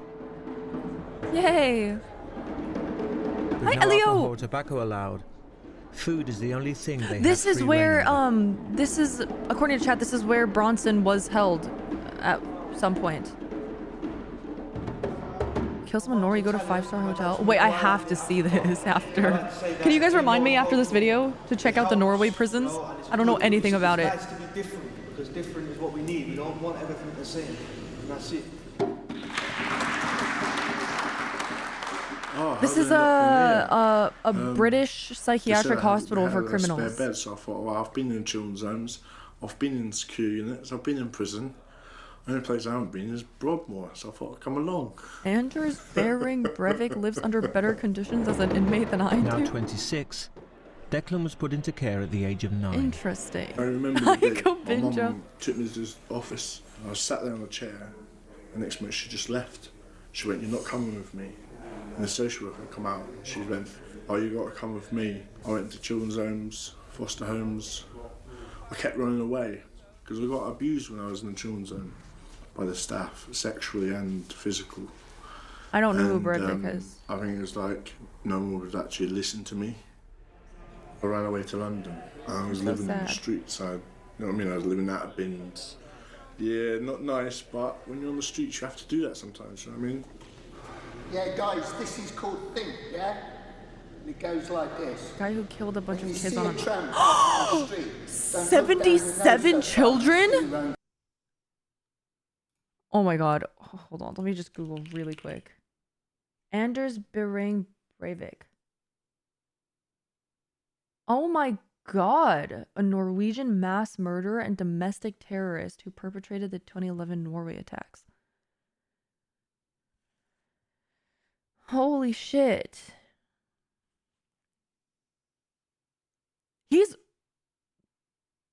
That's like not that long ago. 77 people in a bombing and shooting rampage in Oslo. I was 11 when this happened. Can you say you never heard of this? I've never heard of this. Maybe. He complained they didn't upgrade his PS4.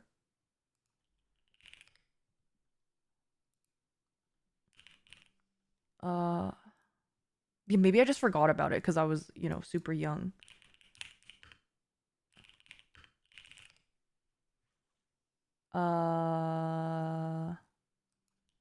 Norway prison. Okay, I have the videos. I have potential videos to watch after. See, when you see people homeless, don't reach for a broom. Consider if you have the means to give them a room. My victim, me and my co-defendant, basically stabbed them up. The judge classed it under as torture. As long as I know that I'm black and British and I'm proud of it, and that's me, yeah. Oh. You say you've got a child? Mm-hmm. Got a little boy, he's 7. He lives with his mum. Don't really see him, but I wouldn't expect children to come in a place like this. And are you still on good terms with goes away. Not really, no. I started having a bit of a relationship with. So yeah, that was the first time I found out that I was. Dude, I was thinking to myself at first, I was like, oh, that's cute that they have little bongos there to like show support, I guess. And then in my mind, the second time they did it, I was like, okay, it's kind of fucking annoying and loud. But I didn't want to like be a bitch and say it, like, because they're using it to be supportive for a good thing. So I didn't want to be like, holy fuck, stop with the fucking bongos. It's that way. But it's annoying. I've always wanted to be a woman. I think that's the way I want. Do you know what I mean? But in this place, you can't do that. Aww. And I just want to say that I'm gay and I'm proud of it. Thank you. I want to be a drag queen. That's what I've done for a while. What's she called? Crystal. And what's she look like? Blonde and just fabulous. That's cute.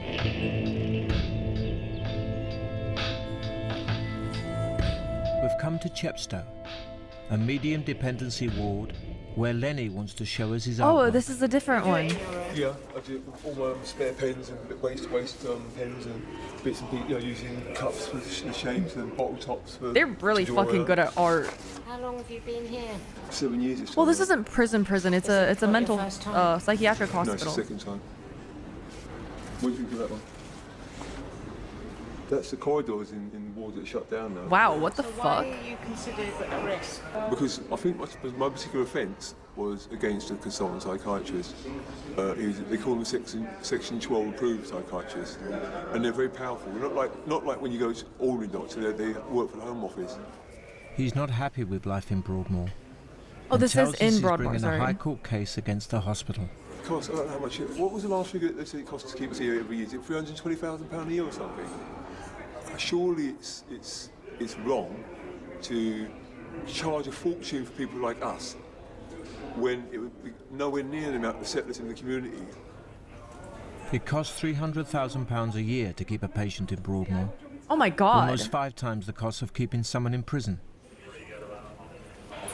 Before Lenny came to Broadmoor, he was an outpatient at a psychiatric hospital where he threatened his psychiatrist with a machete.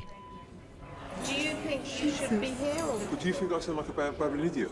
Because I think, well, no, I don't think I should be here. I think I should be sharing this of my life with other people. I want to share my life with other people.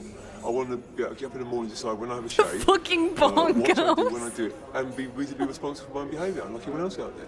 And I don't think I'll be any more of a danger than whatever's already out there. And I will be honest with you, I am rude here. I can be really furious and angry. You become you're the patients, yeah? That is a term we use to separate you from the rest of society. We're the last thing on earth, this is the truth here, to be given what you call equal rights. What do you think? Do you agree or not? I'm not anti-people, I'm all for people. Downstairs on the admissions ward, Alex is keen to progress. I was 7 months into yesterday, 7 months yesterday. It's taking forever. Recent child killer. Coming up soon. His medication has stabilized him. He wants to move from admissions to an assertive rehab ward, where he'll have How did he greater get a freedom. machete? That I don't know. You should know, you're a consultant on there. Yes, I don't know the time scales because it's not quite within my control. Back upstairs on Chepstow, Benson, the pat dog, has arrived for his weekly visit. Cute! Lenny's behavior over the past few days is becoming a cause for concern. Oh. He's been increasingly manic and hyperactive, and his doctor feels he needs medication.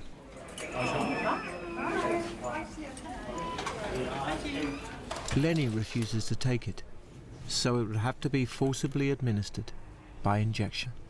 Hang on, film me. Tell me to let go of me, not to touch me. I don't want you to be at risk if you guys just... Tell me not to touch me. This is wrong. You can play with us. I'm not fighting you. We don't want to fight you just for your business. It's not for me, I don't need it. It is. Just mate. No, come on, out the way. This must be so tough. Have you guys not locked it down? Guys, we really need to get this started. If you just mind, just please. Okay? I don't mean to laugh. It's just him balancing the mug. At this point, staff tell us to while leave the running ward. was a funny sight. We're told we can see Lenny the following day. Last place I was in, if you had over 6 months, you could train a dog for the government, but they removed that because people got crazy when they took the dogs.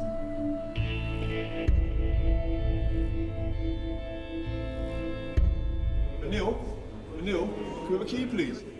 Make sure no one's here when he gets... Yeah, right? Like that is such a scary thing. Like, he needs the medication, yeah, but as someone who needs crazy person medication, you don't think you're crazy. You think you're perfectly fine. So, like, imagine truly from the bottom of your heart believing that you're perfectly fine and that you don't have a mental illness, and having just like 10 people surround you being like, we need to inject medication into you and while being filmed. Like, just imagining that myself, that's fucking scary. They're like, no, you need to be sedated. Like, no, don't fucking sedate me. I'm fine. Why am I getting sedated? The day before, we were told to leave the ward when So staff scary. were about to forcibly inject Lenny with antipsychotic medication. Shutter Island. Anyone down there? He's Who keen makes to the verdict explain on what's what mentally happened ill or after not? we left. I mean, it's years and years of He leads us into the seclusion area.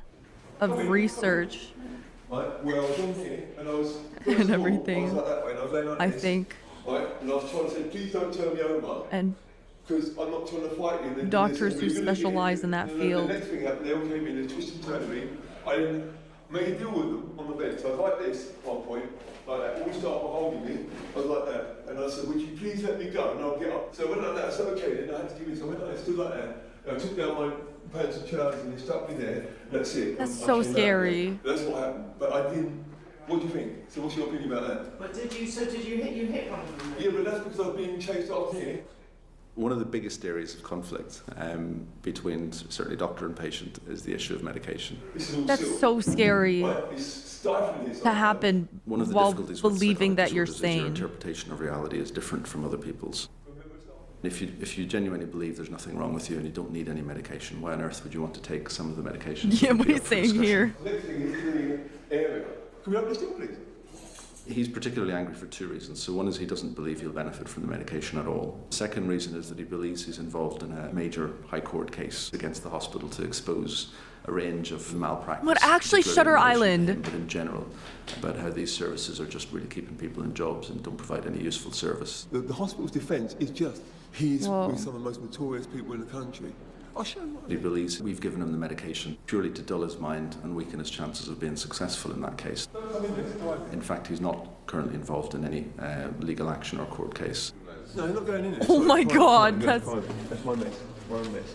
And look, can you show Oh, me that's now? so Look at that, it's my mum. upsetting. That's my mum and me. But she put it in black and white from the 60s here.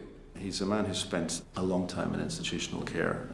In previous settings, was frequently assaulted. He was violent himself on several occasions, but he was often assaulted. Do you want a drink or anything? A cup of tea or something? Are you sure? Anything to the soft drink?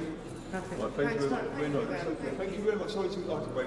There are 11 other people, by the way. Thank you very much. That's so sad.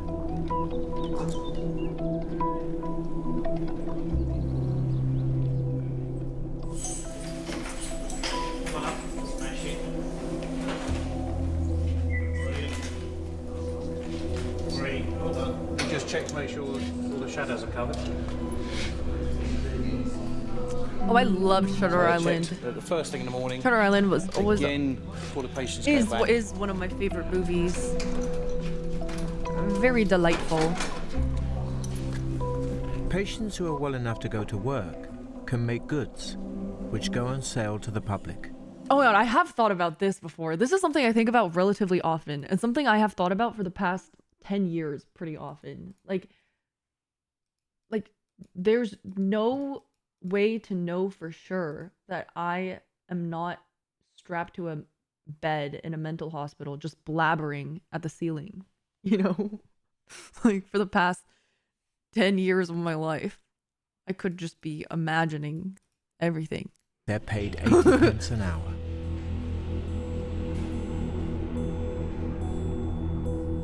Alex has been doing well. Is Shutter Island like the horror version of Love Island? No, Shutter Island, it's a movie about a guy who goes to this island which is a psychiatric hospital island where there's patients, and he's like investigating this patient. And then well, I won't spoil it. It's really good. He goes to the island, he tries to investigate the island, and then he finds out that there's a missing patient. So he's investigating the missing patient. That's all I'll say. Oh, and is now allowed off the Leo admissions DiCaprio's ward the to guy. come to work. Everyone's saying, oh yeah, you're going to move, you're going to move. They said I would have moved by Thursday last week. Love the movie. Nothing's found out. I've been on to my psychiatrist saying, look, why am I still It's on only been an 16 admission years. ward? Okay, yeah, but if someone hasn't seen it, I'm not going to say outright what happens because it's so good. After 8 months, when there's a bed for me on rehab. No? Are you a bit frustrated? Yeah, it's frustrating, but I'm just at the moment focusing. Next week I've got a visit. Mum and Dad are coming up for 2 days. So, you know, I'll spend some time with my family. They have a saying here. There's time, and then there's Broadmoor time. Which episode did you see last of EastEnders? About a week ago. Last night? Last night, yeah. Yeah, so what, did they show the man who was pretending to be Nick Cotton's son? No, I didn't see it. While medication can often control behavior, extensive therapy is needed to change it, and that takes time. I'm in the diary, okay? Okay. Estelle Moore is the hospital's lead psychologist. She's been here for 20 years. You're right. We'll say just carry on with the violent offenders group, what finishes in December. Okay, right then. Patients undergo specific therapies depending on their offence, whether it's violence, sex offending, or fire setting. Understanding relationships and borderlines. No, not borderlines. Oh yeah, someone asked Boundaries. earlier, and I didn't know the answer, but is everyone at Broadmoor violent in some way? Things that you would do. Is that why they get feel sent to this like one? Normal and safe relationships. Oh, okay. Laughter is Yeah. okay. So laughing. Talking sensible. Feeling comfortable with each other. They said it includes self-violence as well. Okay. Declan was found guilty of a life-threatening assault on a man. Do I feel sorry for him? No. Will I do it again? No. No. I'm missing the sun, I'm missing the surfing. You know what I mean?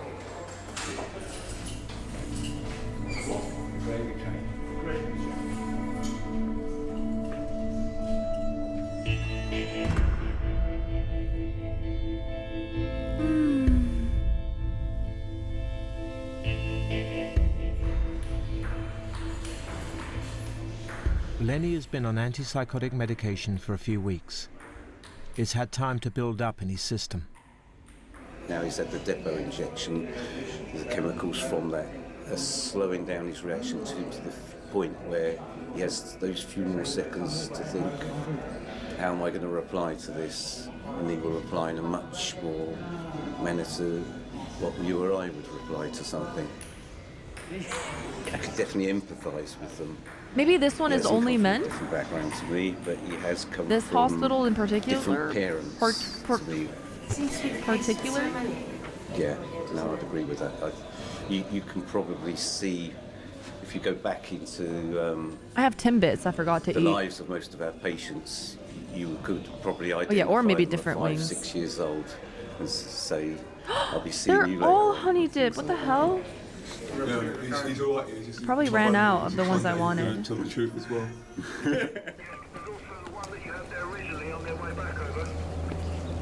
Hi. Everyone is born with certain temperaments, with certain predispositions to certain behaviour. And if you've been given a triple whammy of genes, environment, upbringing, childhood adversity, substance misuse, all of those different aspects build up to make the person.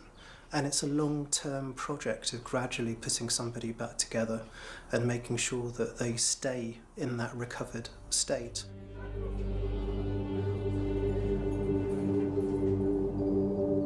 Things have finally changed for Alex. After 8 months, he's been moved to assertive rehab. It's better over here. It's a lot better. Assertive rehab? A lot more freedom. Key to your door. Come out when you want, make hot drinks. Yeah, it's alright. But it's not all good news.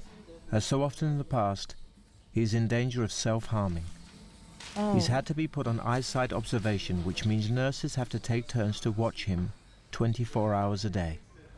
Because my mental state hasn't been the best. It's not Oh. nice, you know, hearing voices and what have you, but, you know, just got to control it, that's all you can do, not let it get to you. Dr. Romero said I'm going to be here for a few years yet. A few years? I feel like that'd be so... How do you feel about that? Like, schizophrenia is... You don't always... Or... You can develop schizophrenia, right? Like, later on in your life, all of a sudden, you can start hearing voices. Like, you don't... Right? Okay. I feel like it's just also just really scary to just one day start hearing voices. Like, that just feels terrifying. Like, not even just, oh my god, I can't resist the urge to kill someone because the voices are telling me to kill someone. It's just like, holy fuck, I can hear people. Just chances of getting it super low if it's not already in your family. Oh, usually doesn't have symptoms until early adulthood. That's so scary. Don't mind. You don't mind? I'm here for a reason. Alright. To get better, innit? So that means I've got to stay a couple of years. Then Snap. But I'm getting there now. You're getting there. I have a blip. At least Usually in your at least there was 20s no and violence. runs in the family. Which is good. I think I'd just be genuinely frightened if I woke up one day and started hearing people talking. At least it shows that you're making, you know, more progress. Alex's mental Triggered by state drugs. continued to deteriorate. After a couple of weeks on the ward, he did self-harm and had to be moved back to a high dependency ward.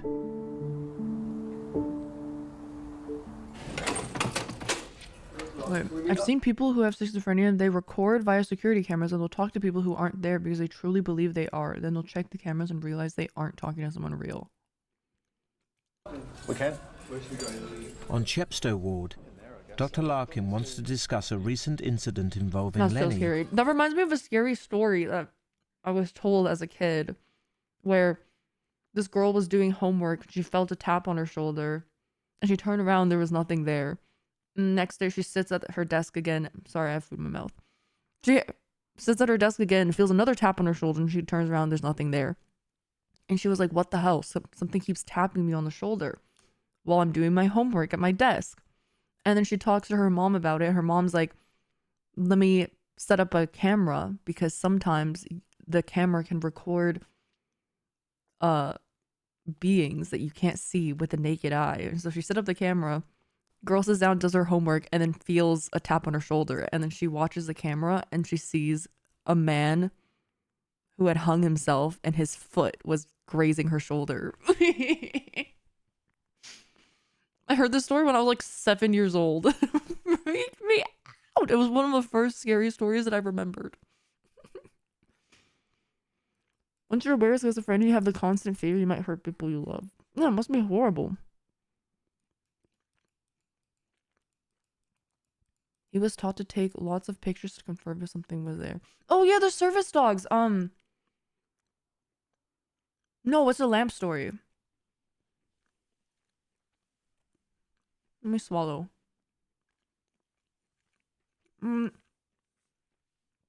I've heard of people having service dogs where I forget what video this was.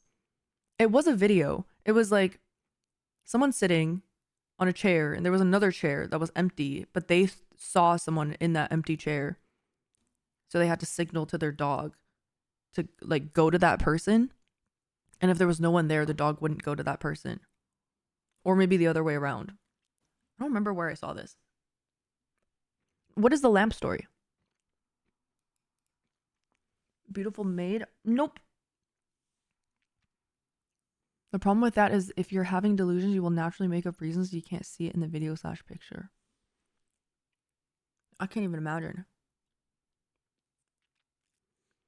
At the height of my trauma-induced anxiety, I can hear my dad call for me in random places. I heard about that because... Is that what it is? Anxiety? I was getting really freaked out. Not that I thought I had schizophrenia or anything, but I was getting really freaked out because I went to sleep in my mom's room one day. This was like just last week. I went to sleep in my mom's room because my dog was like insistent on us being in my mom's room. And I laid in my mom's room and I swear I fucking felt Brownie, who's my dog who had passed away the week prior, like 3 weeks ago-ish. Like it felt like he was walking over to his spot next to me and curled up in the spot that he usually sleeps next to me at. Like I like felt it. And it was really scary. Very, very scary. But then I shared it with my Discord server and people in Discord were saying that they also, like when they lost someone in their family, they could, like someone said that they lost their mom and they could hear, like occasionally random times, hear their mom like calling out to them. And it's really freaky. But I've never experienced it until that. And another doctor. I will say that I was really pleased that they're now starting to try I had to that with my find cat pedophiles in too. our society, how Pretty pleased scary. I was, and that they weren't. Lamp story. A man kept thinking his lamp looked weird and would ask his wife and kids about it. Eventually, it started freaking him out so much that his wife left him. Wait, what? Turns out the man actually went unconscious for 10 seconds and lived a 10-year life. Okay, I just got chills. What the fuck? Reddit story? It reminds me of, have you seen that Black Mirror episode? The worst explanation of the story I've ever heard. Okay, I'll search it up. Reddit lamp story. That Black Mirror episode where, called Playtest, where the whole episode goes through the guy playtesting a game where his body gets like transported into the game and then he lives this, like he goes through the horrifying game, scary game, and then he eventually like escapes or dies or something, and then turns out he had only like as soon as the game started, instead of going through the play test and then living his life over multiple days and then going back into the play test and like flying back home, seeing his mom and everything, instead of that he had a stroke or something over the course of 6 seconds. Scary. No, Black Mirror. I actually was in a medically induced coma and led a completely different life while in the coma. It was a month long. I remember very little of it now. It was back in 2010. That's insane. My cousin, who is 4 years younger than me and is like a brother to me, had a psychotic break and attacked his mother, stole her car, and crashed into a guardrail. He's like a completely different person from the kid I grew up with. He's paranoid and constantly on edge. He's medicated but was arrested about 6 months ago because he threatened his dad with a knife. Turns out he stopped his medication because he thought he was bitter. It's really sad to watch. I feel like that's really... I feel like that's a really common... That would be a really common occurrence. Is this a story, by the way? Repost. A parallel life / awoken by a lamp.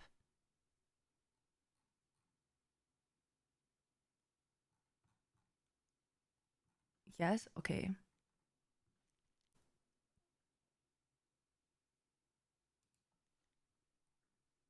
This one? My last semester at a certain college, I was assaulted by a football player for walking where he was trying to drive. Note he was 325 pounds and I was 120 pounds. While unconscious on the ground, I lived a different life. I met a wonderful young lady. She made my heart skip and my face red. I pursued her for months and dispatched a few jerk boyfriends before I finally won her over. After 2 years, we got married and almost immediately she bore me a daughter. I had a great job and my wife didn't have to work outside of the house. When my daughter was 2, she, my wife, bore me a son. My son was the joy of my life. I would walk into his room every morning before I left for work and doted on him and my daughter. One day while sitting on the couch, I noticed that the perspective of the lamp was odd, like inverted. It was still in 3... Oh, I think I've seen this.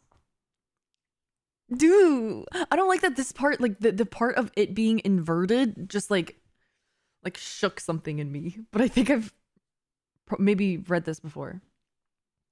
You're the asshole. It was still in 3D, but just wrong. It was a square lamp base, red with gold trim on 4 legs and white square shade. I was transfixed. I couldn't look away from it. I stayed up all night staring at it, and the next morning I didn't go to work. Something was just not right about that lamp. I stopped eating. I left the couch only to use the bathroom at first. Soon I stopped that too, as I wasn't eating or drinking. I stared at the fucking lamp for 3 days before my wife got really worried. She had someone come and try to talk to me, but by this time my cognizance was breaking up and my wife was freaking out.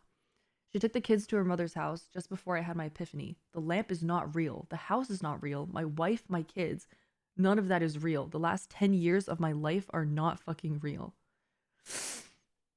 The lamp started to grow wider and deeper. It was still inverted dimensions. It took up my entire perspective and all I could see was red. I heard voices, screams, all kinds of weird noises, and I became aware of pain. A fucking shit ton of pain. The first words I said were, "I'm missing teeth," and opened my eyes.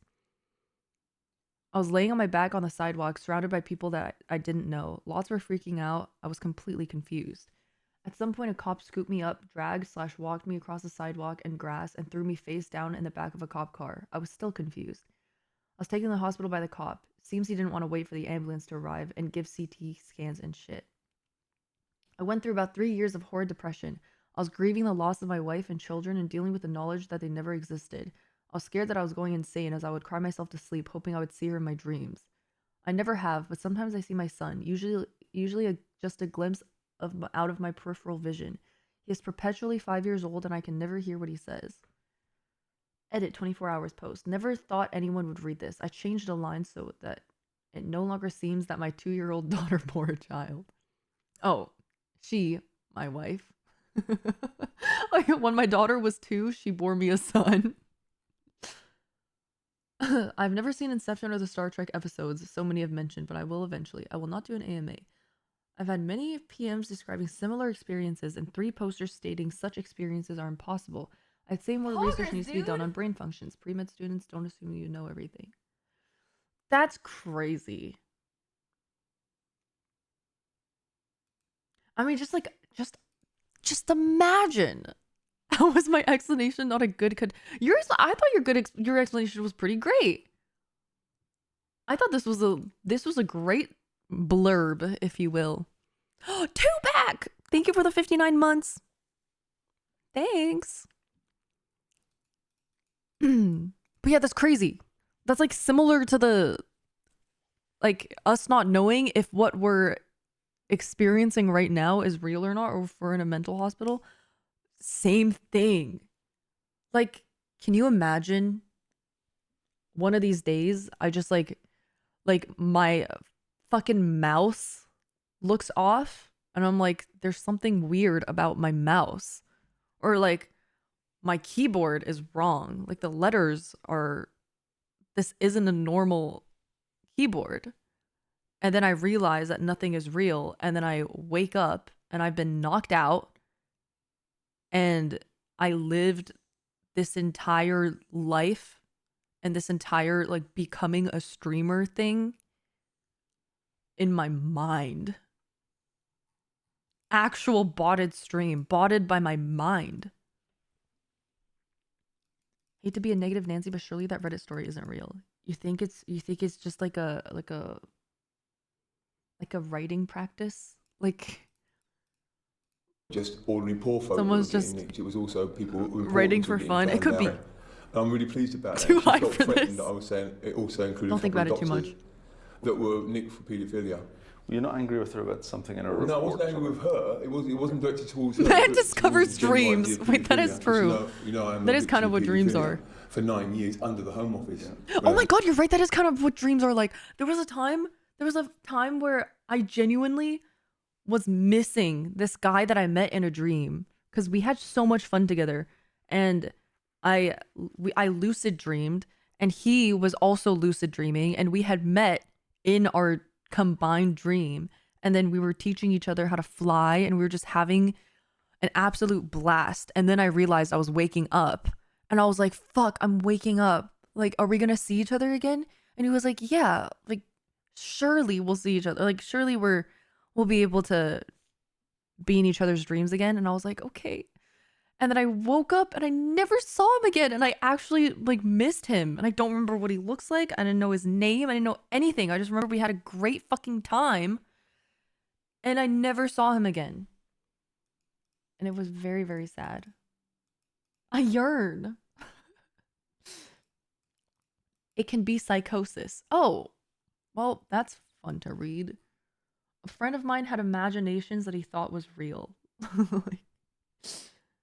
Like he thought the mafia was after him when he went to the doctor's office. He would believe the assistant was plotting something behind his back while she was talking to the doctor. Oh, okay. So not exactly the same thing. I wouldn't say I'm psychotic. Crazy, I had a similar dream, but it was an Asian girl I met. Child myself, Okay. I've done nothing but bury that fact.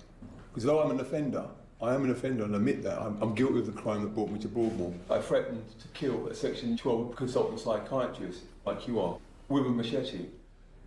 But I'm not guilty of raping myself. Well, I think the issue was that you felt that nobody here was competent. No, I was being tied up, right? Raped against my will, alcohol shoved down my throat, right? Pacified with all kinds of medicines that belong to that person, not me, so that I would be pliable and agree to having sex, which I didn't want to do. As a 5-6-year-old boy, like 9 years, I was in the system itself, being seen a psychologist at the same time of being raped, and nobody did a single thing to help me.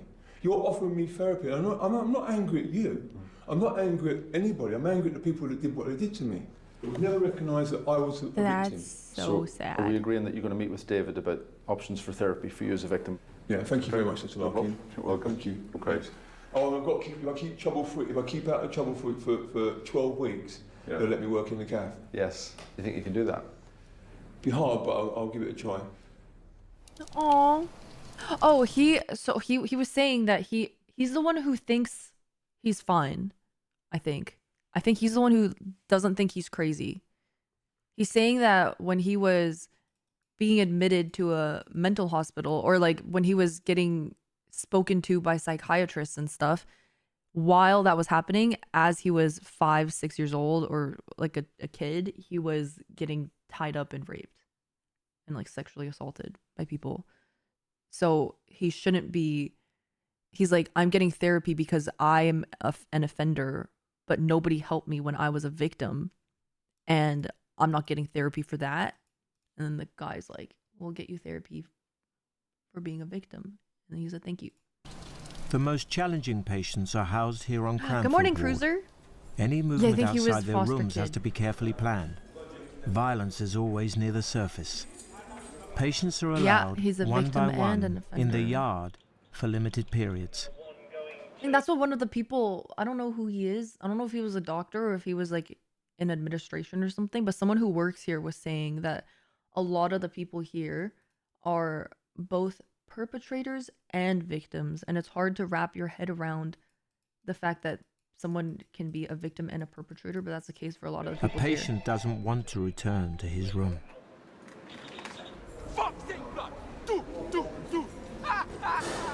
Okay.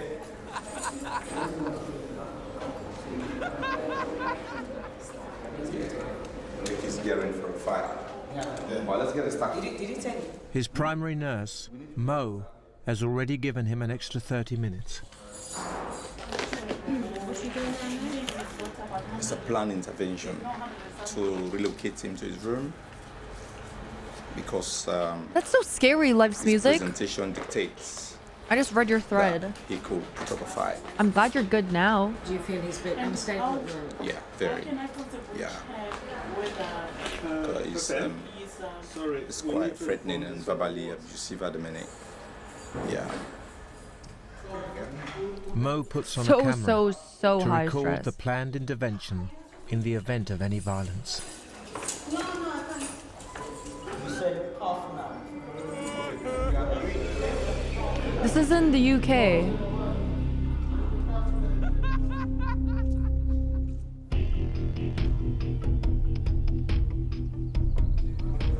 Stay out here. I'm coming in. Why is Pig Chatter speaking in Chinese? On the intensive care ward, staff are preparing to move a reluctant patient back to his room. from Yeah, I the couldn't yard. tell if that laugh was a soundbite or if it was real. Fucking release me, man. I'm going home and we're leaving 6 people, so we need to go. 1, 2, 3, 5, 6. There's a lot of people to take. Yeah, we'll take you down then. 6 of us will take you down there. Shall we go? Because we need to go home. Go home, isn't it? I think that was real. I think it was added from that clip just now. Turn around for us. Right. Yeah? Right. Let's feed that honey through there to me. Don't worry, we'll do exactly the same. Relax. Relax. Bring your next hand to the side. Bring your next hand to the back. Go on, bring it up. Nice, thank you. Right, move. Right? Nice and relaxed, yeah, bro? The hospital has forbidden us from showing this restraint procedure, even with the patient disguised, on the grounds that he doesn't have capacity to consent. His voice has been replaced by an actor's. Oh my god, you guys were right! Oh my god! How'd you fucking know? I think they get a... Yeah, I think they get a VA!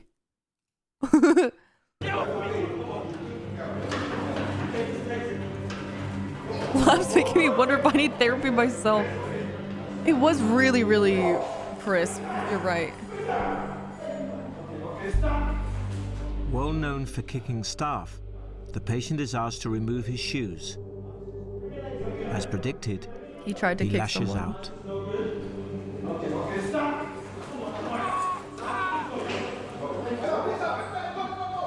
The 8 staff members get the patient onto the floor for everyone's safety.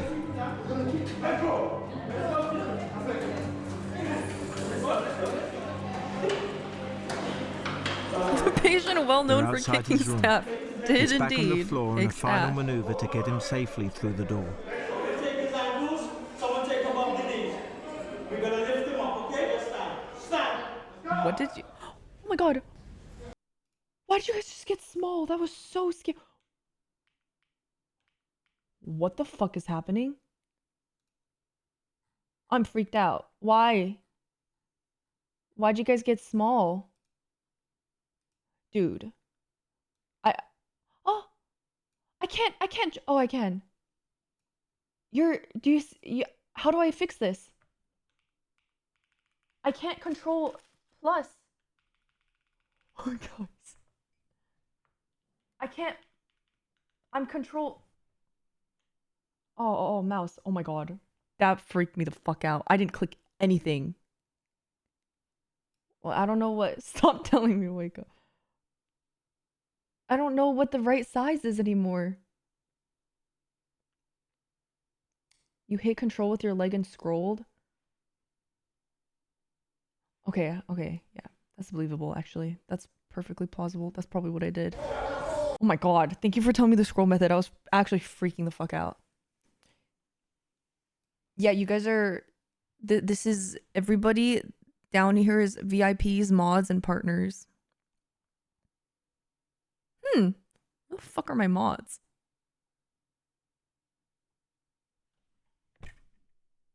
Where the fuck are my mods? This was from the start of the stream! Almost. Not really. It was pretty late on. She said hi. There's Boger saying, I love cop slop. Hello? There's Toby saying, that's like a DLC.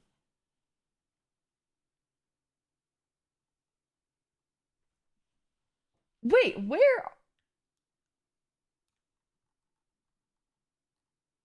Aiden.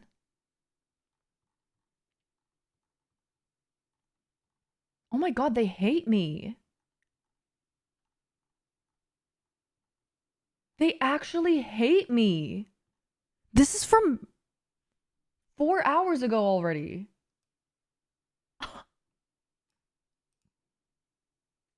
Jimmy!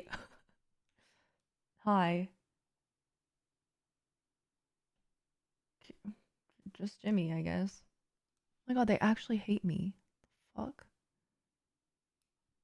I even have a whole section for them. Once in the room, the patient is placed Yeah, my on the mods bed, must feet be furthest gooning from the right door. now. Then one nurse... They're probably too busy to chat because they're not typing with one hand. They need to use both hands to adequately goon to me. Of will course. keep hold of his legs, another his arms, and a Who third isn't gooning his head. here? They Can I let get for go and breakfast? exit, one by one. McDonald's. The last to let go is hold. Fuck. Hold on. Shh. McDonald's. Oh my god, I can't think of the name. McDonald's with the syrup and the bread, and the sausage and the egg and the cheese. Sausage, egg, and cheese. McGriddle. Yep, McGriddle is the Holding word. his head and nearest to the door. Delicious.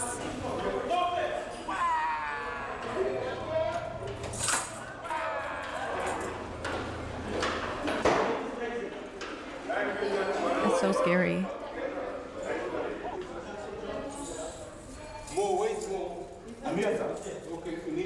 Whenever force has to be used, staff take time out to reappraise. Started being verbally abusive and threatening. Are you okay? Clenching his fist, swearing. The minute The voice actor's kind of going crazy. you know he's gonna fight. You know, you can't predict these things. We did our best to try and manage it. But most Today is the last day of David's preliminary hearing. I haven't been keeping up with it. and the patient himself is not harmed or injured. What does that mean? To what is a preliminary hearing? What happens after the preliminary hearing is over? I have no idea how court proceedings go. Shrug. Oh, it's to decide the post-preliminary hearing. Okay, just decide if it goes to trial or not. If it goes to trial, does that imply like, oh, like we don't know. Let's go to trial to find out more details. And then if it doesn't go to trial, it's either like, we definitely know he's guilty / not guilty. There's enough evidence to have it be looked into. Oh, if it goes to trial, they're pursuing the death penalty in front of a jury. You need good evidence to go to trial. I'm talking about the David thing. D4vid. Does not imply guilt, it implies legitimate claims. Okay, interesting. That's so much. So that's it then, guys. Back to our jobs. That's it. That's Good how- work. Good work, team. Right. To be honest, I thought he On was average, already in prison. There are 5 physical assaults a week on staff. Or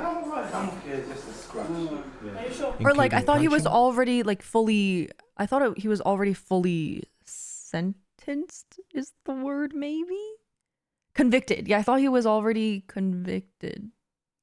kicking, throwing hot liquids, urine, Like and confirmed to be feces. guilty, tossed Some in are serious prison for enough to life, warrant the hospital etc. pursuing criminal charges.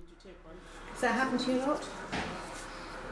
It's part of, Can you know, be anyone at any anyone, time. any time, you know. Obviously, you can see their state. That's so scary. Their mental state is very unstable. Oh, really unpredictable. Anyway, it was well managed.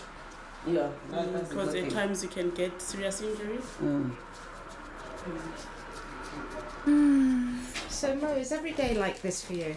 Sorry? Is every day like this for you? Every other day. There are days when the world will be very settled, the patients are quiet, will be in a happy mood, but not all the time because their mental state tends to subside a lot. So you were right about him though, weren't you? Me? My flight's not today. He's actually, I am his primary nurse, so I know him.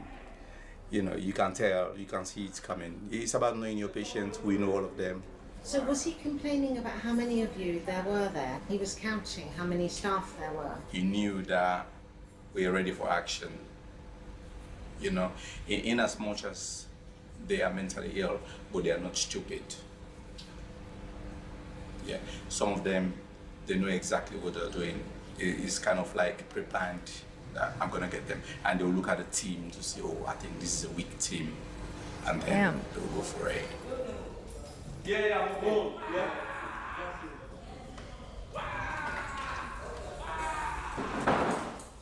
The voice actor. Like, we didn't need your... Patients like these on Cranfield can progress. They will eventually move on to other wards and, with time, even out of the hospital. You watching football on Sunday? The finals? You watching it? We'll bring you out for the activity so they can watch it live, yeah? Good man.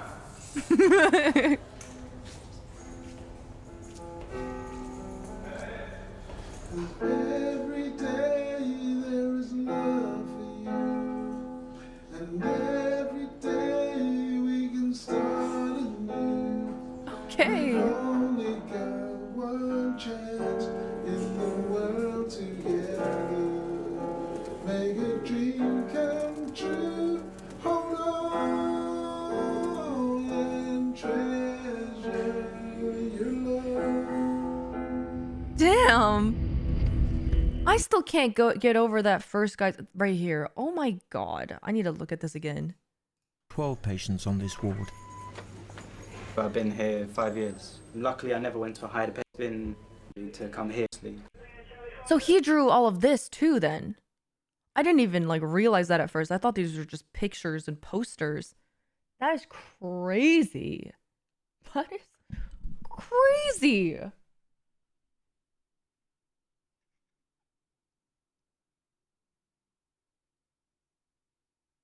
Like, wow.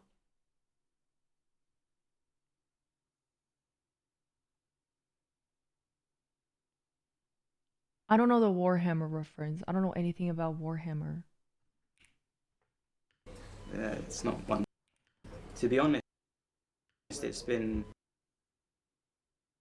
I wouldn't use the word wonderful. I thought that this was a drawing as well. But I don't think this is a drawing. I think this is a picture. Yeah, it's not wonderful, but I've been grateful basically to come here. In my spare time, I try and engage in artwork mostly. This was the my first real like that's fucking insane. What the fuck? attempt in an actual. I'm fucking flabbergasted. Jesus. Like these are holy portrait, all done completely in graphite. Like, and then I moved on to using holy fuck. charcoal. Yeah, these are his drawings. Along with graphite, and the charcoal allows looks like a picture. You to have so much more depth in the tonal quality. And then he drew himself so accurately that they had to blur him. Yeah, I did a. Wow. I feel like even if he was just tracing photos, to make it this accurate, like all the details, is impossible without a massive amount of skill. The self-portrait. The whole picture was a statement about when I got locked. Yeah, like you can't trace all those shadows or anything. Yeah, I think he killed his family when he was 14. My throat is dry. Okay, which one should I watch? Just tracing is extremely hard to do on that level. Yeah. I can't draw at all. If anything, he's just tracing the outlines. Second one, this one. How Norway's prisons are different from America's. Staying in a maximum security prison is not a I am curious about the Norway Breivik thing. normal life, but that's also an ambition, to reduce the feeling of being in a prison as much as possible. Why? Why? Am I? No, I'm not crazy. Why is the? Do you see this? The send messages fanfan is teeny tiny, and it's the only part of my Chatterino that's teeny tiny. Okay, I fixed it. Never mind. I did not have to cause a whole scene for that. Sorry. In here you have myself, so God. I have DVD and movies from there. The basic question that we ask ourselves in Norway, what kind of neighbor do we really want? Because they could move into my neighborhood and they could move into your neighborhood. So I think this is an important question to ask ourselves, really. That should have an influence on how we work inside prisons.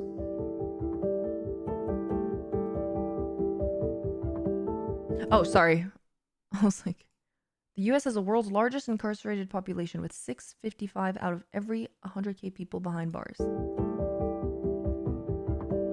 But Norway incarcerates just 60 out of every 100,000 people. Whoa! It's not for the prison to judge or to punish. We have to interact. Is that per capita and or be total? human. I think it's as simple as that.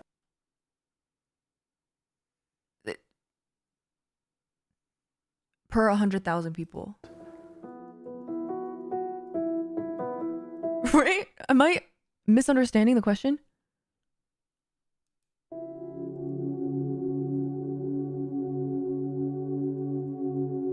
I need to start reading. In response to riots, high recidivism rates, and the murder of 2 correctional officers in the late 1980s and early 1990s,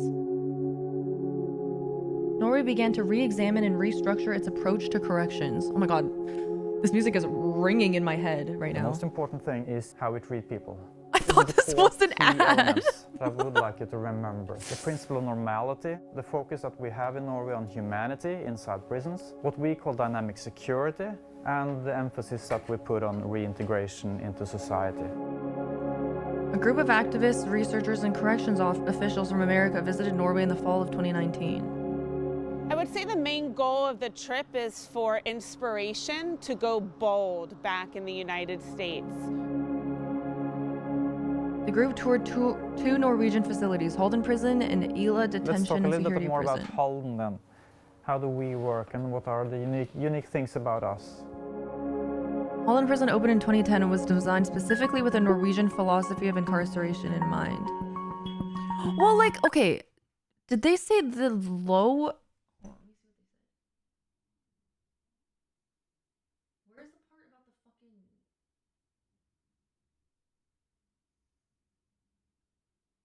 Oh, in response to high recidivism rates.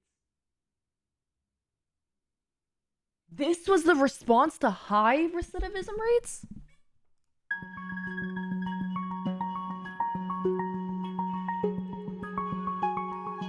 And in here you have myself, so I have. I thought it was like, oh, well, here in Norway we have low recidivism rates, therefore we clearly can afford to give them better quality of life and reintegrate them better. Or whatever. And movies from there.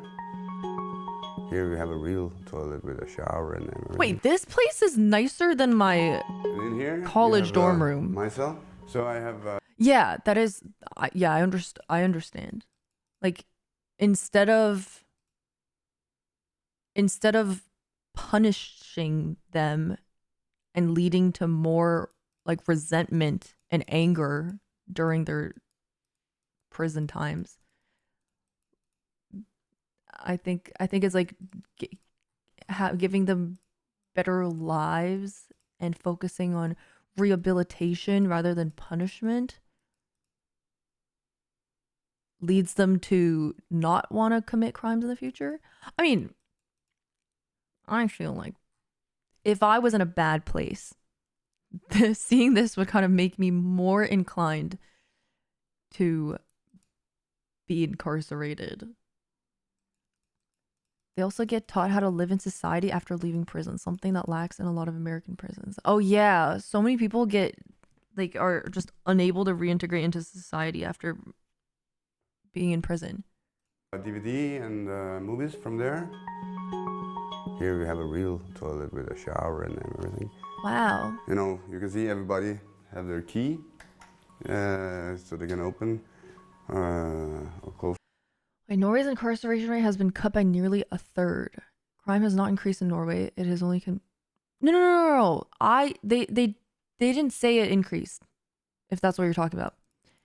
They introduced a new type of legal punishment before you go to jail. You can go to a community center on the weekends. Blah, blah, blah. Oh my God! Shut up! Shut up! Shut up! Shut up! You stupid bitch! You dumb fucking cunt! Oh yeah. Oh, feeding the crows. Oh, unsalted peanuts and hard-boiled eggs. That's you, by the way. To the doors whenever they want. Even though it's nice here, it's still not a summer camp. But I would like you to, look beyond the facilities. It's not the most important thing. Normality. So this is the cell. Every cell is similar. And here we have the kitchen, where I used to prepare the food. You can see here, it's inside here. I do also think this is much more possible with such a low rate of incarceration. That's a really important principle in Norway, which talks about that taking someone's liberty away and taking them away from their family, away from their community, that in of itself is the punishment. So life inside prisons should look as normal to life in the community as possible. And in here, you have this washing room. You can wash the clothes. And, if someone killed my mom, they get a place like this, I'd be pissed. Staying in a maximum security prison is not a normal life. And I notice you're wearing you're just wearing normal clothes. Yeah, that's allowed. You can wear whatever you want. But that's also an ambition, to reduce low the rate of feeling crime, but also being extreme in a amount of prison wealth. as much as possible. That's the normality principle. How you can normalize. I think this is just like a really, really drastic opposite of like a lot of prisons in the U.S. Setting. I do think this is really drastic, though. For individuals to transition out, bigger challenge in our system, but definitely something to think about. The commissary, the stores, where an individual actually gets to go to a real store and pick out commissary items. I think that's a good adds to the normalization. We think this is the most important part.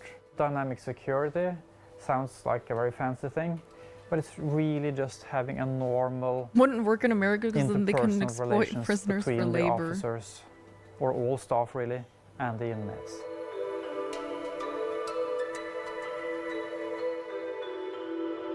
The role of the contact officer is one of the most important aspects of dynamic security. Every inmate has a primary contact officer, and every officer had to have 2 or 3 inmates that he is the contact officer for. That was the ambition, from guard to also be a social worker.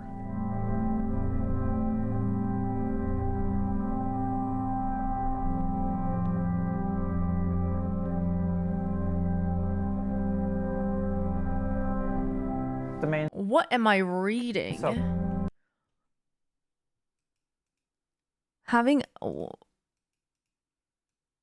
I am reading retardation. I wonder what the difference is. Nobody knows. I mean, it's not like we just listed multiple reasons why there's a big difference. It's not like we just reiterated like 3 times about the lower rate of crime and also the higher amount of money.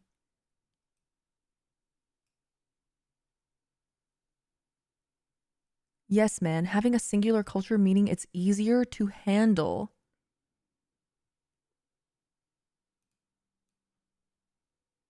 I'm trying to pause to see if he responds or says anything else that would be laughable, but I think he types too slow.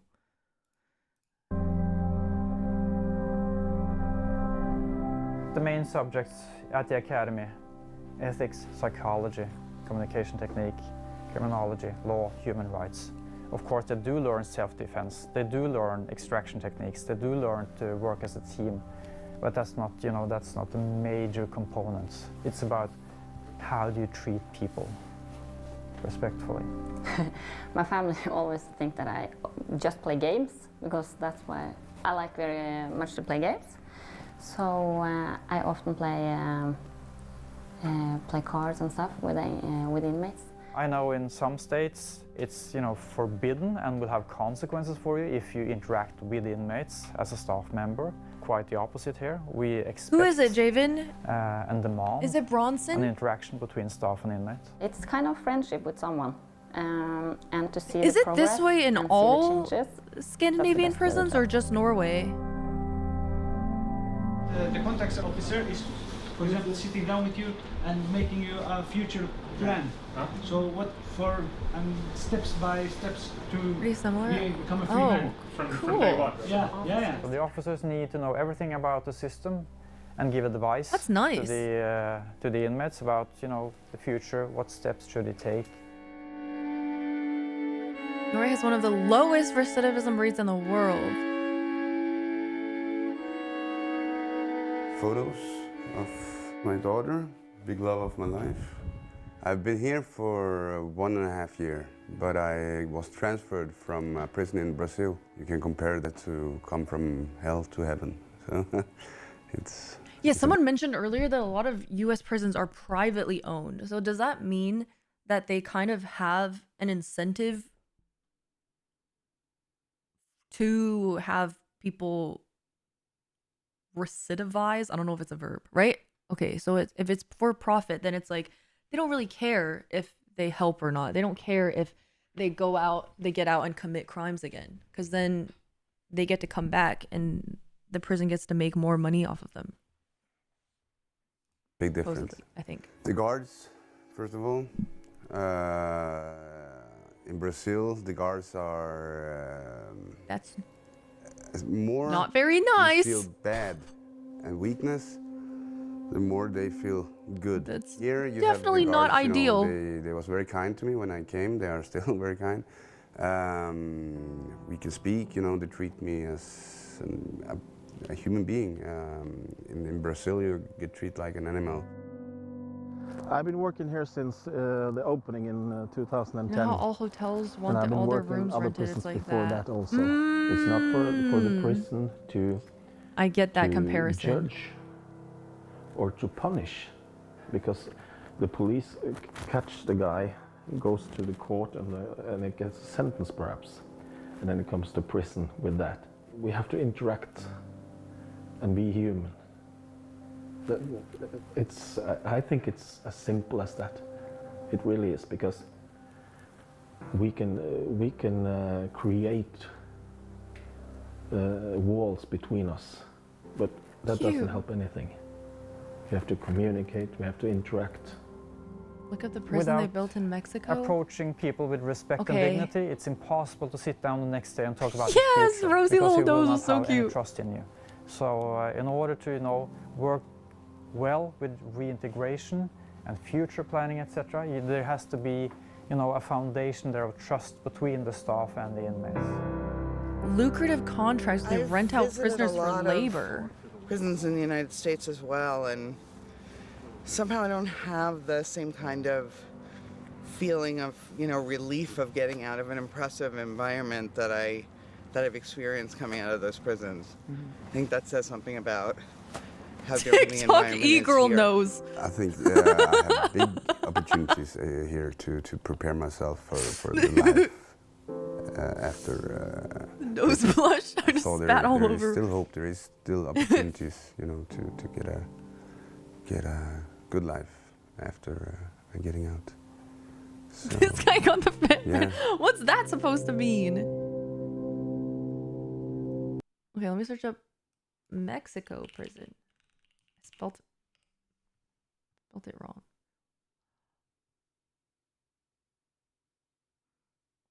I think I've watched.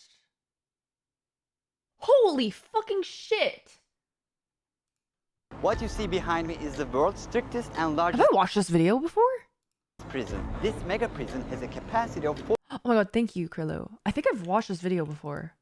40,000 prisoners. I think so, I here are the remember it. most Okay, unsafe yeah. people. You It can even looks imagine very, very how many familiar. people's lives have you ended. Is it 5? This area of modules making up Yeah, the yeah, mega yeah, I remember this. This is horrendous.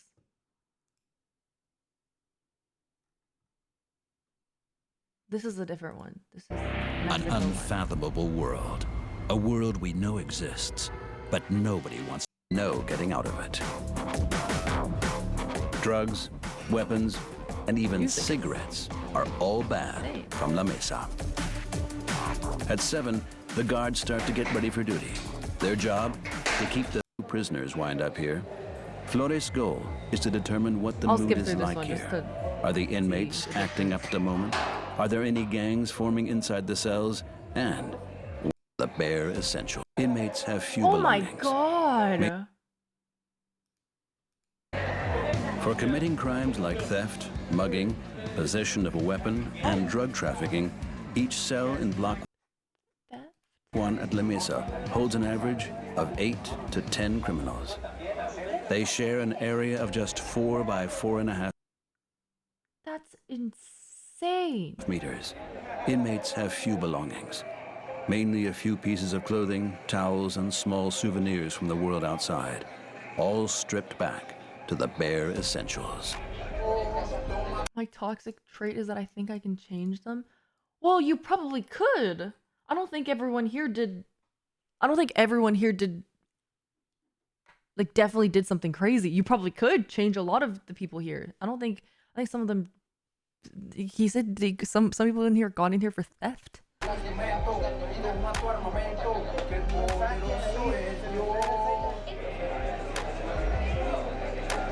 One of the inmates, Abraham Chavez Orozco. At the age of 22, he is one of the youngest in La Mesa. Arrested at the airport for drug trafficking, he was sentenced to 5 years. He's already done 3. That means 3 years of sleeping, showering, going to the toilet, without a single ounce of privacy.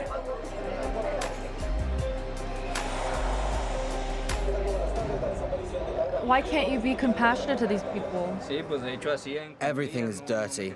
I think it's hard for me to be compassionate when it comes to something super vile, like when it has anything to do with like children. I guess it's hard for me to be compassionate about, but then I think for a lot of stuff I can definitely be compassionate towards. Like I don't think robbing something or selling drugs is deserving of getting your basic human rights stripped, you know? This is a whole different video, Grace, sorry. I'm skimming through this one video. It's about a Mexican prison. Just sitting on the toilet is horrendous. I've had a foot infection in the past.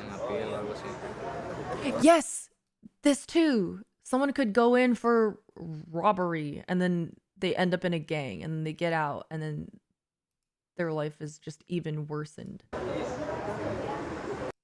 9 years in La Mesa. Armed robbery. The risk of altercations with other inmates is too high. I was being accused of stealing a car, armed robbery of a car. So he said I had 2 guns, AR-15 and a 9mm. So they gave me 9 years for that. 9 years in La Mesa, penned up in one of the toughest prisons in the world. This is my bed. This is where I sleep, right here. This is where Sean sleeps. This is Troy right here. Over here on the top, we got Brandon, we got Dakota, we got Ty, and Mike sleeps right here. The post of director at this moment.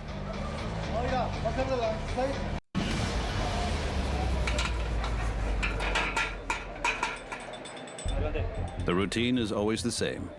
Between Monday and Thursday, the guards open up very specific cells.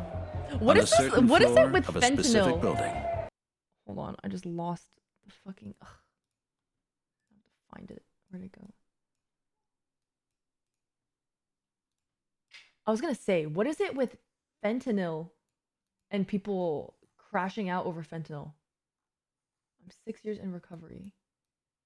If you sell fentanyl, you've killed 100,000 people. I'm 6 years sober.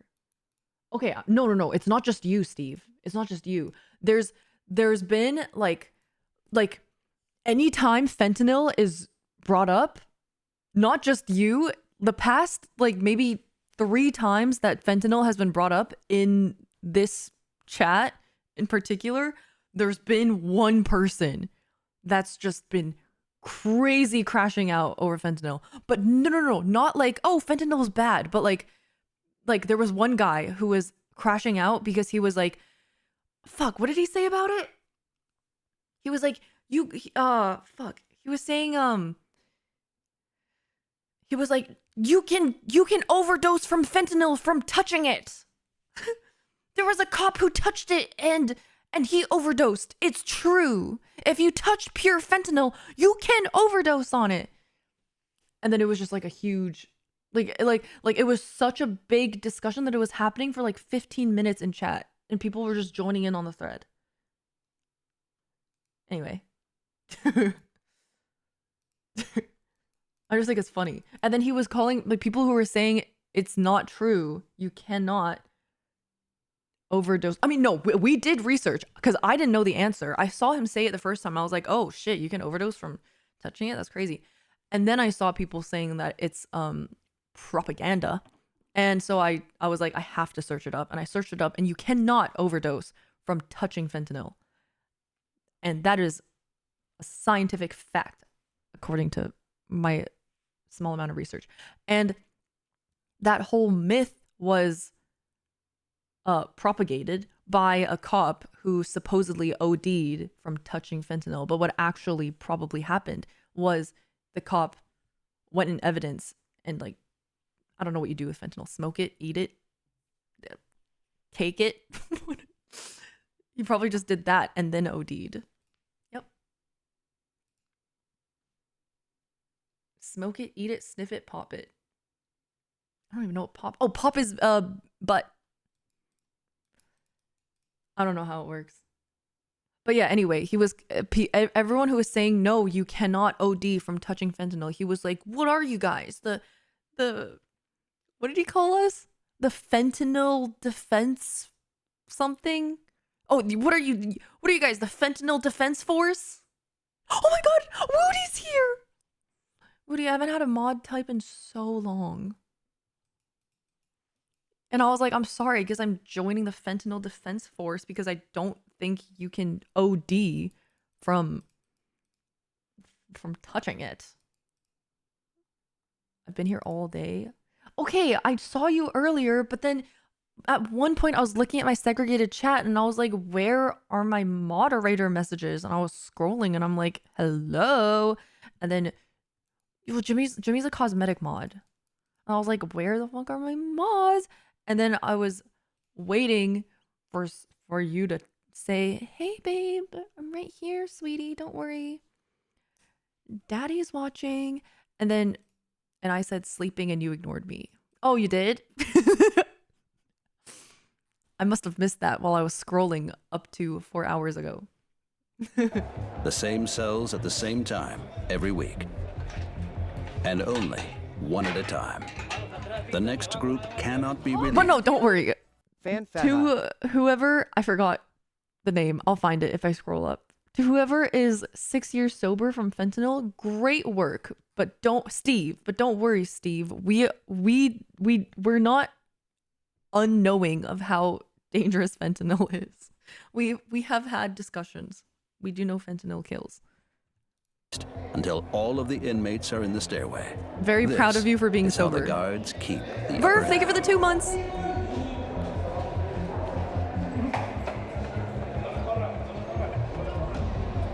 For most inmates, the precise moment offers them the only 2 hours of direct sunlight they get each week. The prisoners are separated over 3 different courtyards.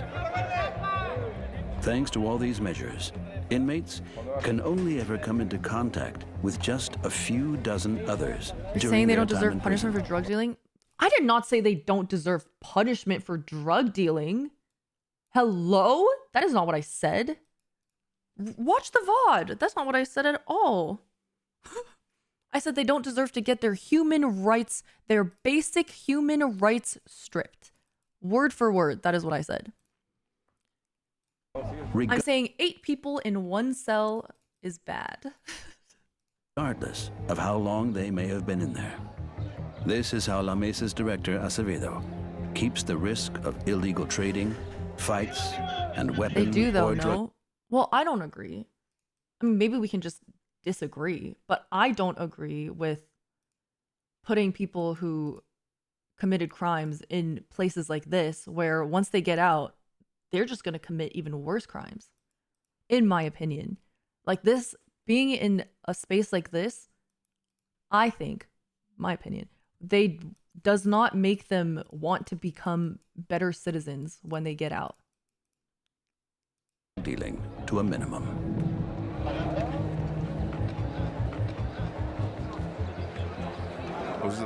Nowadays, we have a huge number of rules. And also, all I said was drug dealers.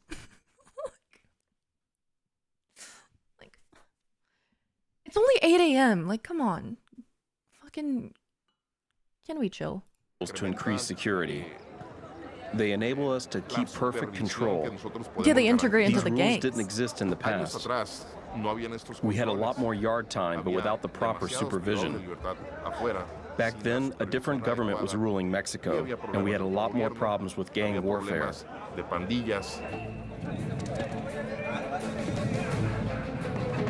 At La Mesa, the guards Yeah, I'm have actually like lost their I'm actually really surprised at the state of chat with on this topic. I'm like surprised that like it's kind of 50-50. I feel like most people would agree with this first time chatter. I'm surprised that a lot of people think like if you do a crime you should just get punished for it, because it's like I think is that just like vengeance? like a feeling of wanting, like, I don't know, like an eye for an eye kind of vibe? Because like I understand it. I understand. Yeah, I understand the concept of actions having consequences. Don't do the crime if you can't do the time. Yeah, I understand it. But I think there's so much okay, this is an extreme example. But that guy who went to prison for kidnapping, raping, and murdering young children, young girls. He went to jail for it in like the 1990s or fuck, I'm just making up times. But he went to jail for it and he got out in 3 years for kidnapping, raping, and murdering like 6 young girls or 5 young girls. And he got out in 3 years and then he just did it again. And then he finally went to jail for life. But like, that's an extreme example, but like it's very common. I don't even know why I brought that up. I'm really tired. But there's just a lot of recidivism, which tends to get lowered when you actually help prisoners in prison. Because We get vengeance, but are these people who just want vengeance understanding the background of why a person is committing the crime? Is there a way to rehabilitate, or are they actually an evil person? Yeah, exactly. That's why I mentioned like the difficulty of me having compassion for people who commit crimes like against children, for example, because it's just, that just feels like an innately evil crime. Whereas something like, I don't know, dealing weed. Okay, I'm specifying weed so that you guys don't go all crazy. But for something like dealing weed, it could just be you had, like, it could be so situational. Like you were just, you know, grew up in a bad neighborhood, had bad influences, and you started dealing some weed and then you got caught. Like, I feel like someone like that is totally, the weed is laced with fent. No. We're not talking about fentanyl. But I feel like those people are able to learn in prison and not commit the crime again. Because a lot of these people who are in here, they're not in here for life. They didn't do a serious enough crime for them to end up here for life. They're in here for like, what, 5 years? 5 years later, what do? If they get out and they're able to, once again, this is my opinion. You don't have to agree with it. Just my thoughts. If once they get out, it would be much better for them to get out and be a good citizen, a good member of society that doesn't commit crimes anymore and that can contribute positively, rather than feel resentment towards the system, feel angry, feel like they should just turn to a life of crime again because they don't know what to do with their life anymore. You know? Because I think a lot of the people who get out would have been able to reintegrate had they not just been only punished and dealt consequences in prison. Like, not saying they have to be like Norway and give them a fucking like nice little apartment and like play card games with them, but like 8 people in one cell with inhumane living conditions is crazy for someone who robbed a place, you know? But yeah, that's just my opinion. But whatever, if you guys want to just care about consequences, I mean, I don't really care. Fight against the inmates on more than one occasion, with fatal consequences. These days, the external security team at La Mesa makes sure even if another riot does occur, nobody manages to escape. Anyway, we can move on. Where do you go after pleading insanity? Well, oh yeah, I had a video copy pasted. Oh yes, this! Breivik. In 2011, during just one afternoon, Anders Breivik embarked on a murderous rampage that would send shockwaves around the globe. We all had this sensation that an act of war was really taking place. As the clock ticked, the body count rose. We had no idea if there was 15 people shooting, 1 person shooting. Death toll was just rising all the time. Now I was convinced I was dead. And with it the question, why had Breivik waged a 3.5-hour war on his own innocent countrymen? It's like... Yeah, I think it's people like this that it is very, for people like this, I don't think I can find compassion for. And the fact that he ended up in a Norway prison makes me feel vindictive. Trying to understand Ted Bundy or Adolf Hitler. And committed history's deadliest killing spree. Who did this? Who is behind this? Where did the hatred come from? Yeah, at least he's never getting out. Norway should just make one really bad person. Chicken Noodle, thank you for the 10 months. Norway should just, with anyone who's extra bad, just send them to El Salvador. The 22nd of July, 2011, Norway. A Scandinavian country admired for its landscape, high living standards, and for having one of the lowest murder rates in the world. In the capital city of Oslo, the day had begun like any other. 22nd of July is in the middle of the main holiday in Norway, and of course the weather was pretty bad, as it always is. But it's still summer, so most of the people were actually at holiday. Pretty normal Yeah, summer's chat day, gave me normal. an overview of what he We were in the did. office, and it was quite a busy Friday. Shop manager. We were all looking forward to the weekend. At 3:18 p.m., a white van is captured on CCTV, parking next to Weird Norway's fact, government Breivik was a headquarters. WoW player. That is a weird fact. Its driver is 32-year-old Anders Breivik, and cameras record him leaving the scene, armed and dressed in police-style uniform. Minutes later, at 3:26 p.m., the country would be changed forever as the world's worst killing spree began.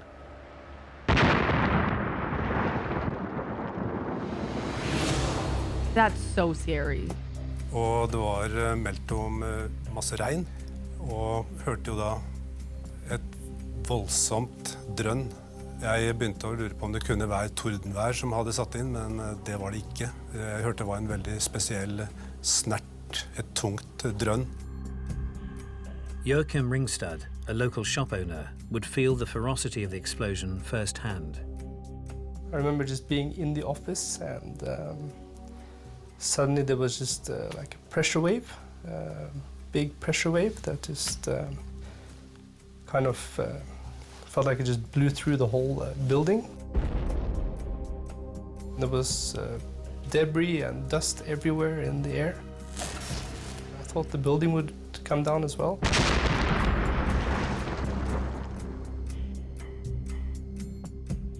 Local businessman Johan Did they make a Tandberg movie about would this? be one of the first I on just the found scene out about this today. to I think witness the I must have been unfolding too fallout. young when I heard about this happening. When the bomb forgot. exploded, I was underneath this building here in my car, driving. Actually, I was on my way home. Tom I Hardy had to lay played down him? on the floor in my car. Did he I thought actually? the ceiling was coming down. Him too? I was scared. It was a big air pressure through the tunnel. My car stopped actually. I started again and I drove out on the tunnel. Immediately when I got out from the tunnel, I saw this disaster Making movies that about things like had this is occurred weird for me. outside. I have started like to film, mixed feelings. Maybe 8 seconds. I thought about that too. I have like mixed feelings about movies or shows about things that involve victims. So I feel like on one hand, it's like it's weird because I'm like at least like I feel like it depends on how it's made is my overall opinion on it, I think. Yeah, like the Dahmer show was fucking weird. I really did not like the Dahmer show. Same with, oh my god, I talked about this recently. What was the other one that I thought was really weird? It was one of the monster shows. Ed Gein maybe? Or maybe it was the Ed Gein one where he murdered 3 women. And it just portrayed like it was just like entertainment first and like facts second. And because of the entertainment first aspect, the way they portrayed the victims felt super disrespectful. They basically made one of the victims just seem like a slut that was sleeping around with people, and that's how she got caught by this deranged serial killer.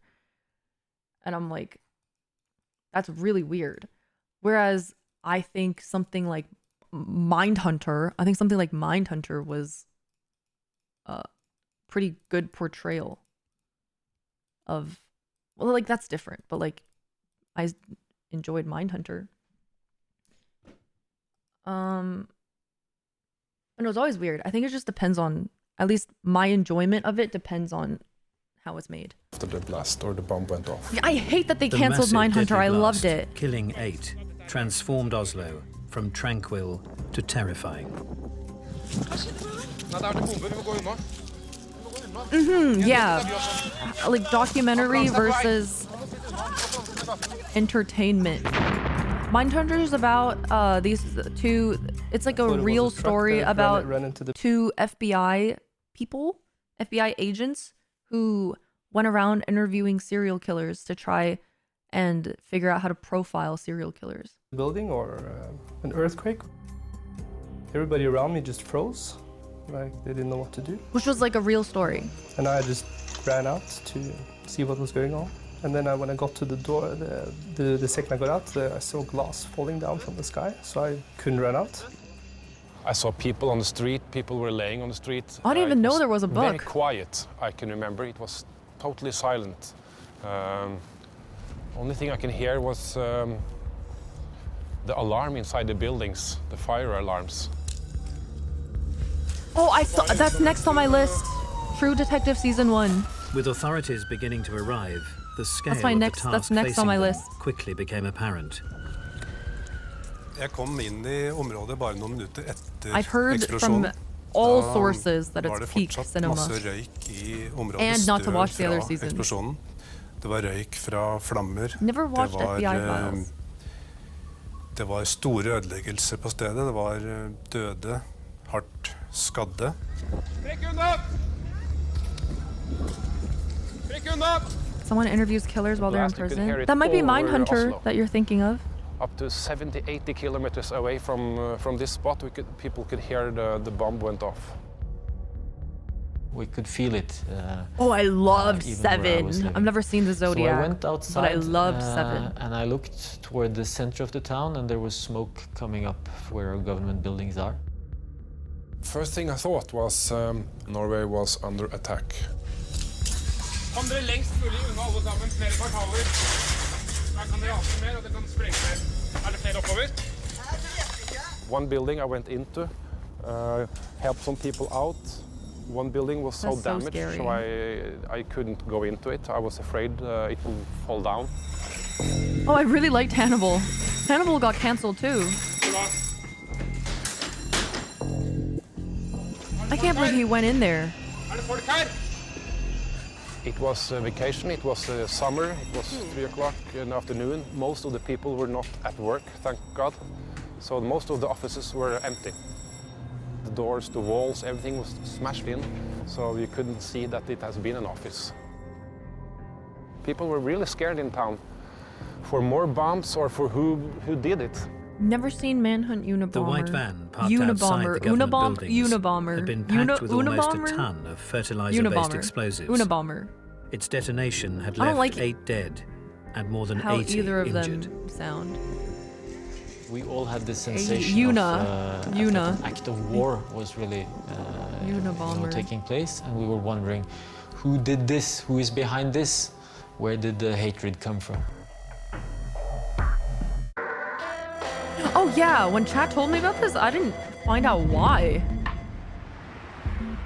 At 3:26 p.m., the 22nd of July 2011, Norway's capital city of Oslo had been devastated by a massive car bomb. Neo-Nazism? Oh.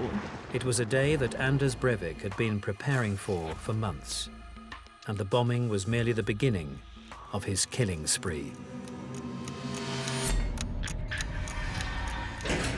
The 13th of February 1979, Oslo.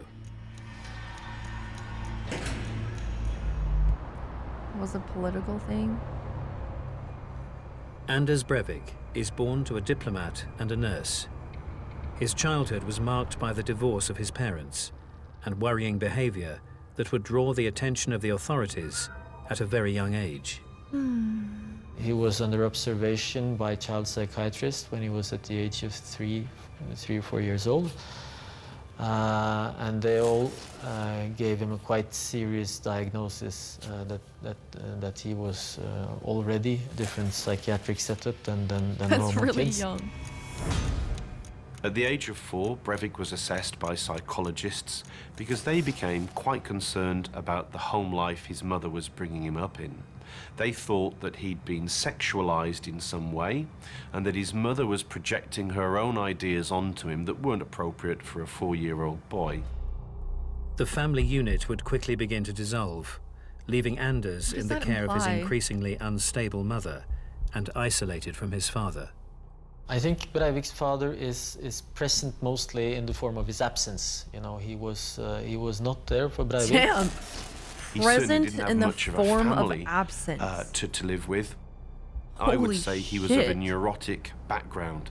He was an individual who was prone to outbursts or dramatic scenes and shows of largesse. Sounded so poetic.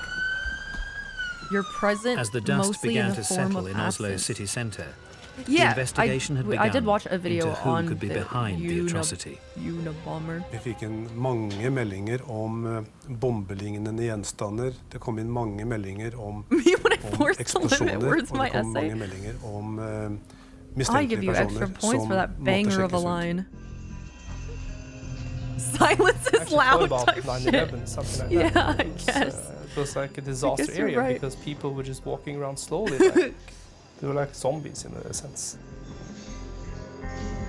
Så var det et voldsomt og Holy uvirkelig fuck. bilde. Det er ikke sånn man forventer å se i Oslo, ikke i Norge, og kanskje heller ikke i Skandinavia. Oslo and Norway was completely unprepared for something like this and pretty much taken with their pants down. One of the interesting things about Breivik's spree, of It's a course, is big-ass that he bomb. bought himself extra time. For a while, the police are only taking calls about the bombing and nothing else. Det var lite informasjon å få i en tidlig fase. The bomb didn't even blow as intended, so it was supposed to be even bigger. Som har meldt om forskjellige bevegelser. Pictures coming through to the police God. control room would offer the first crucial clues in their hunt for the perpetrator. Vi kunne få fortalt hvor gjerningsmannen hadde gått, hvilken bil som var parkert på utsida, som da var blitt sprengt, og registreringsnummeret på den, slik at alt av det ble sendt inn til de som holdt på med etterforskning her inne på politihuset. But the culprit was already one step ahead of the authorities, and what he had planned next would dwarf the carnage in the city and shock the entire world.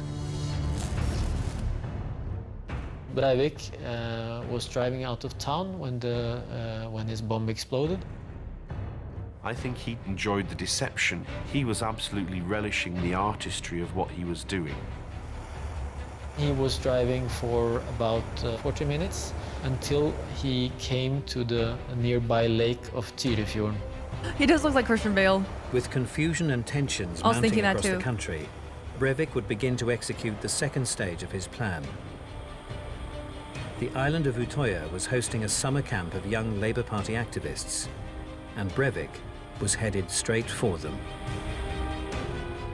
And he parked his car on the ferry crossings over to Utoya, and he presented himself as security police officers there to instruct them about security measures that needed to be taken in light of the explosion that had just happened in Oslo. And they sent the ferry over to collect him. What would come next would be an act so sinister it would strip a generation of its innocence.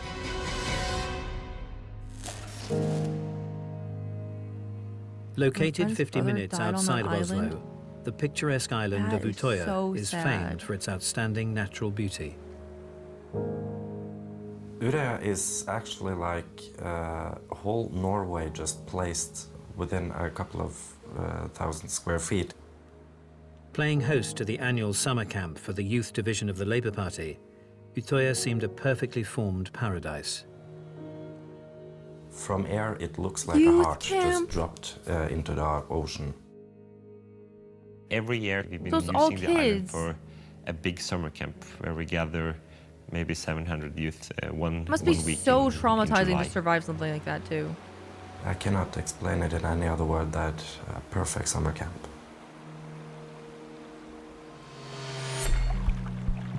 But this island idyll would soon be transformed into a nightmarish vision of violence by Anders Breivik. People were playing football, volleyball, everything was just normal, perfect. Suddenly,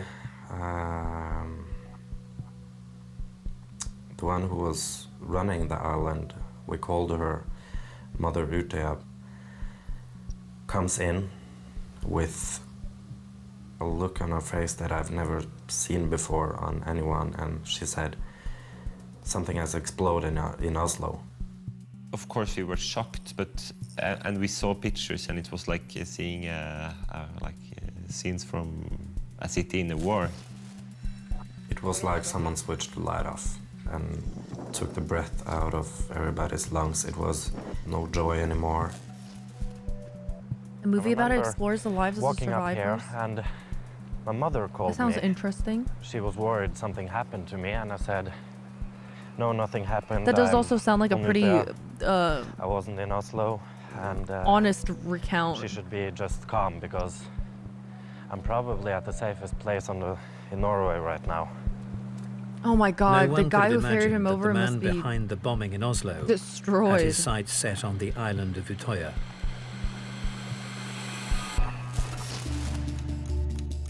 Anders Breivik's position as an outsider had been defined at an early age. Movies like found footage. Oh. Breivik grew up in a very affluent part of town, but he had a single mother and an address which was not kind of on par with his classmates. And I think he felt rejected. Aged just 14, he had sought acceptance by joining a nationalist gang. Oh. But his natural demeanor set him apart from the other gang members. As I remember meeting this guy, he's probably on a party. I can kind of see him just sitting there, watching, trying to figure out how to blend in. However, there was one aspect of youth culture that Breivik did excel at, one which demonstrated his ability to prepare and execute a plan in extreme detail. He would also try to establish a reputation as a graffiti artist. So he was apparently, according to the people who knew him at the time, planning his graffiti raids like a general. Extremely good with the logistics, getting the number of cans and planning his missions. He was definitely searching to get some recognition, to be someone. Literally just an attention As it happened all the time with him.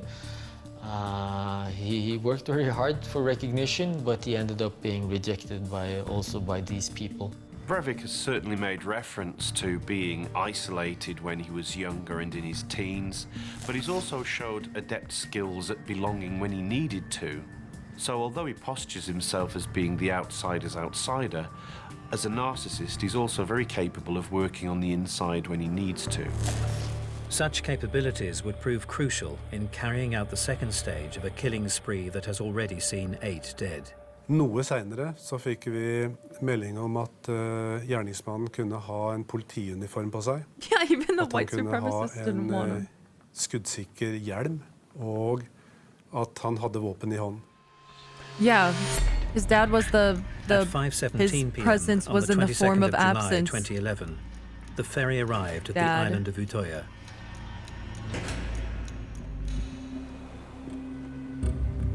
Disguised as a police officer and claiming an obligation to keep Utøya's inhabitants safe from harm, Breivik was welcomed. They sent the ferry over to collect him, and they carried his big suitcase with his ammunition. Oh my God. At 5:21, the first shots were fired, beginning what would be over an hour of unimaginable horror. The first thing he did was to go and ask for the guardsmen of the island to come with him, and the woman who was the head of the camp. And then he drew his pistol and he shot them both in the head.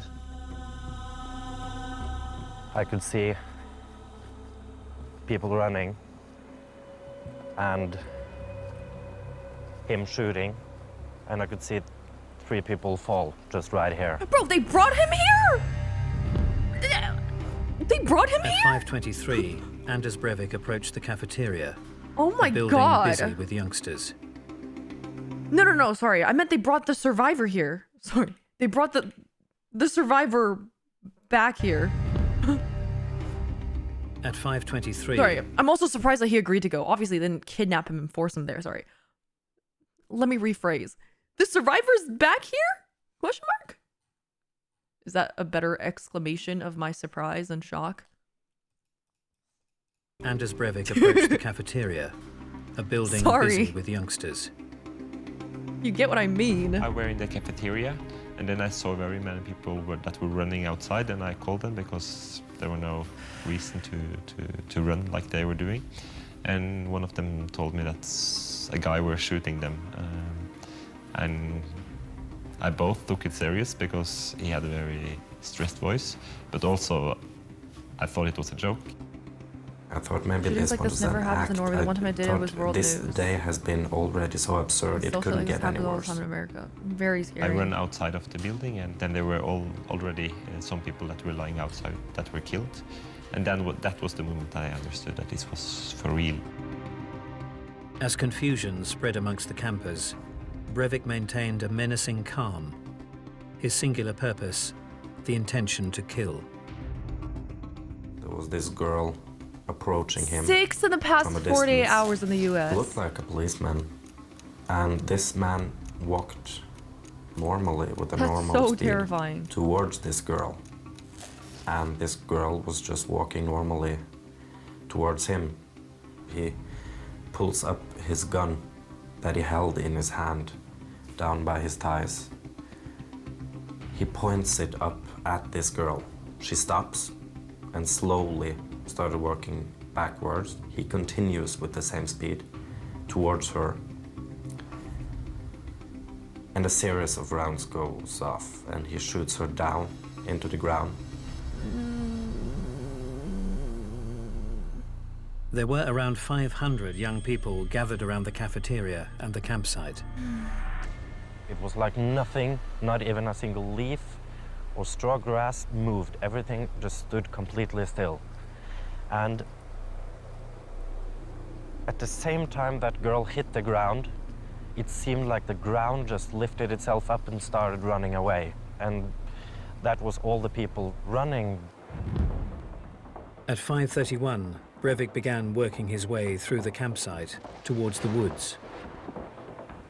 Between the strings and the tents and the things lying around, chairs, it was like an obstacle course. This was an obstacle course where... Yeah, the fucking mental fortitude fall, of this guy to be would here. Die, actually. I'm bewildered by The gunman it. had already shot and killed 21. As he made his way through the woods towards the southern tip of the island, he would take 15 more lives. I just ran, and then I came to the sea, so there were no place to run anymore. And then I just hide in the grass. You could hear the trees crunching from the bullets that were fired away. You can also see bullet holes. We heard a lot of shooting. So at the time we heard shooting, it was, of course, terrible because we knew what was happening. Even though I never prepared for this and never prepared for running for my life or being attacked like this, it's also quite impressive how the body reacts. And the only thing the mind is set on is to survive. Before you even start to think about something, your body and your mind has already done it. Before you realize you have to run, you're already there. Before you start to think swim, you're already in the water. That's so crazy.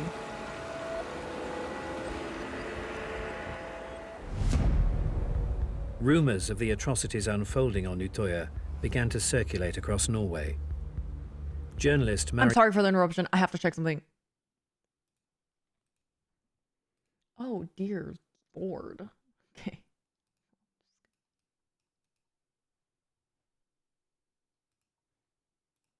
Marius Arnesen would be dispatched in a helicopter to investigate.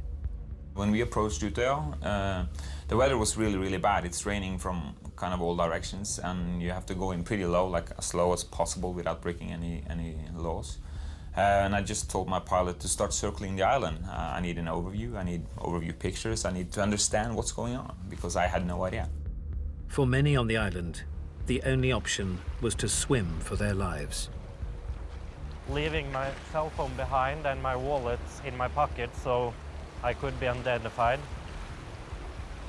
We started swimming. I started seeing people in the water. And the strange thing about your mind is that you don't expect people to be swimming away from an island like scared. This was a summer camp in my head, and my head told me, oh, they're taking a swim. And it takes like a second, and no, they're not swimming, they're not bathing, they're swimming away from the island. I couldn't breathe. So after 50, maybe 100 meters, I turned back. I realized this was going to be too far. And I also realized that I was probably going to drown.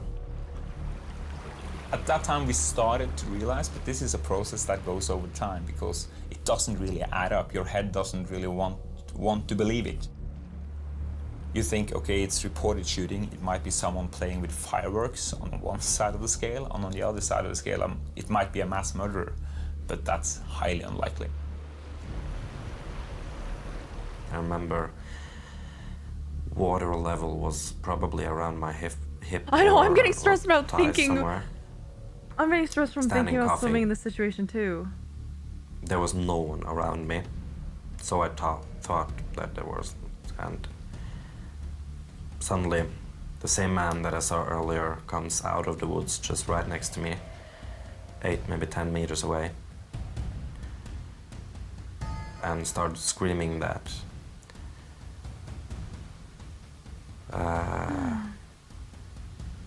that I'm going to kill you and you must all die today.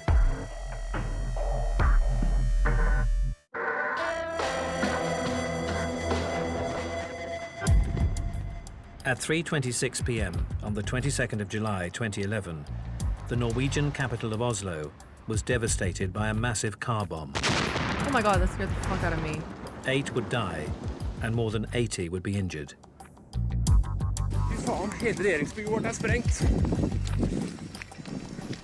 Nearly 2 hours later, a new horror had begun 25 miles away. That's what I'm saying. When a gunman began so running much amok trauma, on and he willingly a went small back. island That's packed what I with was young people so shocked attending by. a left-wing Labour Party camp. Journalist Marius Anderson was in a helicopter above the island, but was as confused as the people on the ground. At that point, we had no idea if there was 15 people shooting, one person shooting. We didn't know that there was one guy dressed as a cop. But I remember I saw a big, tall character, which I then thought, okay, that might be police. The gunman, dressed as a police officer, was 32-year-old Anders Breivik, and he had already taken the lives of 36 people on the island. At 5:40 p.m., he began shooting at the youngsters in the water. He started shooting into the water after the people that were swimming, and when you saw the columns of water that were rising from the bullets, you realized this is happening for real. And after he finished shooting, he turned around towards me and aims at me. You could see into the barrel. I don't know why I screamed, but I did, but I screamed that, "No, don't shoot me." In the blink of an eye, he pulls down his rifle, turns around and walks away.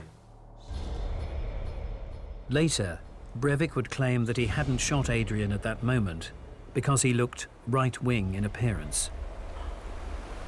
Oh my god. When he was 27 years old, Breivik had left his shared flat and began detaching himself from the world. He moved into his mother's apartment and began immersing himself in a world of online gaming and extremist internet sites. Oh, there's the WoW that you guys were talking about earlier. Isolated, living with his mother, staying Screaming seems reasonable. He's like, I don't know why I screamed. Almost incessantly. No, you were well within your right to scream. Websites. Very he understandable also started that you to screamed. behave rather oddly. He would be I might start sometimes dressing very more angry brightly. with his mother, and when she was ill, he would use a face mask to avoid contamination somehow. Dude, and I had he a would go around in the. This is so besides the point, but I had a dream one time in high school that I was at the airport with my best friend and her mom, and there was an airport shooting, and I dreamed that we were running through the airport, running away from the shooters, and then eventually they caught up to us, and they were killing everyone who wasn't American. And so, oh no, they were killing everyone who was American. And I remember they shot her mom, and we tried to get past this hallway by using her mom as a meat shield, unfortunately. And then they caught up to us, to me and my best friend, as we were hiding behind a table, and they were about to shoot us. And I was like, no, I swear I'm not American. And I woke up as they were accompanying me, like escorting me to where I told them I had left my bag so I could show them my Canadian passport. Then I woke up.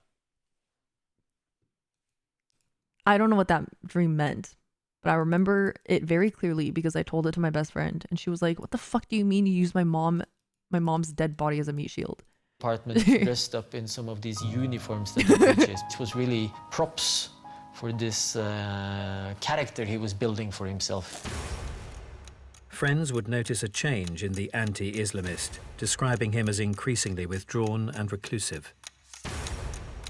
Many spree killers have undergone a period of social withdrawal and social isolation in the few months before they actually engage in their lethal attack.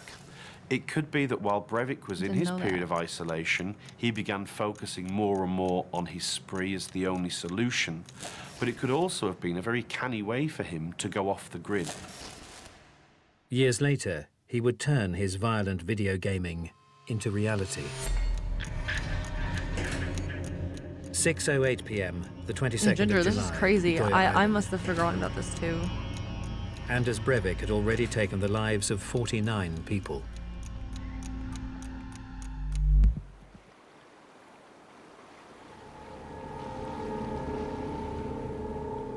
With police occupied by events in Oslo, Violent video local game. residents took to the water in boats in a It's bid so to begin a relief stupid to effort, blame shit on video plucking games. those that had chosen to swim to safety from the freezing lake. One of those residents was local hotel worker Viggo Larsen. Jeg tror det kan ha vært 15-20 båter, tenker jeg, som søkte rundt øya i alle retninger. Når jeg begynner å nærme meg, så ser jeg en T-skjorte liggende og flyte i vannet. Så jeg sklir sakte mot den som jeg da først trodde var T-skjorte, men det var da et menneske som lå på maven i sjøen og var død. The local police dispatched officers to the island. Norway's specialist counter-terrorism unit, Delta Force, would also be called into action. I called the police several times, and they said they were on their way, but it took more than 1 hour. He has so definitely seen some shit. Yeah, Utoya. we were completely helpless. At around 6:10 p.m., a large group of youngsters were at the pump house when a police officer arrived and informed them that the culprit had been caught. As they gathered together, he opened fire. How do you even get over this? And 14 would die at that moment. The really striking aspect about the massacre on Utøya is how calm Breivik was, probably impossible. how methodical he was, and how careful he was. One of the common mistakes that journalists and media reports make, particularly in the immediate aftermath of a spree, is they believe that the killer was crazed, deranged, and shooting victims at random. We certainly see time and time again in spree killers that they are focused and calm and very much in control of both their emotions and the situation. For Adrian and those still trapped on the island, the terror would continue. I was there all alone. I thought maybe lightning wouldn't hit the same place 2 times, but it did. And then suddenly a group of people arrived. You could hear someone whispering, "He's coming." By 6:30 p.m., Breivik had circled the island and returned to the southern tip, where he began shooting again. The moment was captured from the circling helicopter. And the first shot was so loud. Before I even could open my eyes, I felt something warm next to my head. It felt like my head exploded. Now I was convinced I was dead. Adrian had been wounded in the shoulder. 5 of those around him would die. Oh my God. From what I know, the last bullet that was fired on here was the bullet that hit me in the shoulder and still is there. He was captured 1 minute and 20 seconds after the last shot. That's what I'm saying. I can't believe he can be here.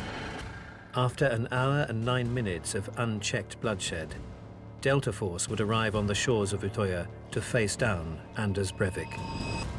The last thing that we were actually able to see was the police walking like in tactical formations, like terrorists, like terror cops do, and checking out stuff. Then, the man responsible for a massacre would surrender without a fight. Breivik's spree was certainly different from many other sprees that have gone before it.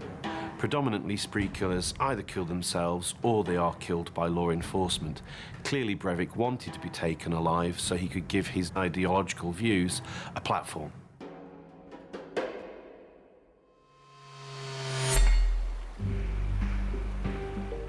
Although the violence may have been over, for those survivors left on Utoya, the trauma would continue. I was rescued When by the cops police said in and they an took interview me later, away, it was really hard for him and not I to was shoot taken Breivik by on the a private spot. boat. Yeah, I'm But sure. when we came to the hotel where everybody was gathered, all those who survived, I immediately understood that the numbers of the killed will be extremely high. I'd like to say anything happened so fast, but actually it didn't. This is It a doc happened very about slowly. an attack that happened in Seemed like we 2011 were in trapped Norway. here forever. And some part of me probably still Complains is. about life in isolation. Good. In one afternoon, Anders Breivik had claimed the lives of 77 of his countrymen, 8 in Oslo and 69 on Utoya Island. Oh my God. He claimed to have committed the massacre as a political act.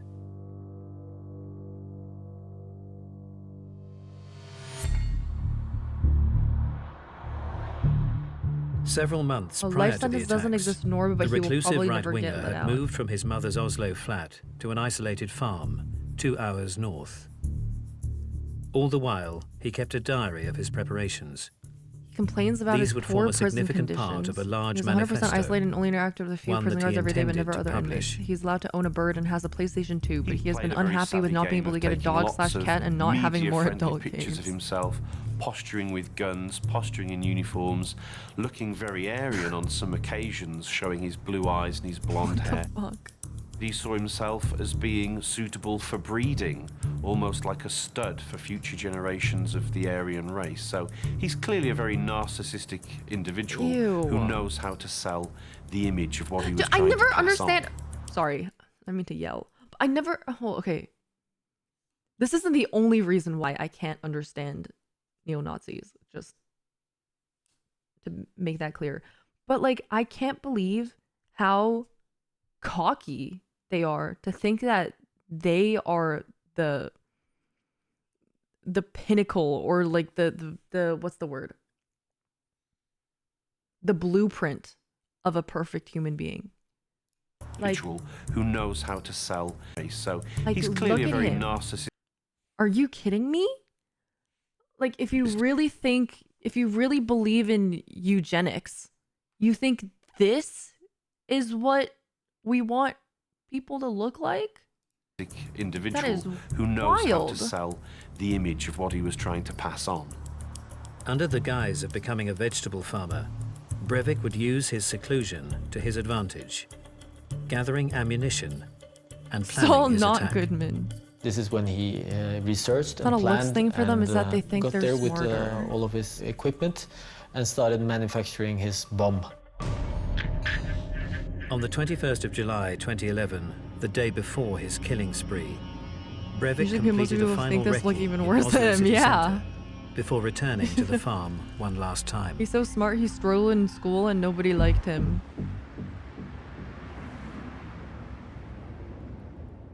He was picked up at Reina Station by taxi driver Arild Tangen. I meet Breivik in the train station, and he stand there, want a taxi, so I ask him if I this guy looks drive him home. badass. The farm is about 12 kilometers from Reina Centrum. Big farms, Oh my God. A lot of space. He had the place and his to voice. do what he was going to do. Breivik has claimed that he spent 11 months preparing for I his feel both spree intimidated bomb and attacks. protected by He him. clearly knew what he was doing, and he knew the best way to go about it.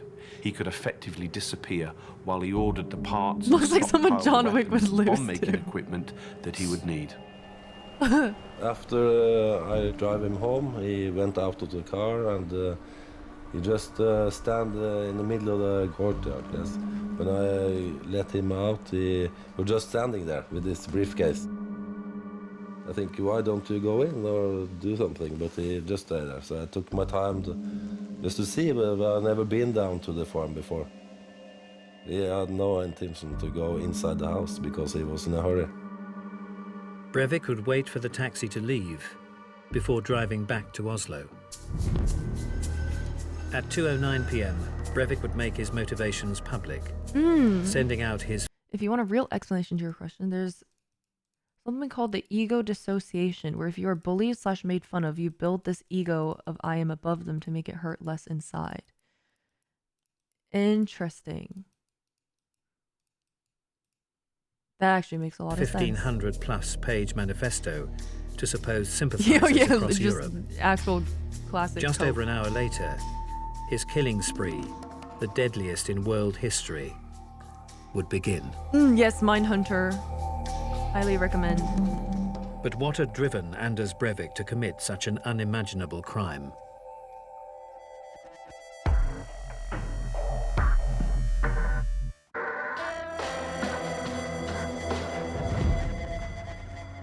Taxi On driver the was a 22nd better of July blueprint. 2011, I think Norway had changed Sushi forever. Kimchi is saying that Anders the taxi driver looks better than the killer. Breivik's attacks in Oslo and on Utøya had left a nation in mourning. I always the bully It theory. is They said that he easy was just to talk about the number, like about bullied the and attack. outcasted But I mean, these were and 77 rejected individuals that are in no childhood. longer with us. Most of them were very young. The youngest was 14. The Oh my majority were God. below 18. So, yeah, that is what 22nd of July is about. Is those who lost their lives.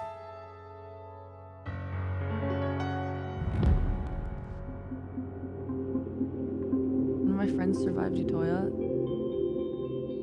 I didn't Fucking feel anger. I just traumatizing. felt sorrow. I felt sorry for the whole situation. This guy I didn't feel sorry for, but all the people that he hurt and all the families that he destroyed, I just wish him dead.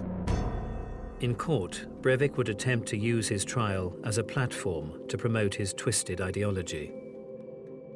It seemed like the court was kind of a theater for him. What the whole trial was about for him was to get recognition Oh, as a genuinely political traumatizing for everyone. terrorist, as an extremist, as a militant, and not to be somehow written off as crazy. That picture of Breivik giving the fisted salute probably did as much for his PR as his It 1,500-page makes manifesto. it look like, I'm sorry. You just like look at it with a like if you squint, look at it with a different perspective, right? It just looks like he has a baby arm. You know what I mean? Looks like he has a little stump hand. Festo did. And again, that is one of the legacies of Breivik's murders, is that he's been allowed to live and allowed to publicize his deranged You couldn't beliefs. see it either. Anders Behring Breivik would be found guilty Horrible of the fucking murders beard. of 77, 8 losing their lives in Oslo, and 69 on the island of Utøya. He would receive a Jesus. 21-year sentence, the maximum possible under Norwegian That's law. the maximum possible sentence? A question that still puzzled, however, was what could have caused this man to commit such chilling crimes. Oh my god! To try to understand. But people said that he's never getting released. People like this, I don't think it's possible.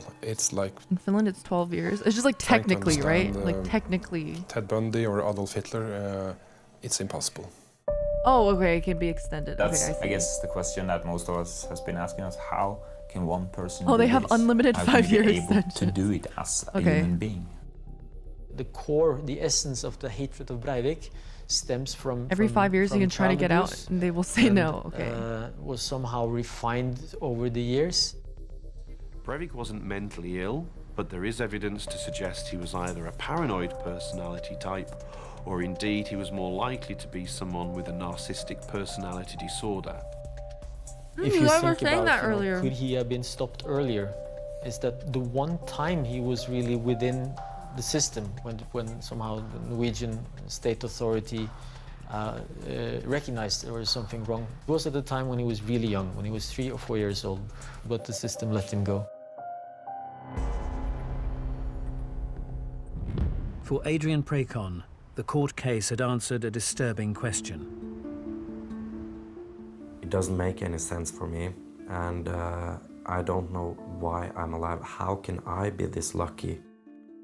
Many spree killings, we see some victims are shot, others are allowed to live. At Columbine, in Hungerford, and again in Utøya with Breivik, we see some victims are toyed with and they're allowed to survive on the whim of the offender. He explained in court after a week that he remembered why he spared me. So much survivor guilt. And What did he do? He looked like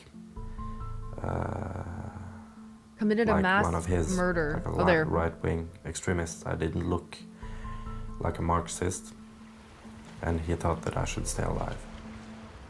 Despite Breivik having taken aim at his own people and striking at their very heart, their refusal to be cowed by their attacker stands strong. 1 minute we are falling because someone is shooting after us, and a couple of days later we're all standing in the streets with our roses and torches and rising again. And I believe that's the best experience a country can have with themselves, to fall and rise together. Yeah, I'm not really used to non-NA cop slop. Although the innocence of Utøya may have been lost on the 22nd of July, its beauty will remain. I'm used to us being like, ugh, classic Utah, or like Florida, of course. That's wild. Norway is not small and safe anymore. My daily life is like before. Are you interested in terrorist attacks, slop, or just murder? It changed. What a question. It changed Norway. It changed me as a person. I don't know how to answer. Det vanskelig å I'm slippe not taket, sure. men til stadighet så tenker han på det som skjedde på Utøya, frem nå til og med 2 år etter. For Adrian Prekon, the experience of that day may have been harrowing, but his bond with the people that traveled there I think I'm still pretty fresh has survived. and newbie in the cop slopping. Still say I don't know it, what my and, interests are yet. The closest people around me also say it, that I never returned home from Utøya. And that's because a part of me is still struggling out there. Oh yeah, I think I was feeling too cop sloppy for that video today, Niffy.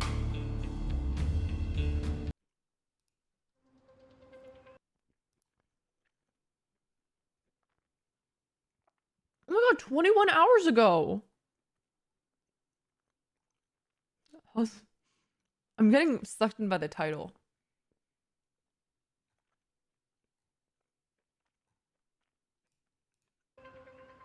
What causes a man to brutally murder Skip, already his seen loving it? Was it wife good? and mother to his children? He is a manipulative bully. He's a bully because he's a perpetrator I don't know, of I domestic lied. violence. And that's what this is all about. He felt entitled to kill her. She was his. He could kill her if he wanted to. And he was full of rage as well. But, you know, some killers just plan the killing, but some plan to get away with it as well. And he was one of those. We meet those who came face to face with the killer. there was no remorse there to try and identify his crime. Personal opinion, I think he was playing a game. Poggers, dude. He was born a killer, and that was always within him. Knitting Cat, thank you for the He new was a tier 1. Welcome. respected father and husband to others, but a lifetime of rage would ultimately expose the killer within. Give me the survivor news, make it feel. Yes, Her I agree. death was, make no mistake, a punishment. Homicide was something that was always inside of Ahmed.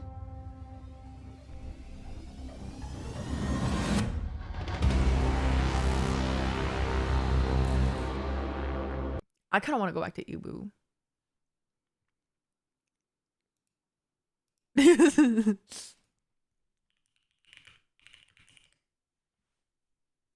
Oh my god.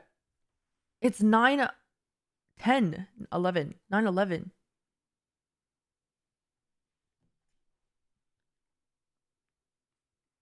Shit, guys. I need to be awake in... No! I need to be awake in 19 minutes! I need to be awake in 19 minutes and I need to be out of the house in 49 minutes. Ah! I did want to sleep, yeah. I've been awake for 22 hours and I have to be awake today. I have to be awake. Okay. I can take a nap 2 hours from now for 2 hours. So right now it's 9 a.m. I can sleep from 11 to 1. And then I have to be awake until 7 p.m.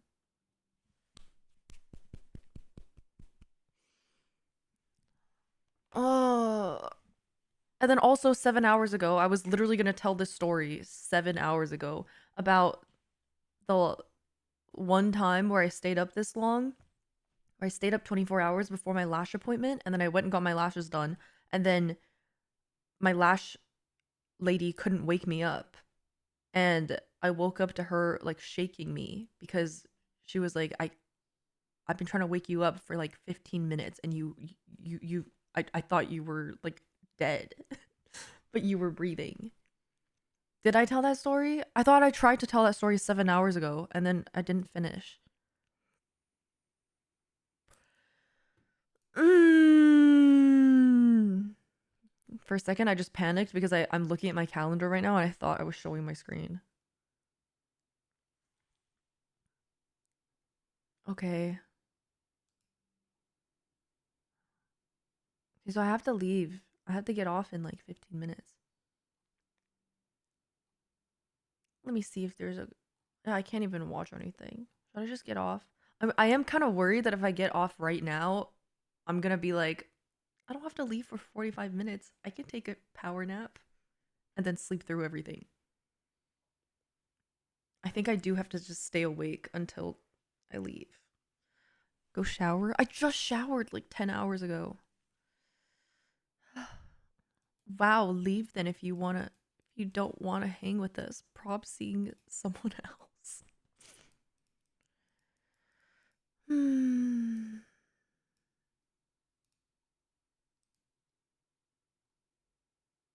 I don't think I'll wake up from the power nap.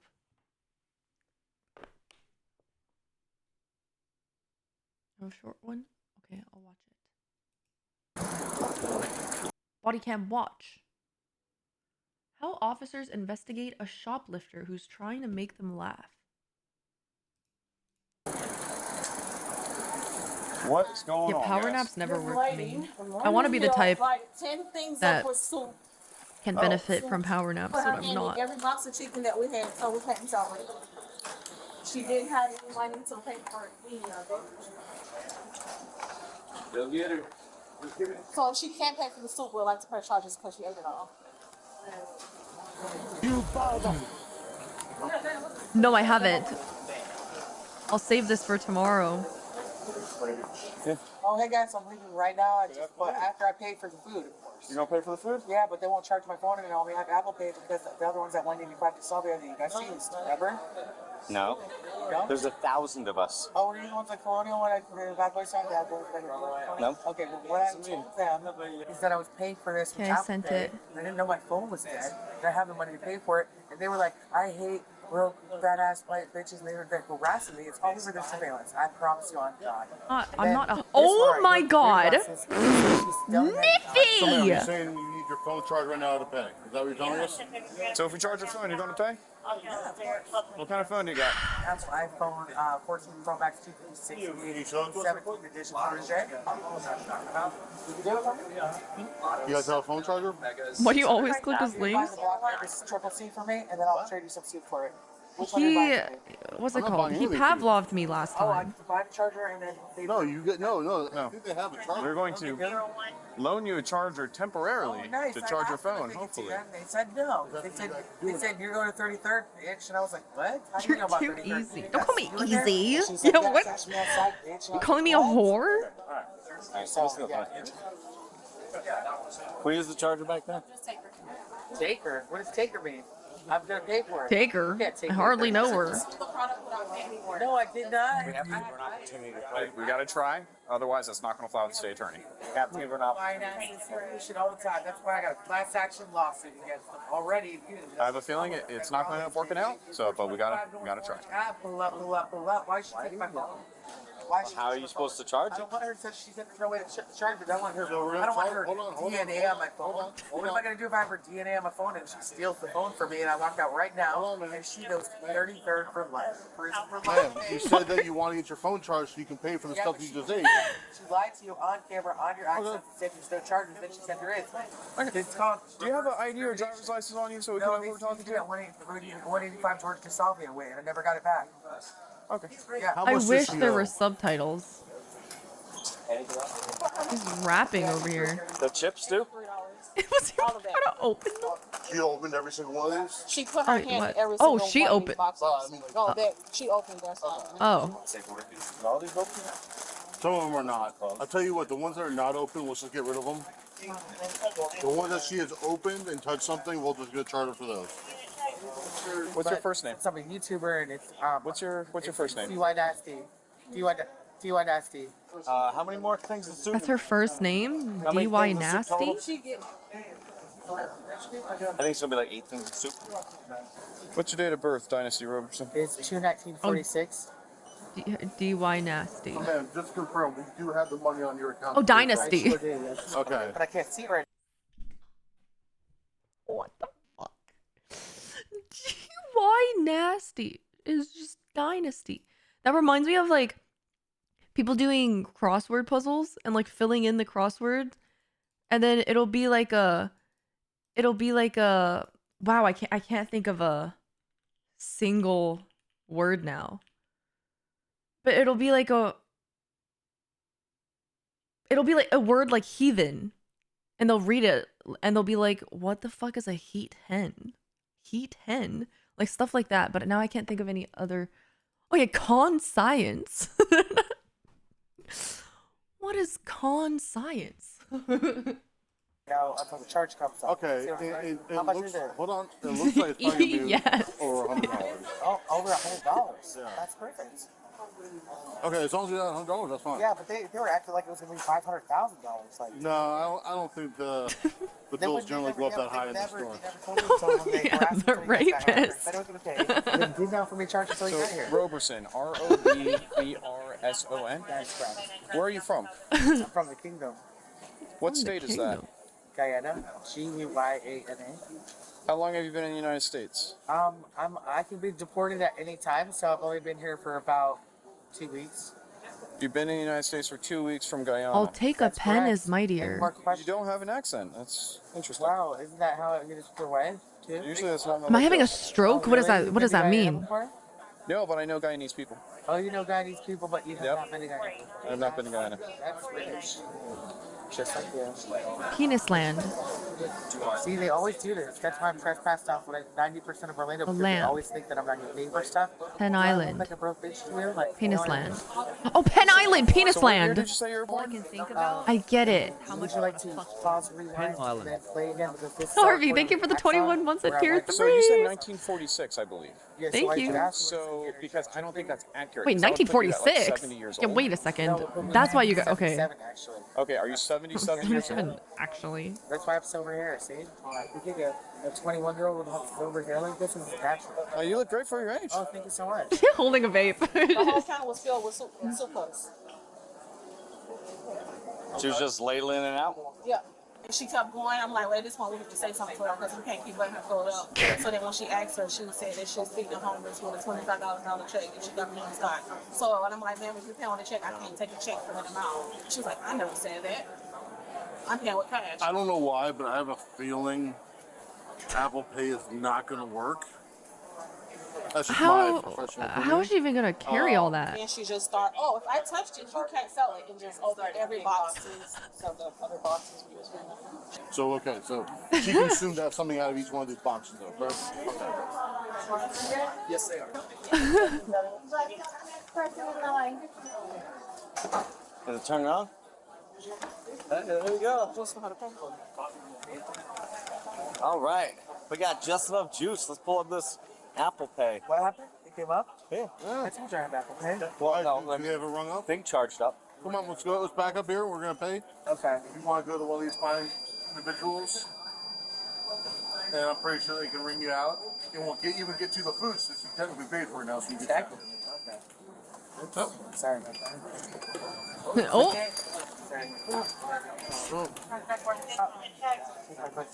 Oh. Yeah, turn it. No, other way. No, keep going. No, other way. Oh. There you go. Oh, okay. Are you able to walk, ma'am? No, that's fine. I'm okay. How did you make it into the store? I barely did with the cane. Ah. Well, discrimination. All right. Now, no. Go that. No, other way. Where's the mirror? No. Turn. Oh my god. What did you do? Which one are we going to be at? Now she's starting You're to like a Right here, right fucking here. truck. Right there. 192.65. Is that what you said? You said 192. Yeah, that's exactly what I said. 192. All right, let's try and see which car should I use. The one here. She's kind of enjoyable. So if you're having trouble, The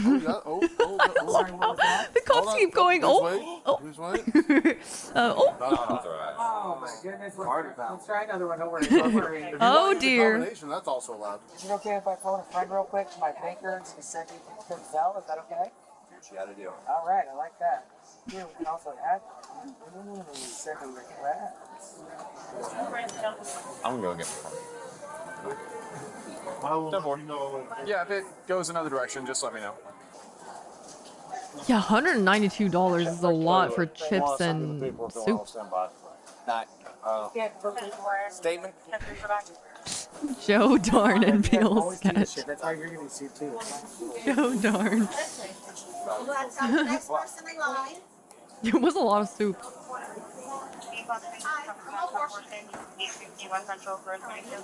And then the funny thing is, I would like not pay for it, and they would still keep all the food, and you wouldn't give me the food, so they win. No, actually, if you pay for it, it is yours right now. What I said is, if for some reason, But right now, they're doubting that you have the ability what I to pay said for was, it. if it doesn't go through for some reason, they get cheaper food and charge me. That's what they do all the time. They did a KFC the other night. They did Uber all the time. I have class action lawsuits all over the city, and I know more OPD than you know OPD, and you know this name. All right. Who wants to write the statement? I'll tell you this. She got her right better than me. The fact that she's claiming to be 77 and just asserting it and not even trying to How about we try role play another as card, because that 77 one's is gonna work so out. funny to This is me. not your card, so you won't know how many times you have to swipe it until it actually works. It's part of their, what's it called? That encryption that I built into it because I do cybersecurity. Okay? So I know once I hit 17, it's about to. Right now, the clues are When you hit activated. 17 times, it'll 17 accept. was total victory to the Bible. Hello. Oh, well, Yeah. can't argue with that. Hello. Not opposite. There we go.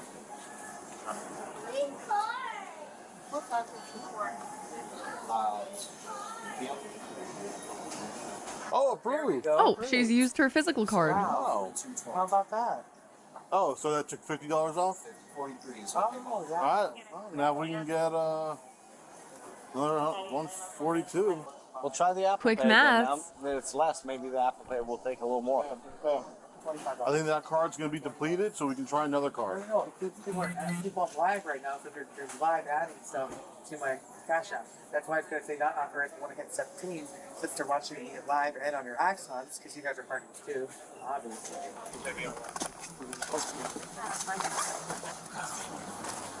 So it's card got valid for Chang. Let's see if it's dog first.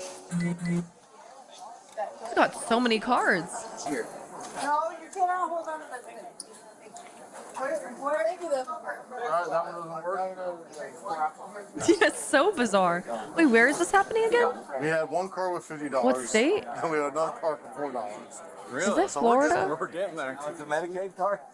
Florida, okay. The Medicaid card. Yeah, so that's the Let's try the, That makes sense. the souls won't work. It definitely tracks. Orlando, okay. Makes sense. Normal situation. No cash back. Yeah, there's no way you can get it on this one anyway. Hi, Cookies. Hi, Blacklisted. Not on that. That's not a price. No, she's cash back. No cash back. Oh gosh. Not on price. The comms are laughing. Let's try. 1, 2, 3, 1, 2. Let's try it one more time. Oh. Oh, really? You guys working on stage? Yeah. If you need to make a phone call and go do that, we got no problem, but we have to figure this out within a pretty short amount of time right now. Okay, no problem. Excuse me, sir. Man, I'm just going, no, I just found out how to pay it off because I have another card on here. So I'm clearing this for $1,300 right now. I'm ready for you to wow me. And then once I do that, then I'm going to go buy a bunch of food and see what ones you have on it you want. Okay? Now let's pay for this food and we can be done for the day. And would you like some? Because I'm just No, I leave don't it all believe outside, and if you accidentally pick it up, free food for you. This lady's scamming. I know, it's yours too. She just came in here, poured a fuck ton of soups, Ma'am, do you have any checks and then opened a bunch of bags of chips, and was like, if I open these and touch them, then you can't sell them. Hi, welcome in. This is my car. And so now they're making her pay for all of it. It came out to $192 worth of soup and chips.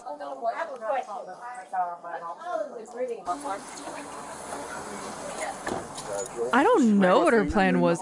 Maybe her plan was for them to just give her everything for free.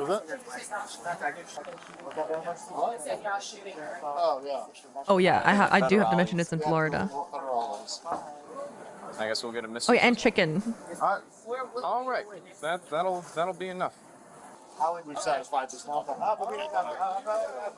know. Stand up. We know you Stand up. I can't. No, you can't do this to me. Let me get my cane at least, please. Our cane's gonna come with you. Come on, but we'll help you. We will be your cane. You won't let me use my cane? ADA. Yeah. Let's go. Okay, all right. Oh yeah, and she's claiming to be 77 years Give old. me a second, I gotta get off this so my ass is so fat. Let's go. Oh, you're playing this. How did they do that? Oh, no. Left foot first. 911, 911, after 911, call 411. Is there an emergency shuttle for this? 1-800 no phone. I'm going to 33rd. Who's got my bail money on deck? It's for 137.93, and they took off 50, and they're going to keep all the money, and you're going to get free food. We'll get your stuff. Credit cards in my iPhone, because this is how it goes. And Latoya and Portia, thank you very much for making yourself viral, because you bitches get fired for real, for real. So Officer Aria, what's up? Caller, I'm on the way. 33rd, here I go. Get popped. More. I can't wait to get locked up. I'll grab the solitary again, because I'm 7:30 official, bitch. I'm crazy. All right, man, let's go. Marie Cakes with an S85 on Snapchat, 6,000 subscribers and counting. Suck my dick. She's so fast with it. Like I have no idea what she's saying, but I can tell she's fast. So hide your kids, hide your wife. Not a single stutter. What we call this is how we do it on Sunday and night. Free chicken for everyone.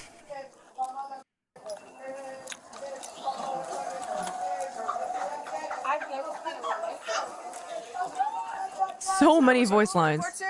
Write it down. We do this crazy shit again. Somebody record. Write it down. That's my mom. She never showed up today like she's supposed to. They're putting this crazy shit. They're gonna taser me and everything and put me in the. Oh, we aren't getting cuffed. They don't like it when we do that. Like they did last time. $30,000 right now. All right, so She's a whole last Discord voice call. Mama, stop at my crib. MONCRIEF. My crib. Tell them I'm on my way. Oh my god. Oh no, it's not my alarm. The fuck? I'll bud you out. This is exactly when I have to wake up. That was really freaky. That is... It is in the video, right? Am I going crazy? It is in the video. So faint. Please, please, please, please put the windows down. I'm having hot flashes. Okay. Would like the windows down since she's having hot flashes. Okay. Petite theft. Thanks, Wait. gents. That is so cute. Seems cute. Hi, welcome to Orlando. Oh, adorable. Just a little baby theft. Okay, I actually gotta go now. Fuck. I don't want to do anything today.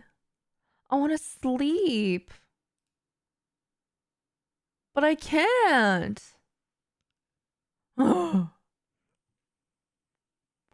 Upsetting. Okay, I'm gonna send you guys to Dean.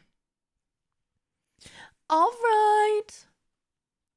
Thanks for hanging out. The next time you see me, I'm gonna have nice lashes instead of one eye being fully bald of lashes. And my hair's gonna be shorter. And my nails are no longer gonna look like this. If I survive today. Surely I do. Maybe I'll just drink some coffee or something. I did try to remind you to sleep. I did see your message. I distinctly remember seeing your message because your name is Aline Fiona, and then you had the word, you said, go to sleep, Fiona. And I was like, ah, haha, Fiona called Fiona. But I ignored it. Okay. Yes, I will stream tomorrow. Dude, I don't know when I'm gonna fucking end up streaming tomorrow if I am not gonna sleep until 8 p.m. After being awake for so long, I don't think I'm waking up until like later. I'm definitely streaming later tomorrow. I'm assuming it'll be around 7 a.m. PST. Oh my god, the raid's gonna go through. Okay, bye. See you tomorrow. Join Discord. I'll update stream time on Discord. Oh god. I will update then. Okay. Good night. Have fun. Say hi to Dean for me.